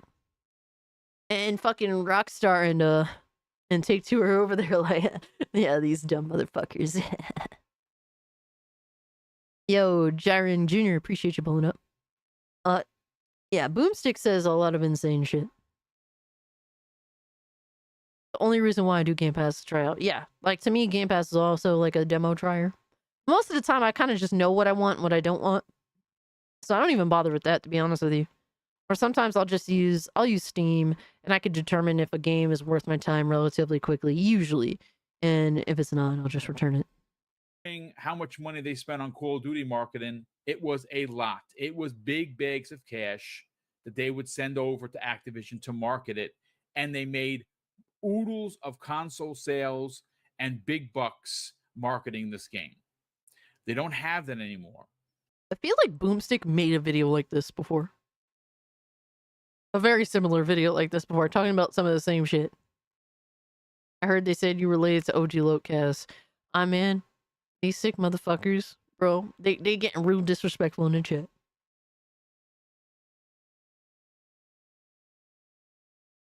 Nolan said, hot take, I think GTA 6 is gonna end up being Rockstar's Veilguard. Wow. Gonna be interesting. This is gonna be interesting. That's definitely a hot take. Do I think it's gonna be their best? No. Do I think it's gonna be their worst? No. That money that was used for Call of Duty is now sitting, just waiting for it to be used for something else.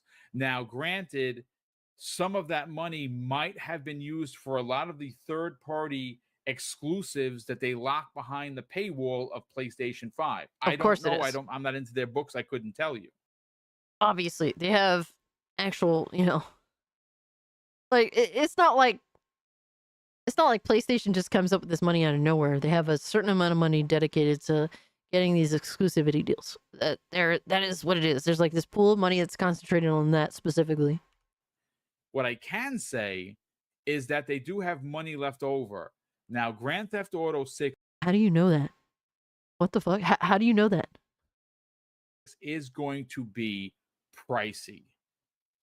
So I don't know if there's going to be some sort of a dual thing where Xbox has marketing and they paid a little bit into it, and PlayStation has marketing and they paid into it, or PlayStation dropped what could be upwards of $1 billion on this marketing. This is going to be the biggest game when it comes out, whether that's holiday of next year or early 2026. It is going to be freaking massive. We all know that. Getting back to Game Pass, though, man, look, as a Game Pass subscriber, I think that you sign me up. Charge me whatever you want to charge me for the bonus content, $30, $50. I'll buy it. I'm getting it into my service. Do I think it's possible? I'm gonna be honest with you. I don't think it's plausible. I just don't see how much they would have to pay to get that game into Game Pass. It would be. It's never gonna happen. This is a fucking pipe dream. This is bro, Xbox dudes are so fucking delusional when it comes to Game Pass. The fact that we're actually having we are having this discussion about a game that's been in development for a decade. That how much money did Rockstar admit to putting into this game?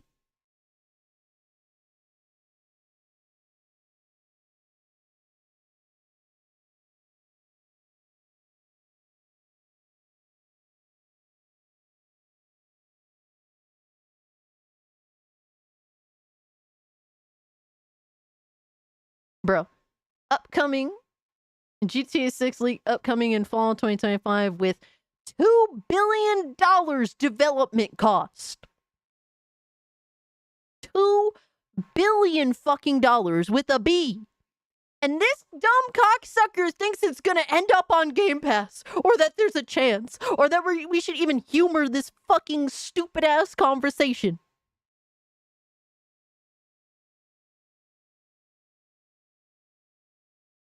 This is what I have to deal with, guys. This is the shit that I have to deal with. Casualties of Gaming says GTA 6 could go to Game Pass a few years after release, but the amount of money Microsoft would have to give out to get it says one would be insane. If I think that was a realistic possibility, I think that would be a realistic possibility if Microsoft had gotten GTA 5 on Game Pass earlier than they actually did. Like, say when Game Pass launched, right? One of the first games on there was GTA 5. I'd be like, okay, they're willing to throw that money out there. But they didn't do that.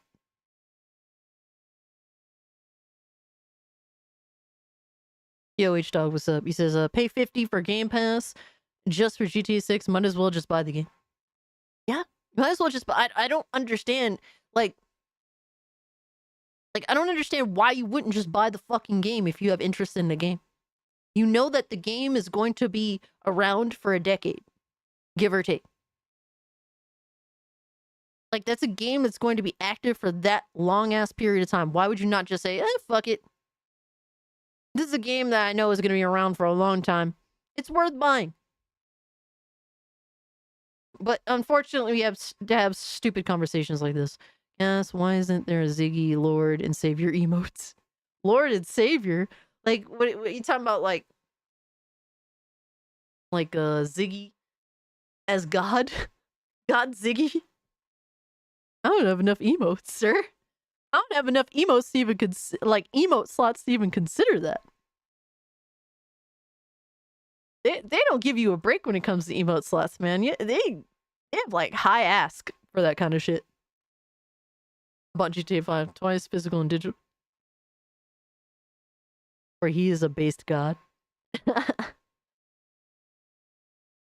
I just think that this is an insane conversation to have. Like, the reality is that when a GTA or Red Dead comes out, you will never see that. Like, you will never see that game go under $30 in price. And since games are now more expensive than they were when Red Dead 2 released and GTA 5 released, since games are like 70 now, I'd say definitely not under 35. While a game, the current Rockstar game is out, that game will never go under half the price of the game. Not until the next game comes out and has been out for a while. So I do not, unless Xbox is willing to spend an absolute, insane, tremendous amount of money that is unrealistic, that probably has a negative effect long term. given how long it would take to even get there, to even have that conversation realistically. Like, I don't think that it's gonna happen, even on a long-term basis. Bought the Vault Edition discount on Xbox because I play it on Game Pass. Nice, yeah. You're more enticed. Like, when you pay less for a game, you're more enticed to say fucking and just buy some extra shit. It happens to me all the time, actually. Ziggyzilla emote, yo. There is only one base god. I mean, but Ziggy can be a base god too. Aye, man. But shout out to the base god. Look, again, I'm not an analyst, folks. I'm just taking a blind stab at this.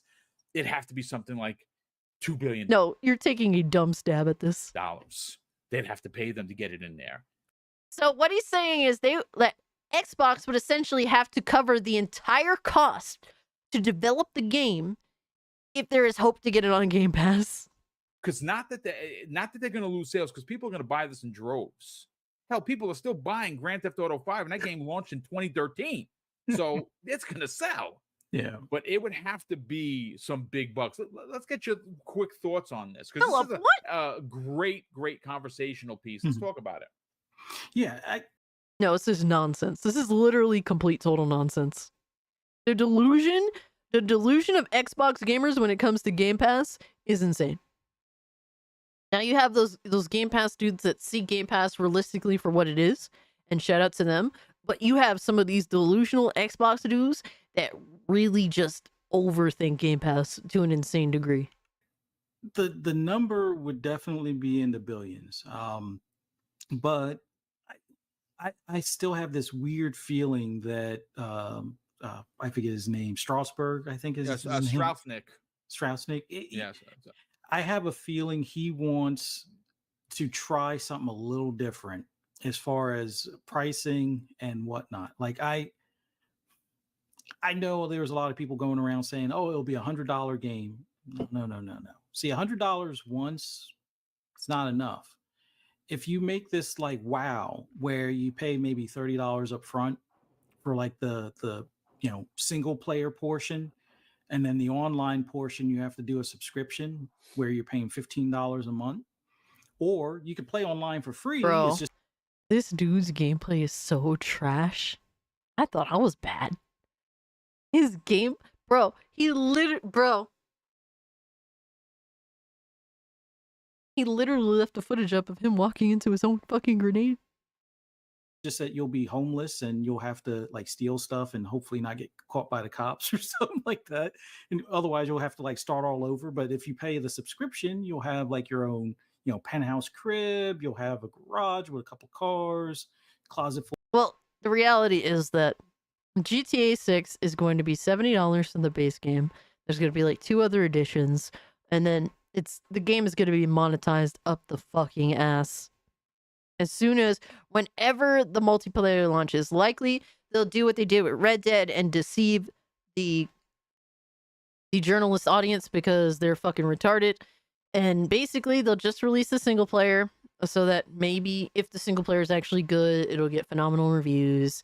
Since it is a female lead that clearly is taking the reins and simp retard dude in the background, give or take, it'll likely get good reviews from the gaming news outlets because everyone glazes Rockstar. And then they'll wait like a few weeks to launch the multiplayer. And then the multiplayer is going to be this disgusting, egregious fucking business practice in gaming that everyone's gonna simp for and basically dump their wallets into. That's the prediction that's likely going to be the case. They will make an insane amount of money off of shark cards. They'll make an insane amount of money off of every penny pinched pile of bullshit that's pushed into the GTA Online component. And yeah, we'll just have to live with it. Just have to live with it. It is what it is. Full of clothes and armory full of weapons. I could totally see them doing some sort of subscription thing. Now, could that be somehow rolled into or added into Game Pass as a perk? Like maybe you get 2 or 3 months of that, Grand Theft Auto 6 subscription. I could see that being something in Game Pass. But I I think they're looking to change the game on how we play games or how we pay for games, and seeing how well subscription services work. Putting it in someone else's subscription service wouldn't work for Take Two. They're greedy. We all know this. So yeah, they're The only subscription service that's going to be involved with GTA 6 for 10 years is going to be their own, like, in-game subscription service that gives people access to, I guess, money every month or some shit. Money and some sort of XP bonus or whatever the fuck. Like, some sort of tidbit, nonsensical bullshit that they try to, essentially tell their audience, yeah, the whole GTA Plus stuff. Like, that's the only subscription service that's going to be involved with GTA 6. they're going to want to have their own subscription. I mean, they've already had their VIP thing for Grand Theft Auto 5. Yep. It didn't do as well as probably what they would hope. But then again, the game is so old and it's already been on PC. Yep. By the time they came out with the VIP thing, you had other options where you could mod the game and do whatnot without having to do the subscription. Oh This my time, if they God. started off where it's subscription required, like WoW, yeah, I could totally see them saying $15 a month or you're homeless, and every time you get caught by the cops, you got to start over. Dude, imagine that shit. That would be fucking disgusting. I doubt it. I doubt it, bro. I just think that the grind will be absolutely egregious. Like, you will own nothing for bro. I remember the first time I was grinding in an online game, and I was like Red Dead 1. Bro, being stuck with that fucking donkey off rip is like the most disgusting disadvantage back in the day.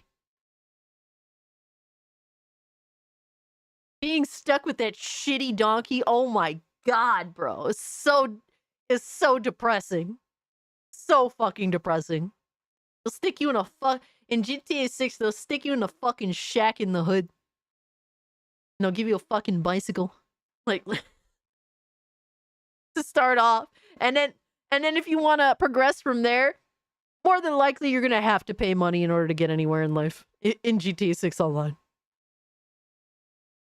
Lord Shadow says, other games have microtransactions for single player and nothing surprises me anymore. Yeah, Lord Shadow. You're not wrong there. GTA Online hasn't been good since 2015 on 360. Damn.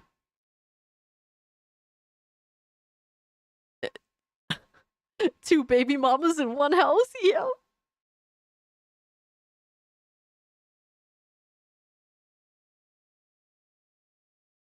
So you'll start as CJ? Yeah, absolutely. Except with less. Except with less, bro. Thing.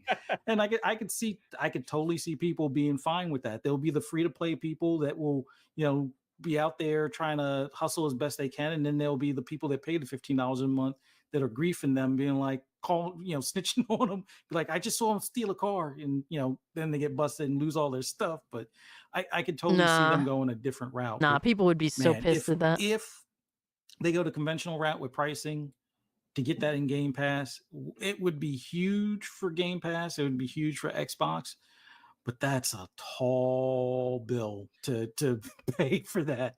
Like, I could see a year later getting it into Yeah, Game. this dude, like, while he has his own stupid fucking theories as well, he knows that GTA 6 on Game Pass is like really dog. Like, we're even talking about this. Game You could tell. Pass, but the first year, wow, yeah, that's a couple billion that would be better suited paying for other third party stuff. Like, they already have $1 billion to put towards third party. They could either do that or double the payment and just get GTA 6. Like, I think it's a better move to go with all of the other third party stuff like they've been doing. I feel like instead. But I feel like likely. So I feel like GTA 6, the base copy is gonna be $70. That's, I think, a given. A lot of these people saying that it's gonna cost $100. I think that's bullshit. I think that the next edition will be $100 easily. And honestly, I think that the Ultimate Edition, like the full price edition that you can get off rip, will probably be $150. And they probably won't give a fuck either. And you won't get anything physical with that either. Like, in terms of like extra items other than like if you're buying that physically, like other than the physical game and all the fucking little digital bullshit to it, or even with the digital version of the game, it'll be $150. That's where we're headed, dog. That's where we're fucking headed. But we'll see. I mean, crazier things have happened. Like we woke up one day and Activision was on the acquisition list, and nobody saw that coming. So there's that. I mean, listen, I'm not going to sit here and lie, and I know that it would be a tall order. I Exactly, Astro. So 130 for Outlaws is insane, and 150 ain't far from that. For first quarter 25, which we know have come out, their record-breaking numbers. Yes, they're down 29% in console sales. Anything down is not good, but they're up everywhere else. I personally think that Take-Two is on the docket. I think once Lena Khan is out, I think once there are new people in office, what? It's something they're going to want to add because again, Grand Theft Auto, like Call of Duty. Hold on. Is on the docket. I think 25, which we know have come out. Satya Nadella and lie, and I know that it would be a tall order. I personally think hearing Satya Nadella talk about the numbers for first quarter 25, which we know have come out, their record-breaking numbers. Yes, they're down 29% in console sales. Anything down is not good, but they're up everywhere else. I personally think that Take-Two is on the docket. I think once Lena Khan is out, I think once there are new people in office, it's something they're going to want to add because again, Grand Theft Auto, like Call of Duty, will never be exclusive. It will be here. If they could put it on your refrigerator and sell you a copy, they will do it. So it's never going to be. It's never been for the exclusivity play. It's just about adding that piece of content to your service. Dude, this dude is fucking delusional. What a fucking delusional fucking loser. He actually said he had the fucking gall to say Take-Two Interactive is on the docket. What the fuck are we doing, bro? What are we doing? It's like, this is how you know they're not happy. You're not happy with their platform. It's fairly easy to tell. Yeah, this is complete fucking delusion. After buying Bethesda, you're still unhappy with your platform. After buying Activision, you're still unhappy with your platform. Oh, well, let's continue. Well, if we buy Take-Two, Xbox will get better, right? Right? We buy Sega, Xbox will get better, right? Right?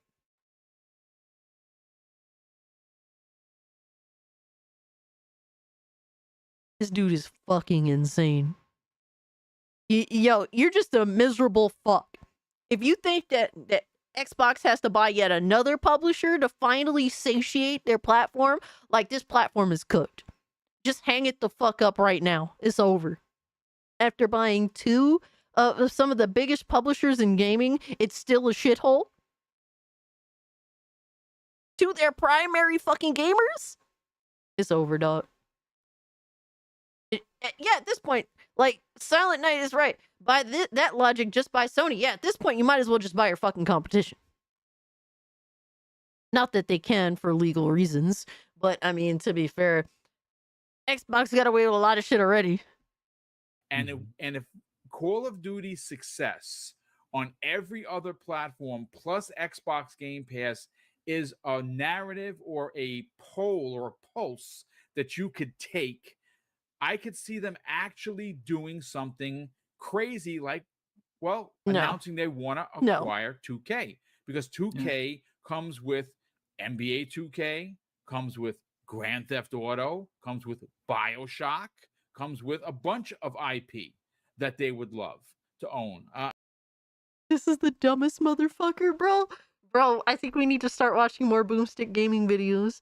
If this dude is this retarded, if this dude is this fucking retarded, I think we'll have to start watching more Boomstick videos.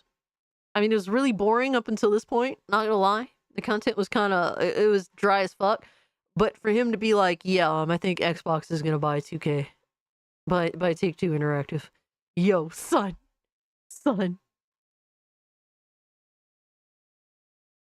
It isn't even dismantling. It's watching someone literally fucking admit that they are full retarded. That they are on the short bus with the helmet in the fucking bubble all at the same time. Openly, bro. And well, Red Dead Redemption is going to Yeah, get never a go full sequel console or gremlin, bro. or something, right? That would be big. And again, if they could own them the way that they own Call of Duty now, it would just bring more value to the company, more value to the platform, more value to the service, and still give people who want to buy it on their platform of choice, whether that be PC, PS5, or Switch 2, you can go. In fact, they would encourage that you would go and buy it because, again, that's more money in their pocket. That's more investment into Xbox Game Pass. And as an Xbox Game Pass Ultimate subscriber, I want more value for my $20. Bro, this dude is fucking sick. After all this shit, he's still unhappy with the subscription service. Yeah, yo, this dude is crazy. What the fuck? He's still unhappy. It's over 9,000! What, 9,000? Cast TBF, if it was Sony buying publishers, nobody would have bat an eye at it, but Microsoft buying a dev or a publisher, it's somehow automatically evil. Like, here's the thing. I get that, you know, because it's been a trend now. They've already bought 2 major publishers in the business, and at some point, it's like, if you don't feel like whole at this point, it does come off weird. Like, to continue to do the same thing, absorbing new companies, and then the fallout that does inevitably come from this shit. You know what I mean? It's like, at some point, you have to realize that this is not satiating the main issue with your platform. Like, to continue to do the same thing, and it's not changing anything, like, what are we doing? But I mean, you're right. I mean, if Sony did buy publishers, probably, you know, people wouldn't make a big deal out of it. But this dude is fucking insane, though. Like, this is another level of, like, delusion. You know, fuck it. But let's just buy Take-Two. Let's just buy Sony. Let's just buy Nintendo. Let's just buy Sega. Let's just buy Square Enix. It's crazy, bro. Like, honestly, I don't think that Satya Nadella... I don't think Satya Nadella is willing to dump that much money into Xbox at this point. Maybe if they didn't already buy 2 major publishers and spent like billions of dollars already, I think that salty Nutella. Oh man, I think that maybe, what is Take-Two even worth?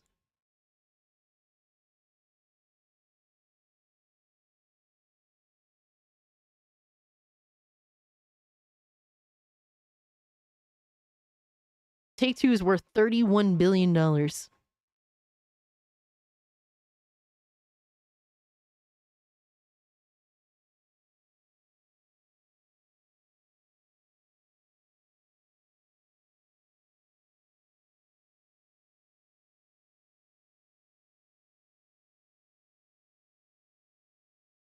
I just don't think that it makes sense to do at this point.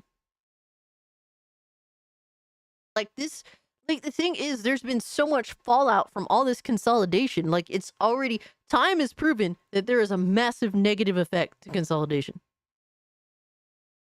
People want to pretend it doesn't exist. I don't really care to talk about layoffs, but that is a massive fallout to the situation. All these companies end up fucking up and having to sell off some IPs or close some studios or sell some shit back off again. It happens every time. It's happened to Xbox. It's happened to all the other players that have been involved in consolidation. Look at how Bungie's turning out after PlayStation bought them. Look at that fucking Tencent or whatever the fuck, that other one too. Not Tencent, it's the other company that bought all those studios, and now all of them are getting fucking closed, and their developers are being shafted, and franchises or games are being canceled. Yeah, thank you, Tarnished Nastro. Embracer Group. They were one of the biggest ones involved in consolidation, and they have taken some of the biggest fucking L's. You can't just throw away billions of dollars and fucking expect everything to remain the same.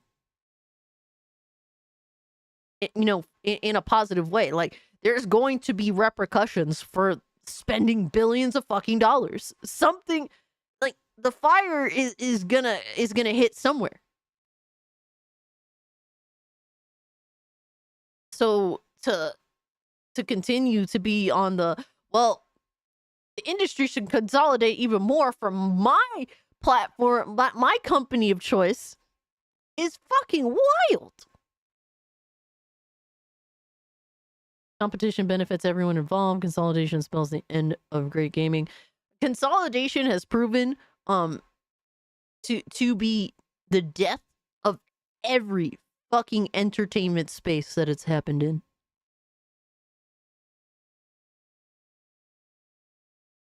The film space, the music space. Like, it is led to the industry. Industry's just falling apart and just not taking chances and just becoming shit and uninteresting. And gaming is becoming that. It's going down that same route. Gaz made a funny music video about consolidation though. Yeah, Gaz is hilarious. Like, dude, fucking, back 40 years ago, there were dozens of production companies in Hollywood. Dozens of them. Now there's only like 4. And then people wonder why. Well, why does everything feel the same? Why is everything shit? And it's like, well, if you look at the main players that are involved in the production of all of these movies, they tend to be the same cocksuckers behind it. The same companies. And then people think that somehow gaming is going to survive the inevitable with going down this route. Like, how delusional can we be? Like, we have all of the warnings there. All of them. Whether you listen or not.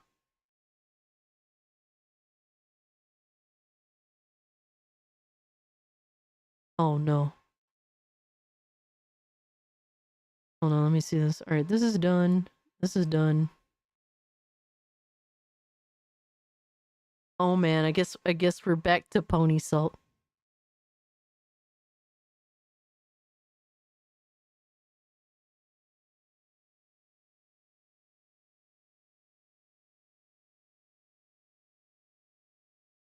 So, console warriors, man, console warriors.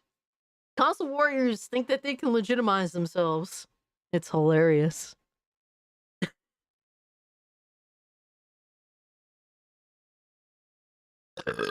Excuse me. Yeah, I know, right? That was quick, right? George Carlin said it best on consolidation monopolies. Yeah, he knew what was up. He knew what was up. Have you played Blasphemous? If so, what did you think of it? I own Blasphemous, but I have yet to play it. I'm pretty sure. Let me see. Let me check my Steam library. I think I bought it. Bought it because it was on a sale, I'm pretty sure.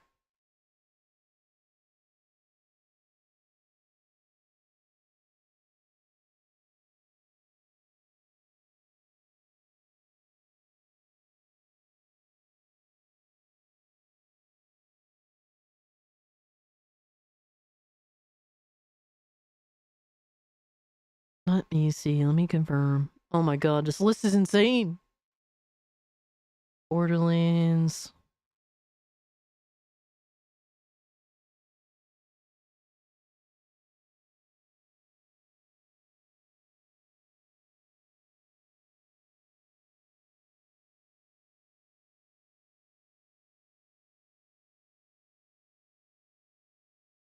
I don't see it. I'm pretty sure I have it. EL.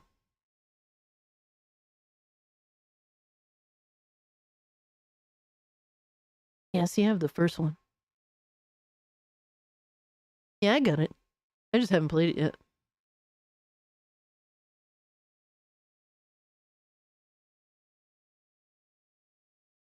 For Blasphemous 2 and wait for New Game Plus to get fixed. Back to how New Game Plus should be. Oh man. J-Barry, is this the guy that said he wouldn't buy Black Ops 6 and Persona? Outed him on a podcast? Yeah, Slimy. By the way, I went to Cheyenne concert last week, and it was awesome. My favorite artist of all time? Really? Okay. I'm glad that you enjoyed it. That's awesome. But, yeah. These dudes in a console warring space are interesting as fuck. They're kind of one of those where they go everywhere else and they on the super fucking console war spear, but then when it comes to what's up PlayStation, they try to act squeaky clean. So it's like I never quite knew what to make of J-Barry and Persona. But other than, hey, we know what they're kind of trying to do. Kind of seems like they looked at the blueprint with someone, Big Cloud, and we're like, oh, let's copy that. I don't know, but I could be wrong. But let's see what they have to say, because apparently it's not all fresh cut spring flowers in the world of PlayStation and getting involved in the industry. I don't know what that's like, personally, because my channel's inception was with the intention of making all of these companies hate my fucking guts. So I went into doing YouTube with the intent of making all these companies hate me. I never had any interest in having any collaborations with any of these companies, like especially the major players, any of their developers, any of their fucking, PR people, and like I don't give a fuck about any of that. Maybe like a voice actor I value, stuff like that is cool, because they don't really get involved in that shit. But I'm always the type of person, the less I know about these motherfuckers that make my video games, the better, because usually they're miserable, cocksucking human beings. More often than not. They show it on Twitter as often as they possibly can, so I don't want to get to know them. I don't usually want to talk to them. Some of them are certainly cool, and shout out to those who are cool. But it's one of those where there's so many developers and industry leaders and industry heads that have made, essentially, a lot of gamers despise whenever they say anything. They can't even make good video games, let alone be likable people. So that's kind of just my perception. So but some other people in the industry, it's like the opposite. It's like, well, they, their YouTube channels are based on trying to be involved with the industry, like your Paris Lilies and your Queef Adams, those types. And I have zero interest in being involved in any of that bullshit that they're involved in. So I only ask them to do their job. Knowing nothing about them just leads to disappointment due to their horrible attitudes and takes. Yeah, exactly, Lord Shadow. All right, let's see what Barry and Percent have to say. And I'm gonna leave it at that for now. maybe later on, it's gonna get spicy. But I believe it. A little spicy. Yeah, listen, I know for a fact this show is definitely going to be a very heated show, I'll say.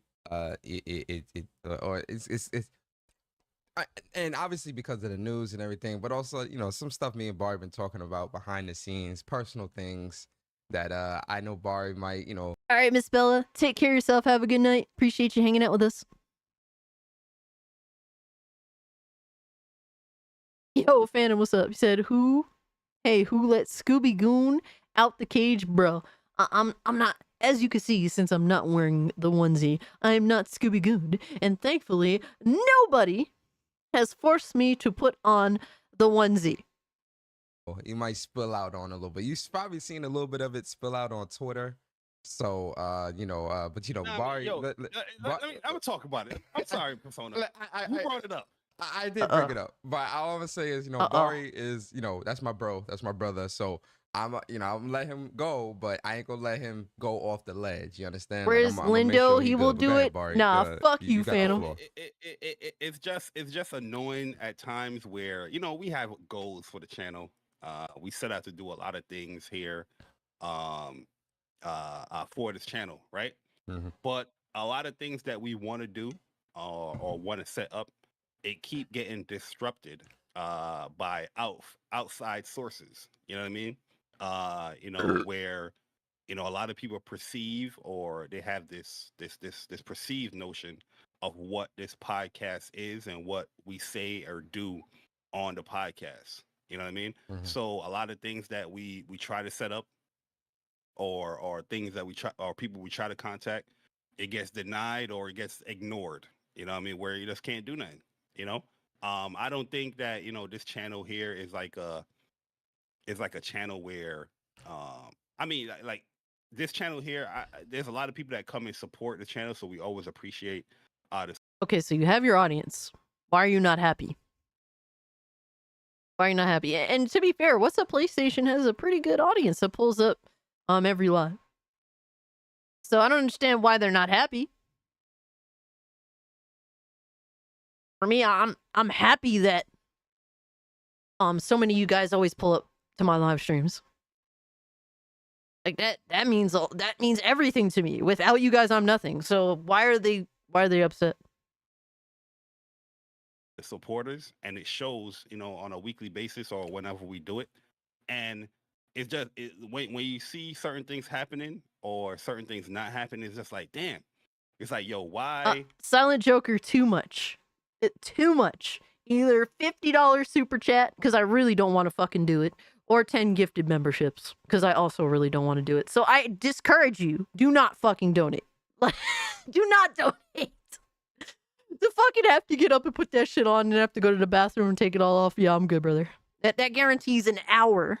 Just an hour. So once again, don't give me. No, I don't want it. Especially when it comes to PlayStation, like why PlayStation really don't want to, no, Phantom, don't do it. Associate themselves or mess with the channel. And it's no different than like a developer, right? Where a developer, they represent a company or they work for a company, but what they say and do on Twitter or their own channel doesn't represent what they say and do. Like What's Up PlayStation is like more like a business, Okay, so they're trying to relate what they do. And mind you guys, what we do. You're a podcaster, a streamer. What we do in terms of discussing gaming, there's no real value other than just entertainment. Like, yeah, it can be considered a business, but that doesn't mean your business has value. Like, what do I offer you guys? I offer you guys a good time. I offer you guys a conversation. I offer you guys entertainment. But that's it. Bro, I'm sorry, guys. As much as I love you all and want to give you all water, I don't have water to offer you. I don't have food to offer you. At times I do some giveaways, but guess what? That's just more entertainment. Like, realistically, we don't have anything to offer you other than, hey, I just want to make the time that you have free and entertaining one. I want to catch up with you guys and I want to create this cool community. Like, there's nothing like insanely high of value other than I offer you guys entertainment and as good of a time as I could possibly give you. And that's the exchange. And you guys are very kind to me, despite me not offering anything like that's a necessity. Like, we're not a necessity. As much as I want to pretend that I'm super, like, me on YouTube is super valuable, I just have entertainment to offer you. And thankfully, you guys seem to value that. And I appreciate that. I want nothing but you doing the stream. And I appreciate that, Scott. But that's just what it is. Now, if you're relating yourself to a game developer, theoretically, a game developer has value. Now, do I think most game developers are good these days? No. But theoretically, like, these companies need these developers. Without the game developers, guess what? These companies have nothing. You think a suit and tie is going to be able to put a video game together? No, they can't. They have to hire the people that do all that. And I love you too, Lurch Troll. I love all you guys. Over 9,000! Yo, Grateful Gamer! 9,000! What does a onesie look like? What does a onesie look like? I've seen one thinking face. Oh, you've seen one. I mean, babies wear onesies. Adults now wear onesies. It's essentially like a whole get-up. It's just one you know, it's just an entire, how do you say, like a jumpsuit, I guess. That's another way to put it, but more like, I don't know, more childish, I guess you could say. You could say a onesie is technically a jumpsuit. But thank you so much for the 2 Grateful Gamer. But like, these companies need game developers because they would have no games. So to compare your business of podcasting, just general entertainment to people that have a skill that keeps is the purpose of a video game business is like that's like delusional comparison.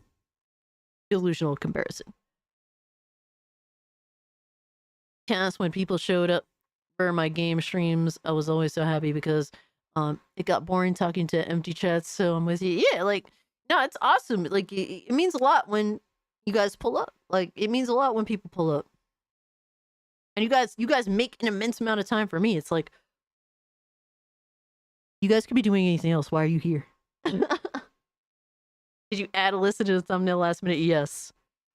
Yes. It's more like something that me and Persona, a joint venture that we set out to do for the PlayStation community and heck, for ourselves. You know what I mean? As far as like what we want to, talk about or what we want to see happen when it comes to a brand that we love. Okay, and you have that. That's what you're doing, but you're still unhappy. So I don't understand.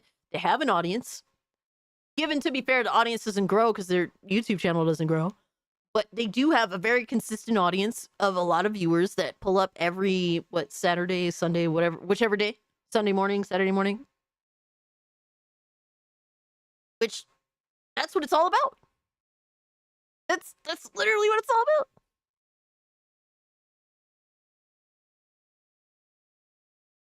And our channel, personal channel, our Twitter, personal Twitter. Lindo, Yeah, we here for What's Up PlayStation, but I'm not going to tell Lindo because he's a demon. And opinions. And I refuse to tell Lindo. And yeah, some of that stuff does trickle into What's Up PlayStation, but I just don't understand that. Yeah, like even with developers, you have developers have their personal stuff. They say whatever they want, but that doesn't reflect them as far as the company that they work on or work with. That's not true. How many game developers have said fuck shit? And given sometimes they get away with it and their company gets away with it, but sometimes it's absolutely catastrophic to the company that they're a part of. What the fuck? Like, how much backlash has there been over the past, 5+ years of, an employee, a game developer, or some employees, representing whatever company, saying some fucked up shit on Twitter or Facebook or whatever the fuck. And the gaming community getting a hold of it and going scorched earth on these motherfuckers. There's repercussions for doing that kind of shit. Well, to some people, or major people. And like I said on my last show, is that there's like this discrepancy between like the games media and the actual consumer, right? Where games media, we see they're changing, they're evolving, and they're devolving. Games media is devolving because they're disconnected more than ever before from the audience that they make content for, that they make articles or their own YouTube videos for. They're devolving. They're becoming less important. Gamers are more disinterested than ever before in games media because of all the bullshit they've pulled over the past 10+ years.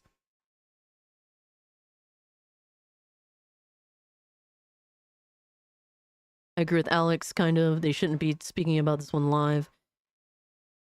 Yeah, I don't understand that. Because if you're admitting you're getting what you want, that you get to talk about a brand that you appreciate and you like, and you have your viewer base that pulls up to watch you. That's the key shit. everything else doesn't matter. Like for me, you guys are here. All right, the channel grows. Given the growth has been kind of slow. My YouTube videos haven't hit lately. I think it's more so because of the algorithm shit. But even so, like the live streams have been like, despite my videos not really getting out there as much as before, my streams have gotten out way more than ever before. So it's kind of like a trade-off. So it's like one thing may not be doing as well as it used to, but the other thing is doing way better than it used to. So it's a trade-off. And it's still a W. I'm still happy.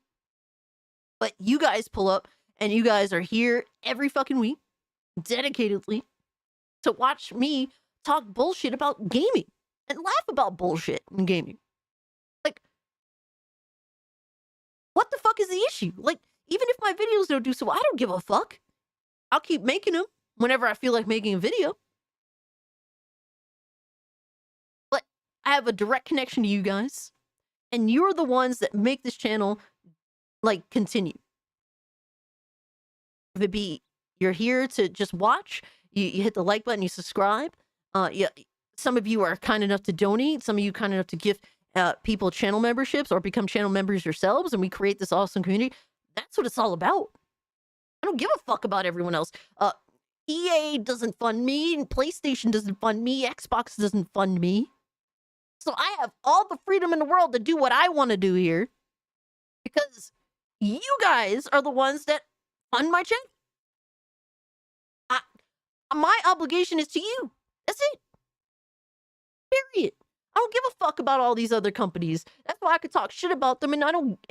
And guess what? It's no skin off my bones. I don't risk anything. And if they don't like it, well, fuck you. You don't fund me. But there's a lot of other YouTubers and shit out there that they want to be connected in the industry. They want more. For me, I'm happy. Like this, I'm accomplishing my goal, and it's getting bigger as time goes on. And that's what it is. I have the free reign to talk about gaming the way that I want to. And it's because I'm not funded by any of these companies. You're the ones that are here to watch, and you donate at whatever you can. And I don't have a requirement for that. Whatever I get, I get. I'm not expecting any more than what you feel as though I deserve. That's it. And really, the fun of it is having the conversation and being here to converse with you guys. That's the fun of it all. That's the real talk.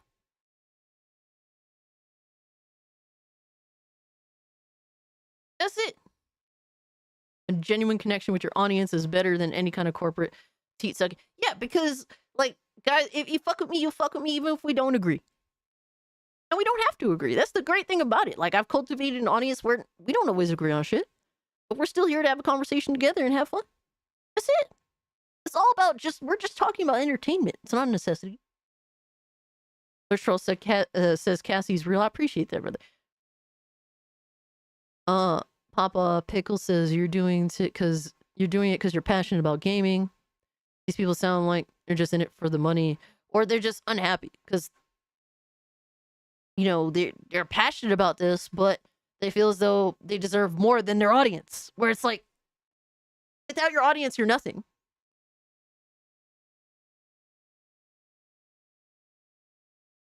You can't stand me sometimes, yo. Me and Cass fight all the time. Absolutely. Yeah, it's important that we can agree to disagree. Cass doesn't sell her whole shit to family for upgrades. Yeah, about that. Holy shit. You gotta start selling coffee? Oh, God. Well, it would definitely be better than Reforge's coffee. Aw, thank you, Lilith. What's this hairstyle I'm seeing? It's called I just got out of the shower and didn't comb hairstyle. They're more content heavy, more content creation, and the verbiage, the style, the approach that they use is very like, that's a regular gamer that's on Twitter, how they approach certain things, how they talk about certain things. Like it gets merged, like as far as like there's no real difference as far as how they, talk about video games than somebody regular on the channel. But they, the regular consumer the gamer, the content creator like us, it get categorized into this category where, oh, you're just a fanboy, you're just toxic, but the game media use the same verbiage, the same approach, the same delivery, but is not categorized in that category. You know what I mean? So the reality is that what you do on these other platforms does reflect on what's up PlayStation. That's just what it is. People that see you be on some fanboy fuck shit on Twitter is definitely going to assume that your channel, like your What's Up PlayStation podcast, is the same thing. This is why you should probably just be the same motherfucker everywhere. You know, because at least that's genuine. It's like, oh, let's just act like assholes on Twitter, but let's clean up for the podcast. Like, that's crazy, bro. Can't be me. Just saying. I'm just the same asshole everywhere. I mean, so yeah, like unless it's just a lot of stuff that I see, a lot of stuff that is just happening where it's just like it just gets a little annoying, where you start questioning like, yo, damn, should this podcast be a PlayStation centric podcast? Should we continue doing what we're doing? If we can't get certain goals and certain things done. But that's just all. Well, you already chose that, and you already cultivated a fanboy audience based off of that. So I mean, you can switch it up and not be What's Up PlayStation anymore, but you're going to take a chance in losing what you have. Maybe you gain something else to replace it. But you've already chosen a path, and to divert rather drastically from that is like yeah.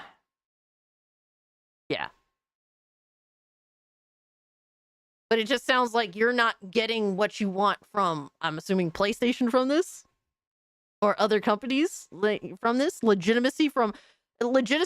You're not gaining legitimacy from the industry from this. So naturally, I think the audience would ask if they, have their eyes open. Is this real? What you were pushing, is it real? Is it genuine? Or are you doing this just to get good with the industry and fuck everyone else?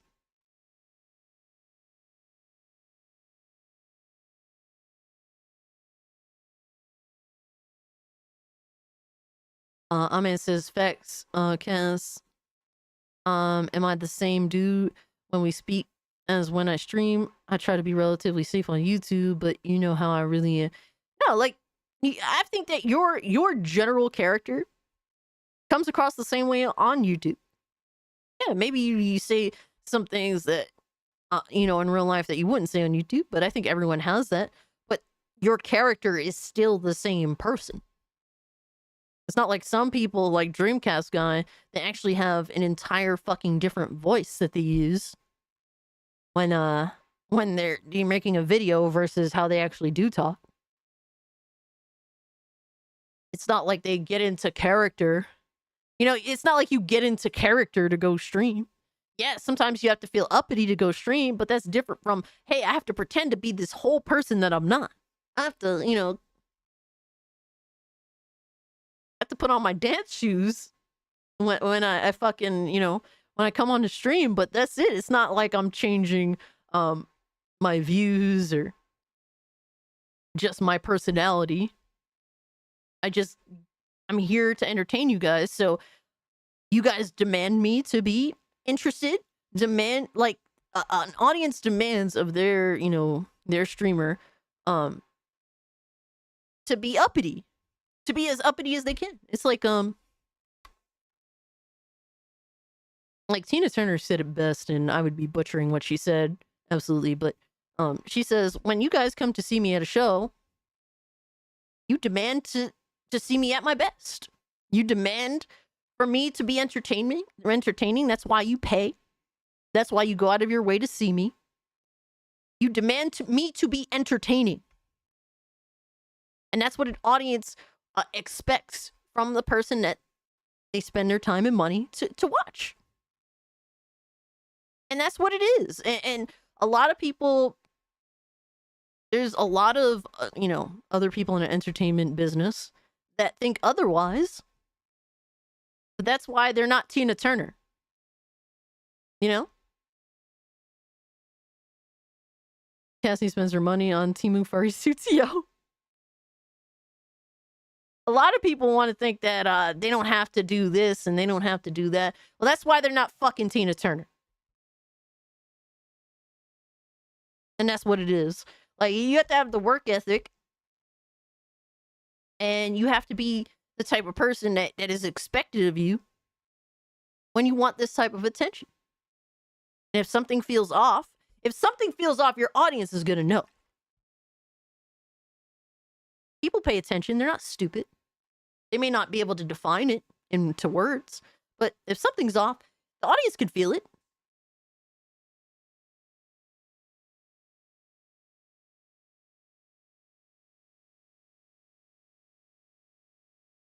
But that's your obligation to your audience as an entertainer, to entertain and to do it well.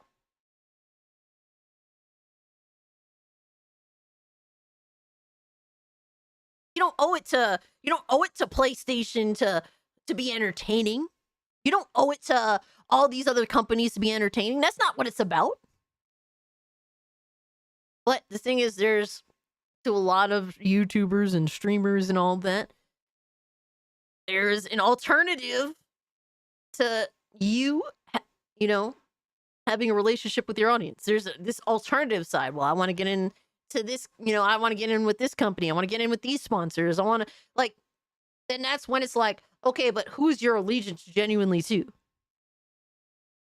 And that's when things become crazy. Like, for me, I have no interest in being involved with sponsors, and companies and whatever the fuck have you. Like, I don't have any interest in that. Now, if they offer something and I can be completely myself and be genuinely honest, then, I mean, that's considerable. But how many of these companies actually do that? None. And how many companies would deal with me, with my cursing and my off-the-wall shit that I say at times? Like, virtually none of them are going to fuck with that shit that are, that really bring all that stuff into consideration. So I don't need you. Clearly, by the way I act and the way I speak, I you can tell I don't want you. I have what I have here. I have what I need here, I should say. Yeah, too much gooning for sponsors, absolutely. It interrupts your connection with your audience more often than not. And to me, that's like, why do you think I don't turn on ads on my streams? I don't turn on ads on my streams because it gets between me and you. Why the fuck would I do that? But to some people, it means a whole lot. All mine, that's just all thinking points. I'm not saying that those things are going to be executed or whatnot, but it's just things that you just think about. Sometimes you just write it out there just to blurt it out, and let the stress out. But at the end of the day, a lot absolutely. of stuff Some sponsors, you have free reign. Where it's just like, it just gets a little annoying. But that's because they definitely need you more than you need them. But it always depends. There's always, the sponsors all have different requirements usually. Where you start questioning like, yo, damn, should this podcast be a PlayStation-centric podcast? Should we continue doing what we're doing? If we can't get certain goals and certain things done. But that's just all mine. That's just all thinking points. I'm not saying that those things are going to be executed or whatnot.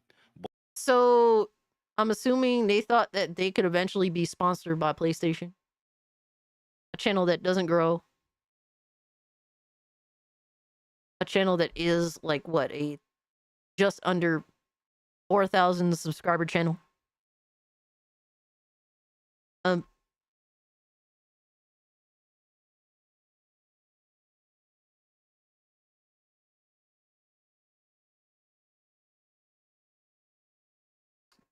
My other question is like, so PlayStation does this thing where if you live in Canada, you can have it all. Like they'll fucking, they'll send you all sorts of shit. But that's because for some reason their concentration is heavily in that region. But if you live in the US, you ain't getting shit. You could be the biggest PlayStation pony shill there is. You ain't getting nothing. Just because of where you live. So there's that too, and I'm sure a lot of people in our general community know that for sure. Not the average viewer, but the people in our community know that for a fact. That's what it is. So I don't know why people have their expectations super high. Or you live in America, it's like, yeah, good luck. Good luck getting sponsored by PlayStation, getting free shit from PlayStation. But it's just things that you just think about. Sometimes you just write it out there just to blurt it out, you know, and let the stress out. But at the end of the day, we're always going to appreciate everyone that come through and check out the channel. And the people that know what's up PlayStation, they know. And at the end of the day, that is more important than anything, you know? Yeah, there's goals that it's not being met, or there's things that we want to do that's not being done, which is frustrating. But at the end of the day, we appreciate you guys coming through every week and checking us out. So that's basically, you know, whatever Twitter tirade or whatever tweet that I put out is pretty much the same. You know, it's nothing really too crazy, but it just gets a little annoying sometimes. Yeah, I mean, it's it's something that, me and Bari, and we've talked about this behind the scenes, a couple of times. Yeah, Astro, like, fucking, if you're an Xbox fanboy, fucking Xbox heads talk to you on Twitter, they'll follow you on Twitter. I noticed that some PlayStation motherfuckers start to do that on the PlayStation side as well. They're pulling the same thing where they kind of manipulate, their influencers by, oh, I'll give them a follow, or oh, I'll give them a little tweet. This will keep them dick eating. It's crazy, bro. Times. And like Bari said, when it comes to What's Up PlayStation podcast and the channel and what we do, this has always been something that, me and Bari, the reason why we even started this channel and started this podcast is for our love, not just of gaming, but our love for PlayStation, our love for the games that they provide. That's a good point, wanting Scott. To put something that's more of a positive podcast, a positive environment, and build a positive community of people that can come together, here, get the news without all the craziness, and we can talk about it and be very critical and be very honest. And there's been times throughout our venture with What's Up PlayStation where even all right, Devastator, take care of yourself. Appreciate you hanging out with us. Have a good one. You, the chat, have disagreed with things that me and Bari have said when it comes to what PlayStation should do, or about this game or that game or whatever. Positivity is cringe. A Oh lot no. of those that might disagree still come back and listen to us and support us, because they know that for me and Bari, it's not, we're not going to pander. We're not going to lie. We're not going to sugarcoat. We're not going to change our thoughts or our opinions on something. We're always going to be honest and that's just how we always have been, and that's how we always will be. But I agree and share Bari's sentiments when it comes to there are goals that me and Bari we New Yorkers, man, and when it comes to New Yorkers, man, there's certain things that have to be met and certain things that you want to see happen or start to happen to kind of just goals. Like we set up our small goals, our medium goals, our long-term goals, and things like that. And I'm a New Yorker, and my goal, I'm accomplishing my goals without really fucking stressing. Without stressing. Because I just work on how do I make things better for you guys, and vice versa. How do I strengthen this connection? I don't involve other fucking outside source bullshit, outside stuff. I don't involve any of that. That doesn't, that just, if anything, that just hinders, like, what I'm building. I want to build a community. I want to build a community of dope-ass people that want to fuck with me for me, and that we can have, like, some form of counter from, sort of what's mainstream and whatnot, because we're not part of that shit. We're not. It is what it is. The mainstream is so, ignorant to reality that they sell to more than just their super leftist, ideologically driven fucking identity politics obsessed weirdo motherfuckers. Like That's what it is. They're too ignorant to realize that there's more audience than that, and a lot more audience than that. So we're just here to build our own community where we don't need these companies or the endorsement of these companies. That shit don't matter. When certain goals But I'm aren't being accomplishing met, my goals. you start to wonder why or how we, you start to take a step back and look at, well, is it us? Is it the channel? Like, what are we doing? What are we not doing? What, you start looking at things holistically. And, and again, this Ignorant, is something that me and bland, Barry life talked isn't hollow. about for a while. This isn't just something that just started, we just started talking about like this week. It's been a while that we've been talking about this where, we want to get some of those bigger guests on. We want to, speak with some of the other people within the industry to kind of like, get their thoughts and opinions. And again, this is a safe space where, me and Barry are good at speaking with people like that, as you guys can see through the interviews we've done already here on this channel. We interview prep. Yeah, we interview prep. We're very Here's the reality. If you have interest, if your whole goal is, I'm going to grow my channel by having interviews with industry people, yeah, good fucking luck. Good luck with that shit. Unless you're already majorly established, it doesn't matter who you have on. People don't actually give a fuck about that.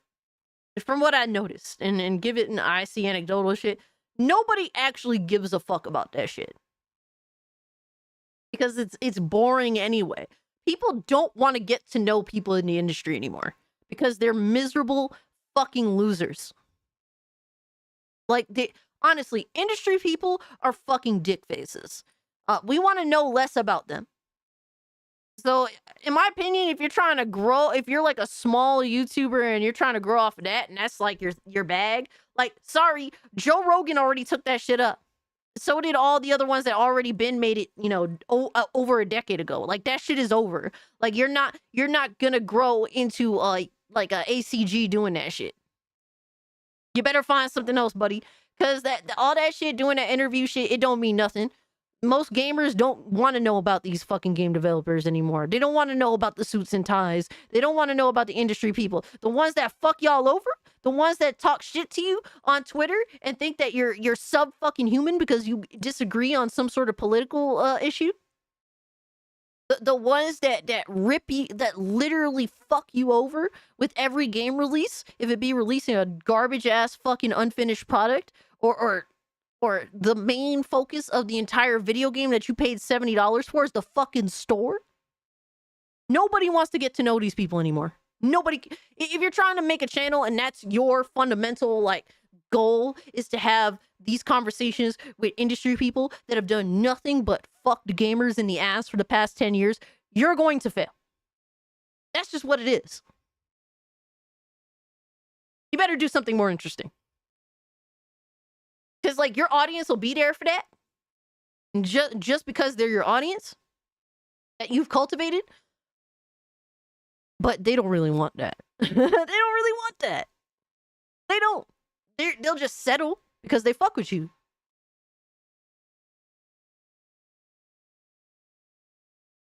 good at doing that stuff. And it's just weird that the numbers that we have, the support that we get, things like that, and it's just weird that that stuff just hasn't materialized yet. We coming up on 5 years. Next year will be 5 years since we've done this show. Coming up on 200 episodes. We've expanded. We Censortude, what's up? He said I jumped in late and skipped to the arrest guy, and he said sue for sure, but he said he'd shoot his shot afterward. I didn't catch that. Okay, so I was correct in hearing sue, but I guess I missed that other part.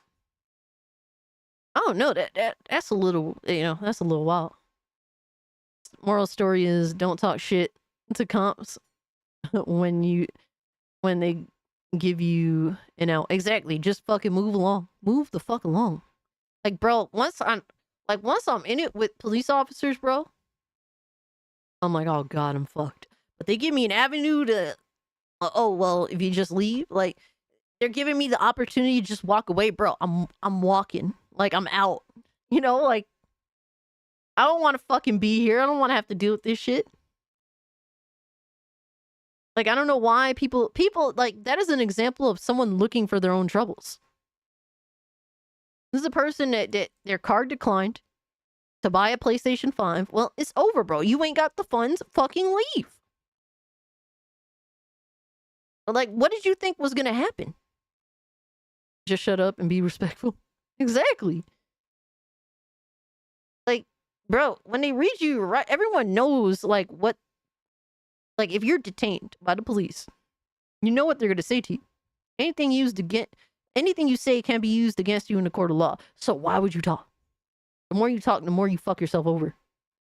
Every interaction with a police officer, only like the longer it is, the only like scenario it ends poorly. Like the greater chance there is of it ending poorly. That's just what it is.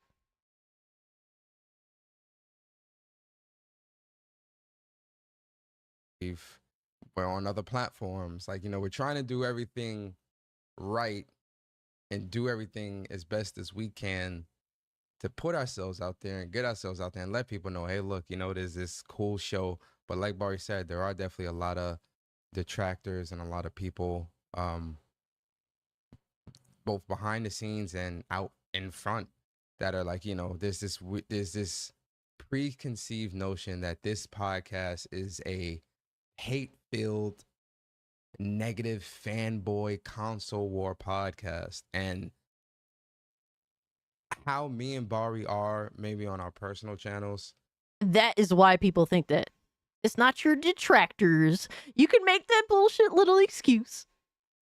But how you react and how you are on other platforms does create the general perception of you. So that means, hey, motherfucker, you have to take accountability for what you've chosen to do. If you want to act like a fanboy retard on Twitter or on Sick Humor's fucking podcast talking your bullshit or being around those people that really they all they're about is drama, then guess what the general perception of you is going to be with your podcast. You can't be around some of the most disgraceful and negative people in the community in the crumb side and expect, oh, well, everyone's going to view me in a positive light. The fuck? No, you're going to be lumped in because you choose to hang out with these people. And then you choose to go on your little fucking tirades on Twitter and be in your bullshit ass little Twitter spaces talking y'all shit. But then when you come here, you put on your clown makeup and your fake face. But everyone actually knows what you're about. That shit is crazy, bro. Xavier says they're both fanboys. Absolutely. Absolutely. Now, what's changing? What's changing about your fanboyism? The fact that you're not gaining what you were hoping to gain from PlayStation or the people at PlayStation because you're PlayStation dick eaters? Like, is that the only thing it took for you to not be such fanboys anymore? That's crazy. That's crazy as fuck.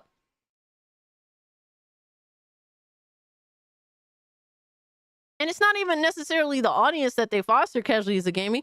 It's the potential audience out there that don't give a fuck to even fuck with them. That's really what it is. That's what they're upset about.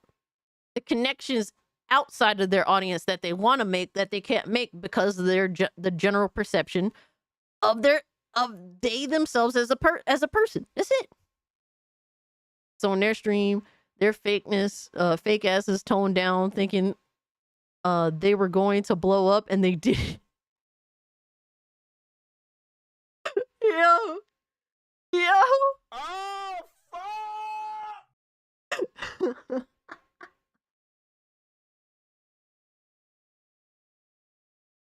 Stilleran says, am I wrong?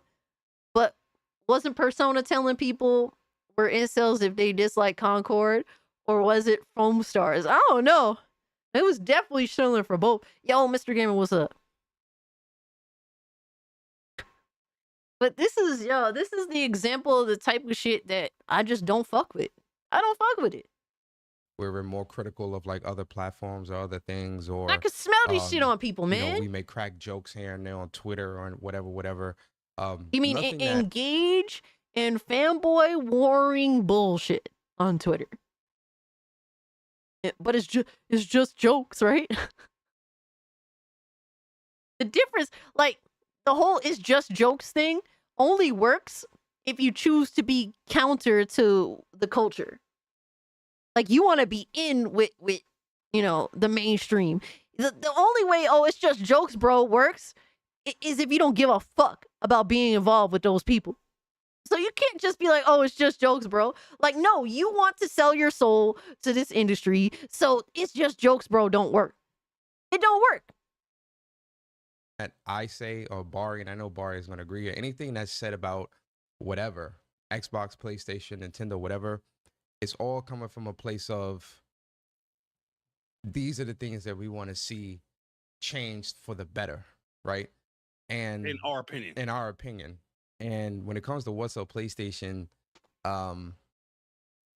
this podcast has never been, it's not even built on the notion of like console warring, fanboy, hate, negativity. No, but that's what you into. This podcast has never, ever been built on that. It's never pushed that. And we're not even on that energy here, you know? And if people here, because they know that energy is different everywhere else. Everywhere else. People would actually watch the show, sit down and watch the show and listen to the show, they would be like, well, damn. Like, you know, if you take an excerpt from a clip of us disagreeing about something PlayStation related and try to spin that into some type of weird negative or, whatever, if you sat down and watched our show, it's gaming topics, gaming news, gaming discussions, some laughs here and there, some real world combos here and there, whatever.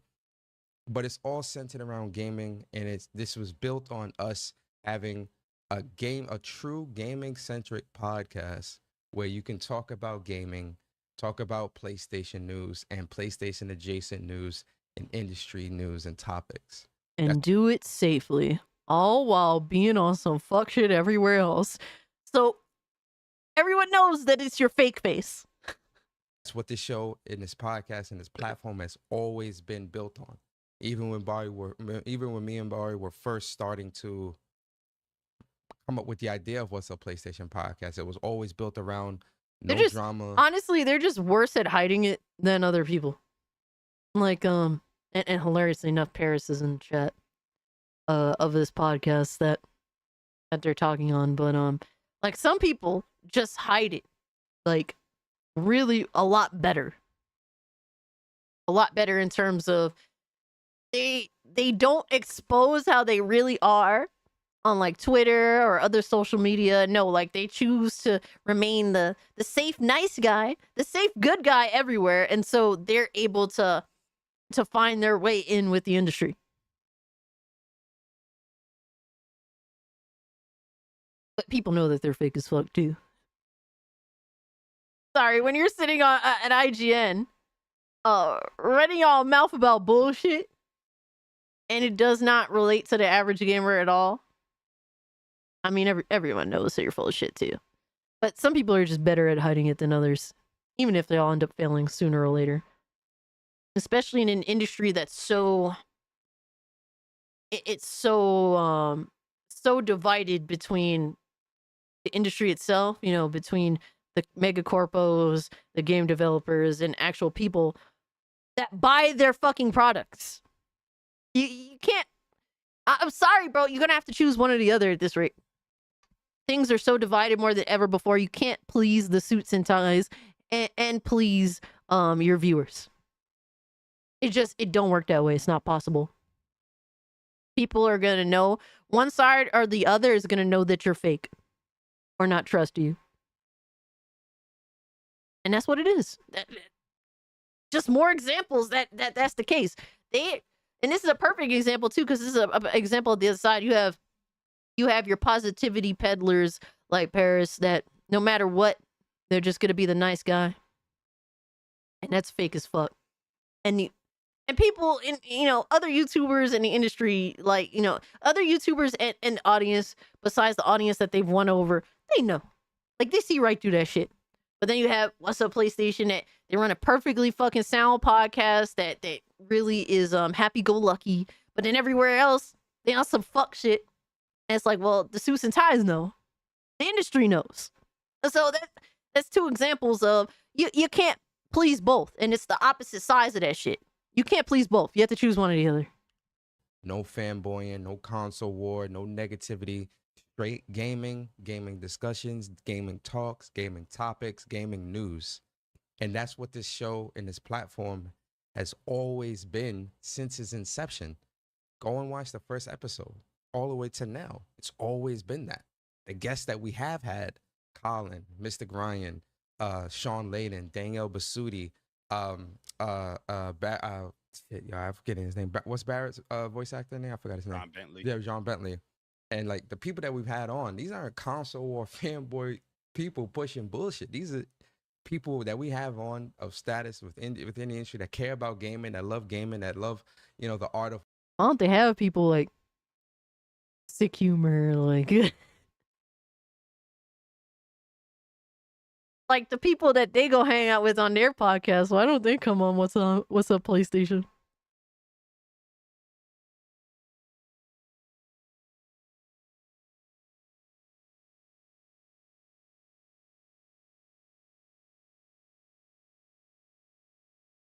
Alex acts like a himbo and he still gets review codes, so maybe they should take the mask off. Yeah, I mean, sometimes you're gonna get that. Like, it's not necessarily like how you act, I should say. Like at that point, like here's why it's important to grow your audience, to grow your channel. Because then they have to consider, you fall into this category where they have to consider, well, how much is it worth being involved with this person to whatever extent? If it be giving them a code, whatever have you. What is there to gain from it? Alex has a massive audience. So him doing a review on a game that runs well, it's going to be helpful. But also Alex can very well just buy the game and do the performance overview and put that out too. So it really just depends, like is the risk worth the reward? There's that. That's why people give what's his name? Who's that YouTuber? Skill up codes, despite knowing that there's a possibility he will rip the shit out of your fucking game. Because he has a massive fucking audience and the risk is worth the reward. What they do, that's what we want to bring to the audience, to the people, and that's more of the collaborations that we want to do. But I digress. I wonder why they don't bring their fanboy buddies on What's Up PlayStation.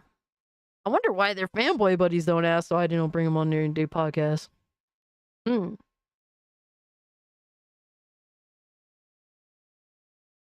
I guess the invites just aren't reciprocated for some odd reason. Yeah, So. I mean, I haven't watched none of their shit, but at the end of the day, we care about the brand of PlayStation and the console experience. too much. So everything that that might have some criticism, or that might come off as against the grain when it comes to just the console. Yeah, we're speaking from it as our perspective as console gamers that want to see the console and the brand flourish. I don't think that's fanboy content. You know what I mean? That's not fanboy. But you're trying to appeal to both. And then general average people view you as a fanboy because you glaze a little too much. And then suits and ties see you as a liability because you criticize too much. So you're just sitting in the middle because you can't pick a side that you want to appeal to because you're trying to appeal to both. Like I said, it don't work. It don't work. And a lot of people, are genuinely idealistic about that shit. I knew from the very beginning who I wanted to appeal to. Like, I knew from the very fucking beginning. Absolutely. And you could idealistically be like, well, I could do both. No, you can't. No, you can't. I knew that there was never going to be a chance that I was going to appeal to these fucking suits and ties and these companies. So, fuck them. I don't care. Fuck you. Honestly, a big reason why I started my channel is because I was sick and tired of the way the industry was heading in. I was going to talk about shit the way I wanted to talk about shit because I don't think people talked about it enough the way I saw things. So I decided to throw my voice, my voice into space and share my gaming journey with people that also see issues in the industry.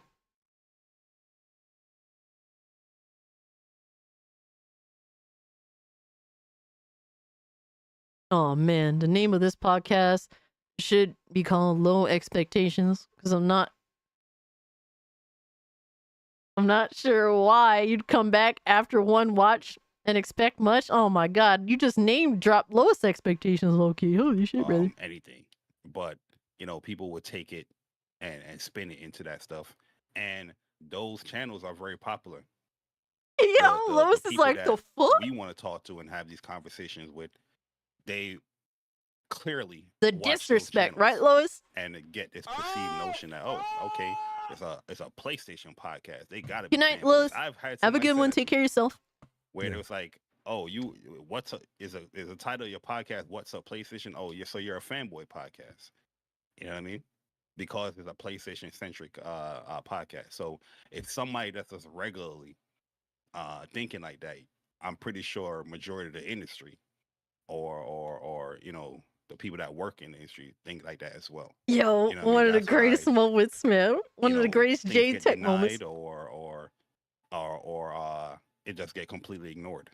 You know what I mean? Say Alex's name, Barry. Oh shit. Yeah, we have a community here that I feel like us asking you that work in the industry, you that work for the company, I think it will benefit, hearing your side or hearing what you think. Cause yeah, we all don't agree on everything gaming. That would be a boring world. But at the end of the day, I feel like when it comes to video game, when it comes to gaming on the PlayStation side of things as well, I think we have a lot to say. I think we have a lot to put out there, but it's just not getting put out there. It's getting stumped. It sounds like it's time to stop catering to a company that really, like me, Alex, many other people in the YouTube space have been saying for a while. It's time to stop catering to a company that doesn't give a fuck about you. It's like you're learning the hard way that, they don't give a fuck about you unless you have something to offer them in return. They don't give a fuck about you. It's almost like the people that you criticize were telling the truth the whole time. You just didn't want to believe them. But like I said, outside sources. Yep. And at the end of the day, it's not. I know it's a tough pill to swallow, but it is what it is. There's many things where, we'll take blame for. As far as some people don't know how to distinguish a joke or a troll or your actual thoughts. And at the end of the day, putting that stuff out there is gonna have people think a certain way. So I definitely understand that 100%. But okay, so take the accountability. From the conversations, people in the industry or just certain things when things are denied, I just know that this person here thinks this type of way. Yeah. Not watching the actual channel. And listen, man, it's I'll be honest, and I'll be the one to say it. It is a bit discouraging to. Of course. Duh. You sold yourself in a lie. Of course it's discouraging. Love these games, support, big up the devs, be so invested in the games that these devs make. And stop glazing. Ignored by community managers. You mean like that? JTech mean Banana Pick TV is insane. Yeah, it's things that I've seen. And again, I'm not as vocal about it because it is, but we talking about it here on WUP, so we might as well let's just put it all out there. Things that I've noticed is certain community managers, especially certain ones from PlayStation side of things, that outright ignore me and Bari. I know it. I see it because when you look at the tweets, they'll like everything else, retweet everything else, but then they be glazing up devs and suits on Twitter, hoping maybe we can have a talk. They be glazing them up. it's me or Bari and we share something on their Twitter, and you know, and it's in line with what they're talking about, crickets. You know, you try to reach out to certain devs or certain people, and I get there's a process and things like that. But even with that process, what's that process? And then you try to follow it, and crickets, no response, not even a no. It's just nothing. And so, you know, it's just things that I've been personally noticing. Bari has been noticing, and again, we've been talking about it behind the scenes for a while. Of just like, you know, like we are fans of the games that you make. We are fans of the things that you. That shit is crazy, cause like that's the shit that people notice. Like, hey, you know, they they'll mention these, you know, game devs, and like when they fucking do reviews for like Square Enix, like let's mention Square Enix on Twitter like 10-15 times. And it looks some type of way, you know, when people ignored. When like you're another YouTuber looking at this shit like, we know what you're trying to do, dog. We know what you're trying to do. It looks corny. It looks corny. You look corny. You're corny. Or shut out. It's just really it's really weird to me. It's hilarious. Like all this shit just goes to show that the shit that we've been saying for a long time with these types of people, when it's all true. Obviously, the shit is true. When we call these types of people out, positivity peddlers, but also like they ain't in it to please their audience. They're in it to be involved in the industry. Oh man, they sound like kids getting ignored by the ooh. But you know, I digress, man. It is what it is. I don't even want to spend too much more time on it. Oh, good. Because if I spend too much time, I'm gonna start saying more stuff. So damn, they're dealing with a list of heartbreak. You got anything else you want to add to this, or you want to move on? Nah, I'm good, man. All right. Yo, it is.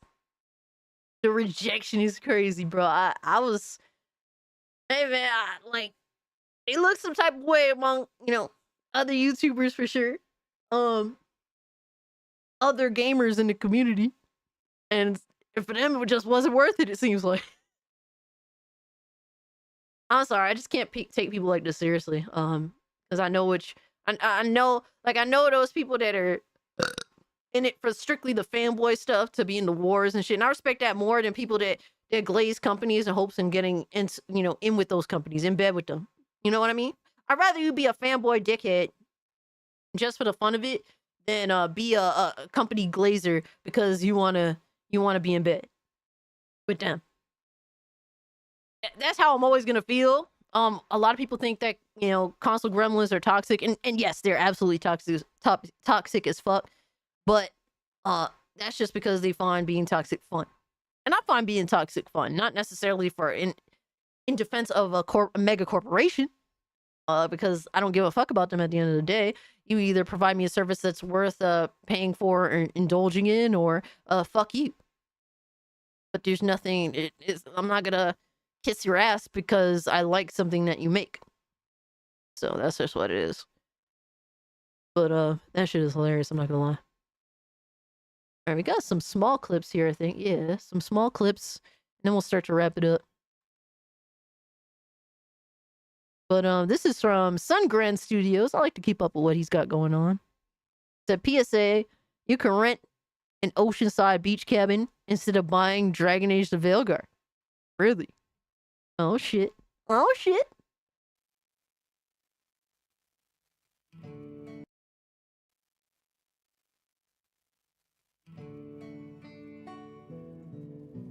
That sounds pretty nice, I ain't gonna lie. This.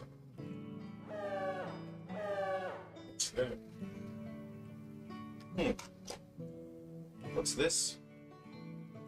If I don't buy Dragon Age the Veilguard, a Twitter He's a journalist wholesome will call motherfucker. me a what?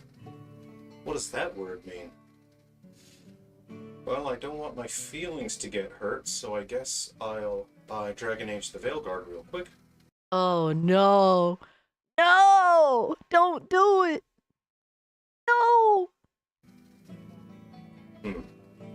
Oh my god, imagine paying over $100 for that piece of shit. Expensive for a game that's not very Good. Good. Just have a quick look here. Yo, Unicorn, what's up? It's about the same price.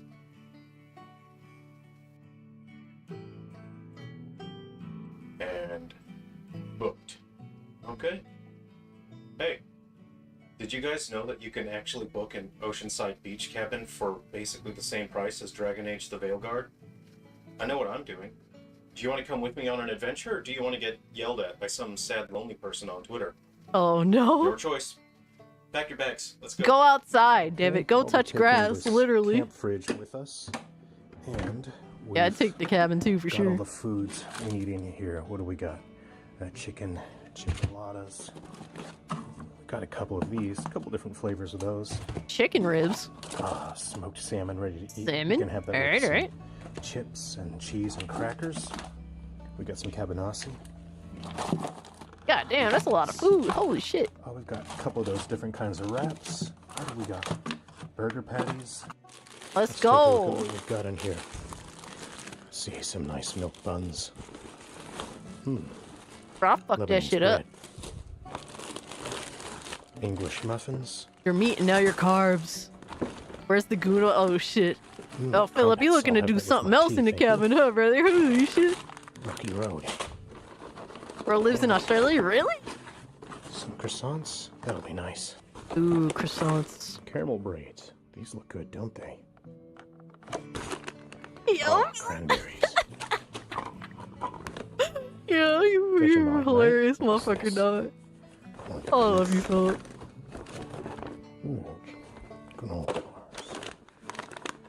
Beer mix, nice. Beer mix? What the hell? I don't even know what half of this shit is, I ain't gonna lie.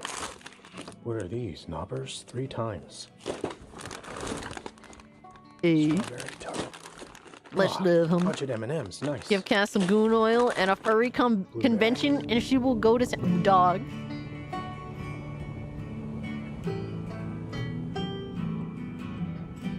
Wait, it says, what will you do next? This choice will permanently impact the rest of your save file. Live your life and go on real life adventures. Get insulted about Dragon Age the Veilguard. Yeah, I think the choice is pretty easy. That was cool. That was cool. I respect the video. I like how he has the the hot button, topic for his videos, but he totally goes elsewhere with it that most people aren't expecting. Too easy, in fact, exactly. I am too just woke up and I'm relaxing. Holy shit, Phantom. Now, that was a cool video. Sungrass Studios, homeboy, he's mad chill, bro. I respect the homie. Sit on the sand and listen to some music. Fuck yeah.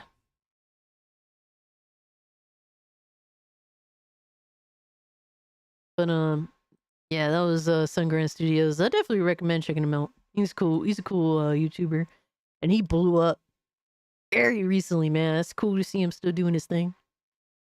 And that's an example of a dude. He's a game developer. He has skills, and he's not bought by these corporations. He has all the conversations that he wants to have with people. He just happens to be a lot different from other people. And yeah, he's very clever too. He's definitely very clever. So shout out to him. And Asmongold clip. Asmon finds out about his stalker. Oh no. So Asmongold has a stalker? I'm confused and scared. Asmongold's editor pulling the receipts for his #1 hate watcher. What are you doing? Hold the fuck up. What? Hold on. #1 hate watcher.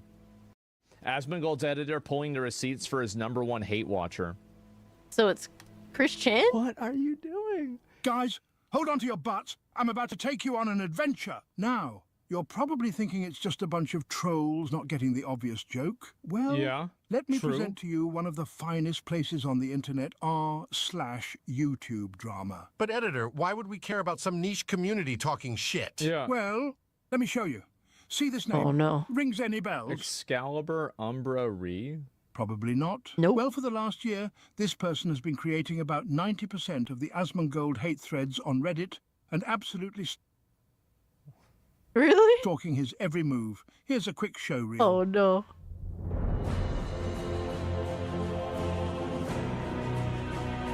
Oh wow.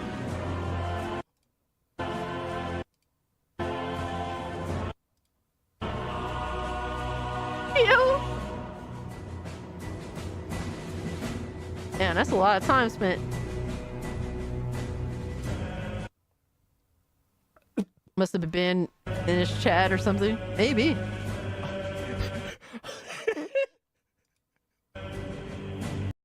The thing about this guy, that his #1 hate watcher uses the name of my favorite Warframe, Excalibur Umbra. Oh shit, that's interesting. Oh my!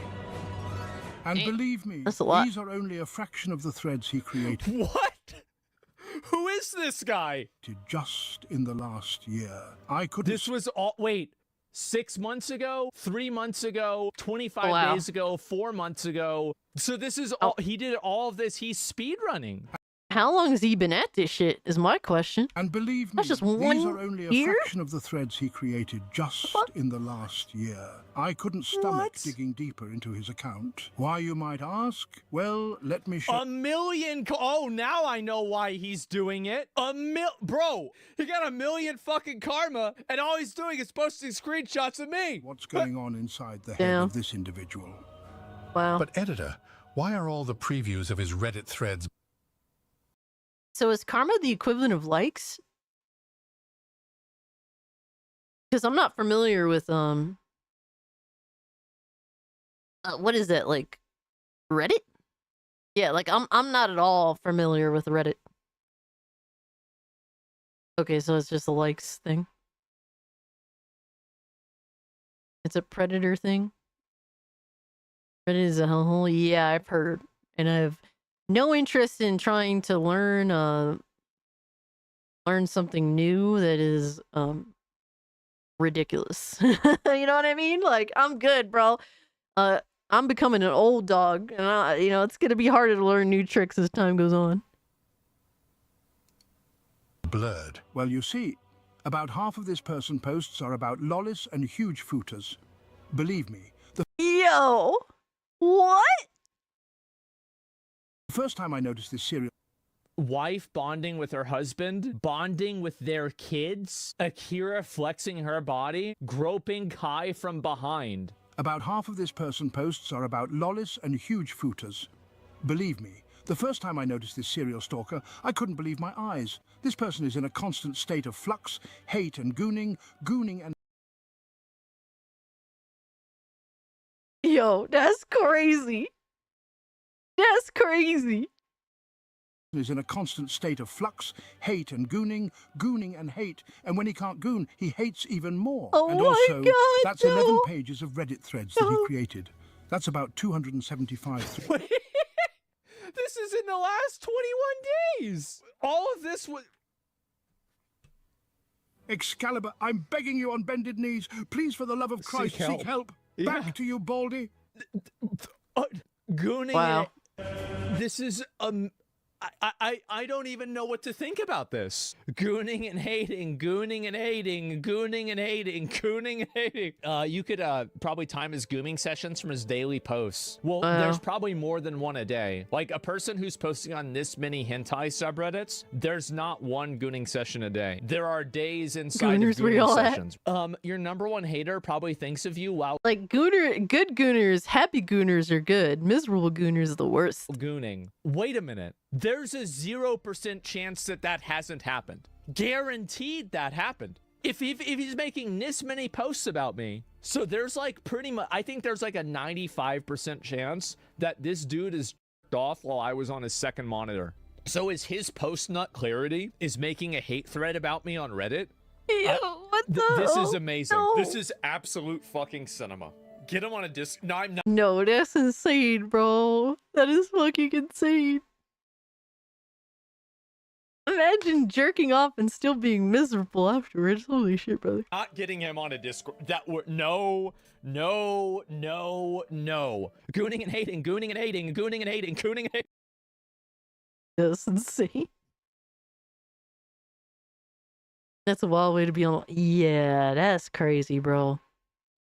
Yeah. Fuck Norris is like, I just figured out Discord. And the only, bro, unless I know I need something, I'm not going to go out of my way to learn it. Like, dude, the main reason why I got on Discord and learned Discord is because PlayStation Party Chat was falling apart. The whole, like, on PlayStation 5, you can report people's fucking audio and shit. And you know, that based upon that, you can get terminated. Your account can get terminated. Like, nah, bro. Me and my friends weren't dealing with that. So next day I made like a fucking, you know, a Discord server. Like, fuck that. You know, unless there's situations like that, I'm really not trying to learn Reddit and be involved in that shit. Fuck that. Reddit is cancer from everything I've heard about it. You still use TeamSpeak? When PlayStation deleted communities too? What the fuck? I will say there are a bunch of weirdos that used to hang out in communities. Quick little story, me and my buddies used to always be on PlayStation Party Chat. We were terminally PlayStation Party Chatters. A lot of time I wouldn't even be on playing games on PlayStation, but I'd be in PlayStation Party Chat. That was like the hub where me and my friends would meet up daily or weekly, whatever have you. And so we would always meet up there, and we'd let anybody join our Discord party chat. It wasn't like it was private or any. I mean, not Discord private chat. The PlayStation party chat. We let anyone join in. People that fucked with us, friends. You know, part of our PlayStation accounts, all that shit. Like, I used to be a pony through and through. Like, PlayStation was my main gaming social hub, easily. And a lot of, like, I know a friend that used to be involved in like a great debate community shit. Bunch of weirdos. Anytime any of those motherfuckers would come from that community to join, it was always a fucking weirdo. Always a fucking weirdo. Never failed. Never fucking failed. So there'd be this one dude. He came from that great debate community and the PlayStation communities. And this dude would pull up, jump in our party chat, and say nothing for hours. And we didn't really know him. But he would, like, occasionally chime in to want to debate. Want to debate about some bullshit. Just to argue over something, really. Not argue, but, like, you could tell that they were this type of dude that's, like they think that they're smarter than you, and they're just waiting for the opportune discussion or topic so that they could prove it, sort of deal. Like, weirdos like that. So this dude would just randomly join our party chat, and one of my boys hated that shit. Fucking hated it. Like, yo, why? Like, if you're here, say hello. You know, use basic etiquette. Like, he would say shit like that. Like, say hello. Like, don't be coming in here and just fucking, what, are you recording us? Like, how the fuck am I supposed to know what you're here for? It's weird that you just pull up in here and don't say shit. Hey, Sarah, appreciate that. Appreciate that, Sarah. And so we was in a discussion with him one day. Because obviously he was it's one of those where we would always, like, we didn't like to kick people out of the chat because, like, it would feel like we'd be like, how do you say? It's out of pride, you know? We're gonna argue with someone, we don't like someone, like, we let them get their rocks off and we would argue with them. We would encourage people that we would argue with to pull up and talk shit. Like, that was the fun of it, really. Pulling up to PlayStation Party Chat, have other motherfuckers that don't even fuck with us pull up so we can argue for fucking hours.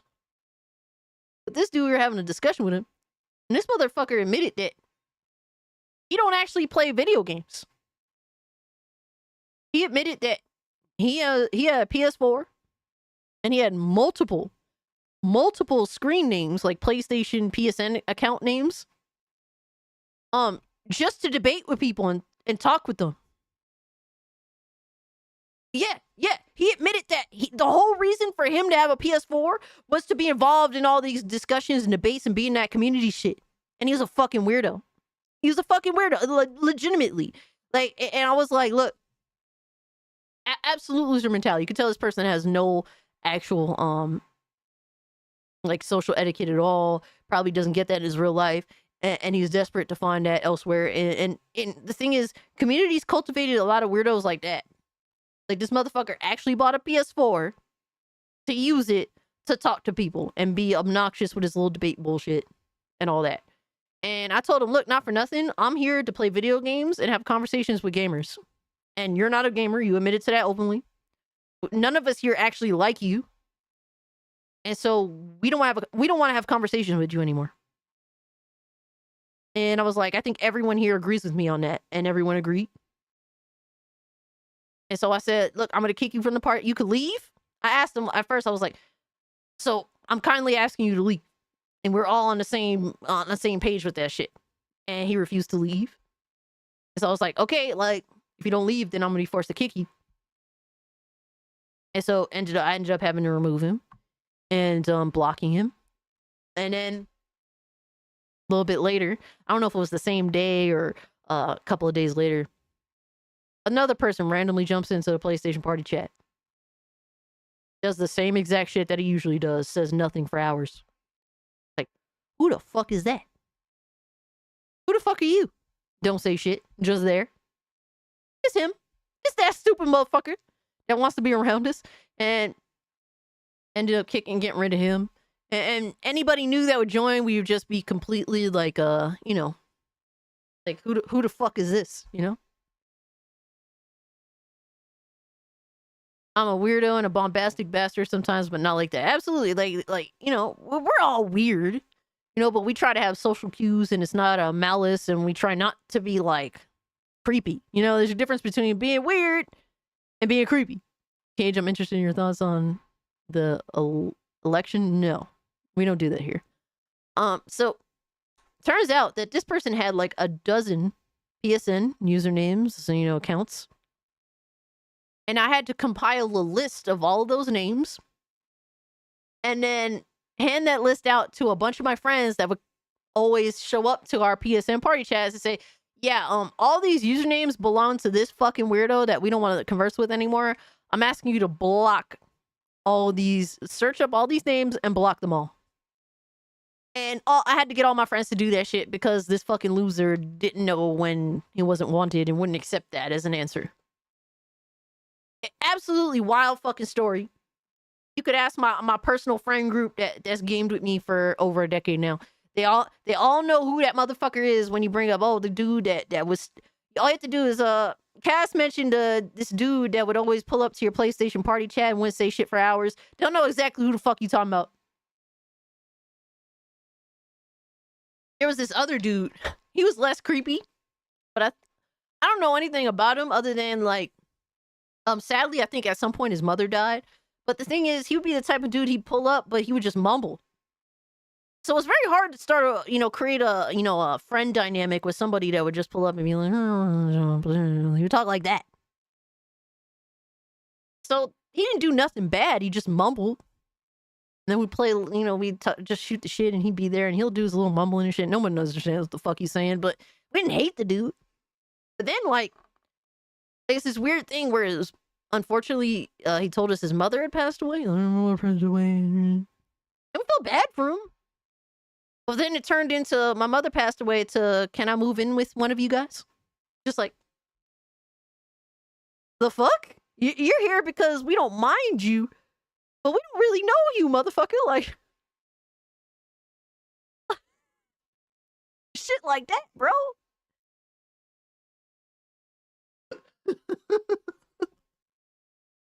Yo, there's an insane amount of stories that I could tell from PSN party chats alone, dog.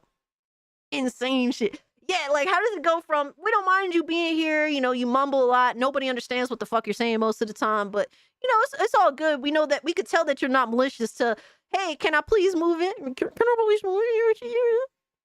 The fuck? Fucking insane, bro.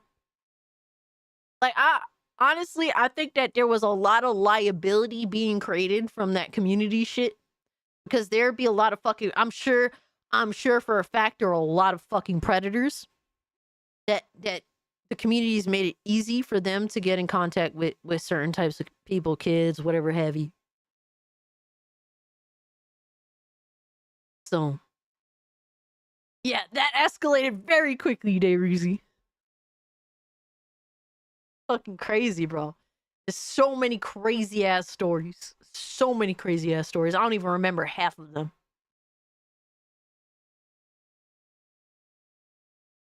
All right, I think I got one more video for you guys. It's a short one. It's a 3-minute video. And then we're gonna end the night strong. Oh yeah. Xbox 360 party chat was insane. Some off the walls ass crazy shit. Absolutely. I was there. I lived that life. It's this the shame is it's like it'll never be like that again. It'll never be like that again. It'll never be like early PS4 days ever again. It's over.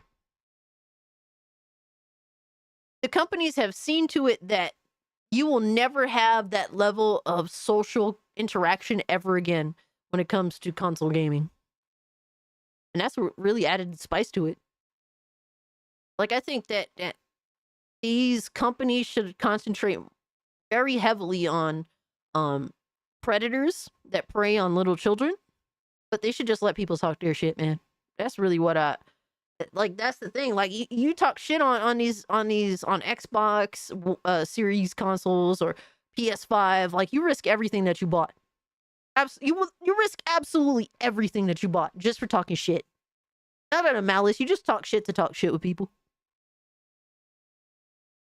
No, and it won't be LAN Party Quake 3 again. Yeah. Yeah, I met so many longtime friends, just because of gaming on these consoles and jumping in chats and shit. PlayStation was definitely like a huge highlight for me. PS4, at 360 as well, but I was too young to really cultivate those friendships into long term at the time. I was like 14, you know, between like 14 and like what 18, 19, give or take.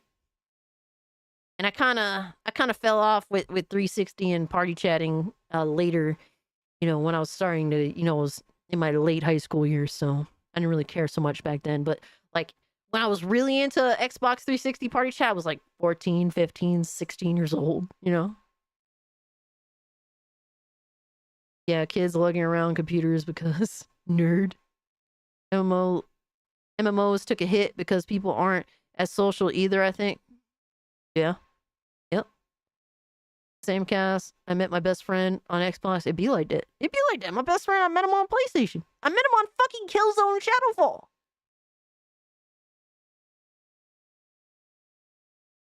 Gaming's gone soft now. Can't talk crap anymore. Like back then. Yep. You risk everything, bro. But this is from Matt and Justice. He said, the title of the video is "I didn't say the N-word, the puppet did." Oh god, this sounds horrifying, I'm not gonna lie.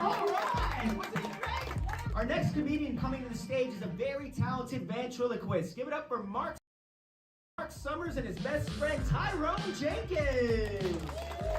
What's up, everyone?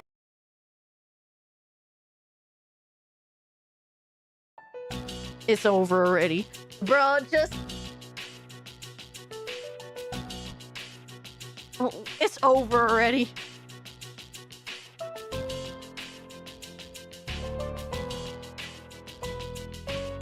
Rip to the stream mod. Oh no! Pack it up is over. No, it's fucking over, bro. Here we fucking go. I'm Mark. This is Tyrone. Now, before we start the show, he named the puppet Tyrone. No. I want to remind you guys, Tyrone is his own man. I am not controlling him. Isn't that right, Tyrone? Damn straight, bruh. Now what do you say we start with some crowd work? Okay, that's a great idea, Tyrone. What's up, motherfucker? What's your name? Josh. Okay, what do you do for a living, Josh? Well, actually... Hold on, Josh. Before you answer that, let me guess. I'm thinking either a rapper, a basketball player, or probably something gang-affiliated. Whoa, Tyrone. Nah, actually none of those. I'm actually an accountant. Bullshit. I'm assuming you don't eat fried chicken and watermelon as well?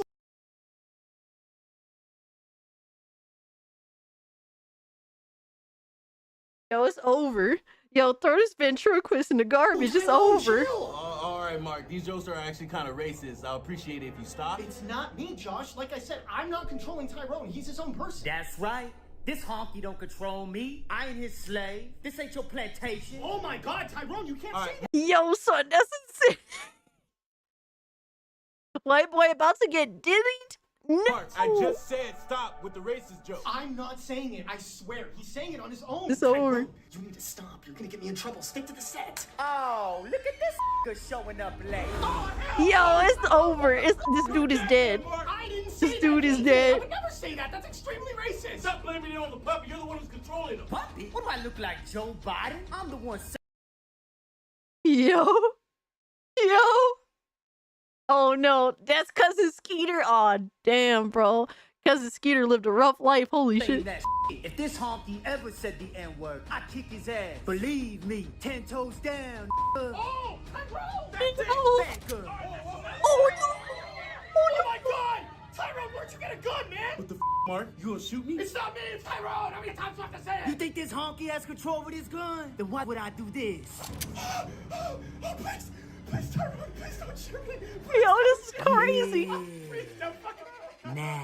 It's taped to his hands. Back to the at hand. Oh, If you absolute take insanity, one more I'm in. step towards my honky friend here, I'm gonna blast your black ass back to Crenshaw. I'm from Pasadena. I don't give a where you from, bruh. Take one more step, Yo. I'll empty the clip on your ass. Don't do it, It's I know over. Tyrone, you don't know this man. We're canceled. Shoot, man, he'll shoot you. Yeah, listen to the white boy. So what, you gonna shoot me, Mark? How many times I have to tell you? I'm the one behind this gun, bruh. This white boy's crazy. He just shot himself. I didn't just shoot myself. It's over. Now that you know that I mean business, take one more step and you're gonna be 6 feet under. Run! Run!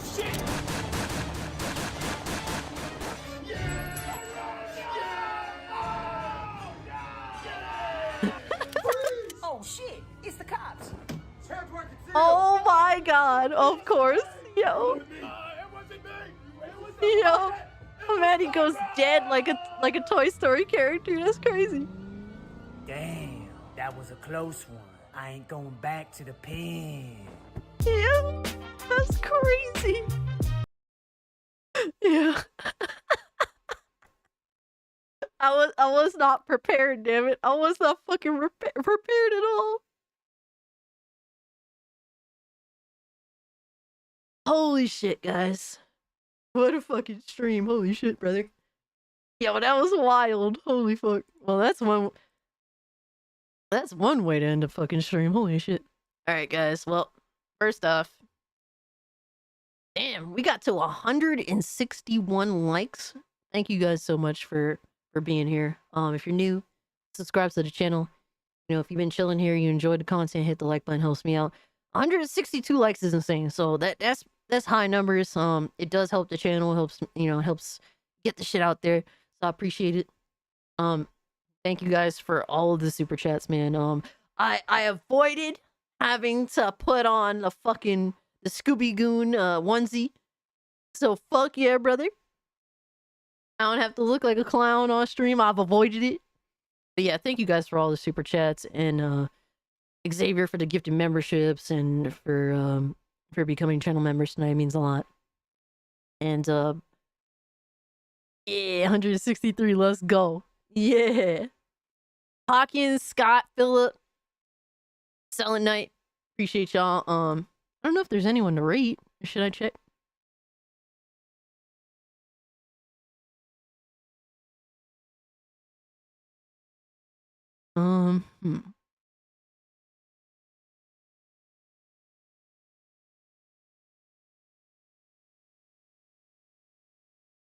Well, Melee Games is live. I still can't raid them. Hold on. Let me see. Let me see if I can work this. I'll send you all over to Melee Games. I'm done. I'm done for the night. Jax, thank you so much. Appreciate you, brother.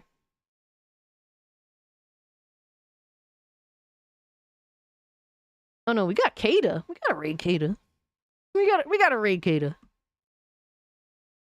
Alright, so my boy Kata, go show him some love. I think he's I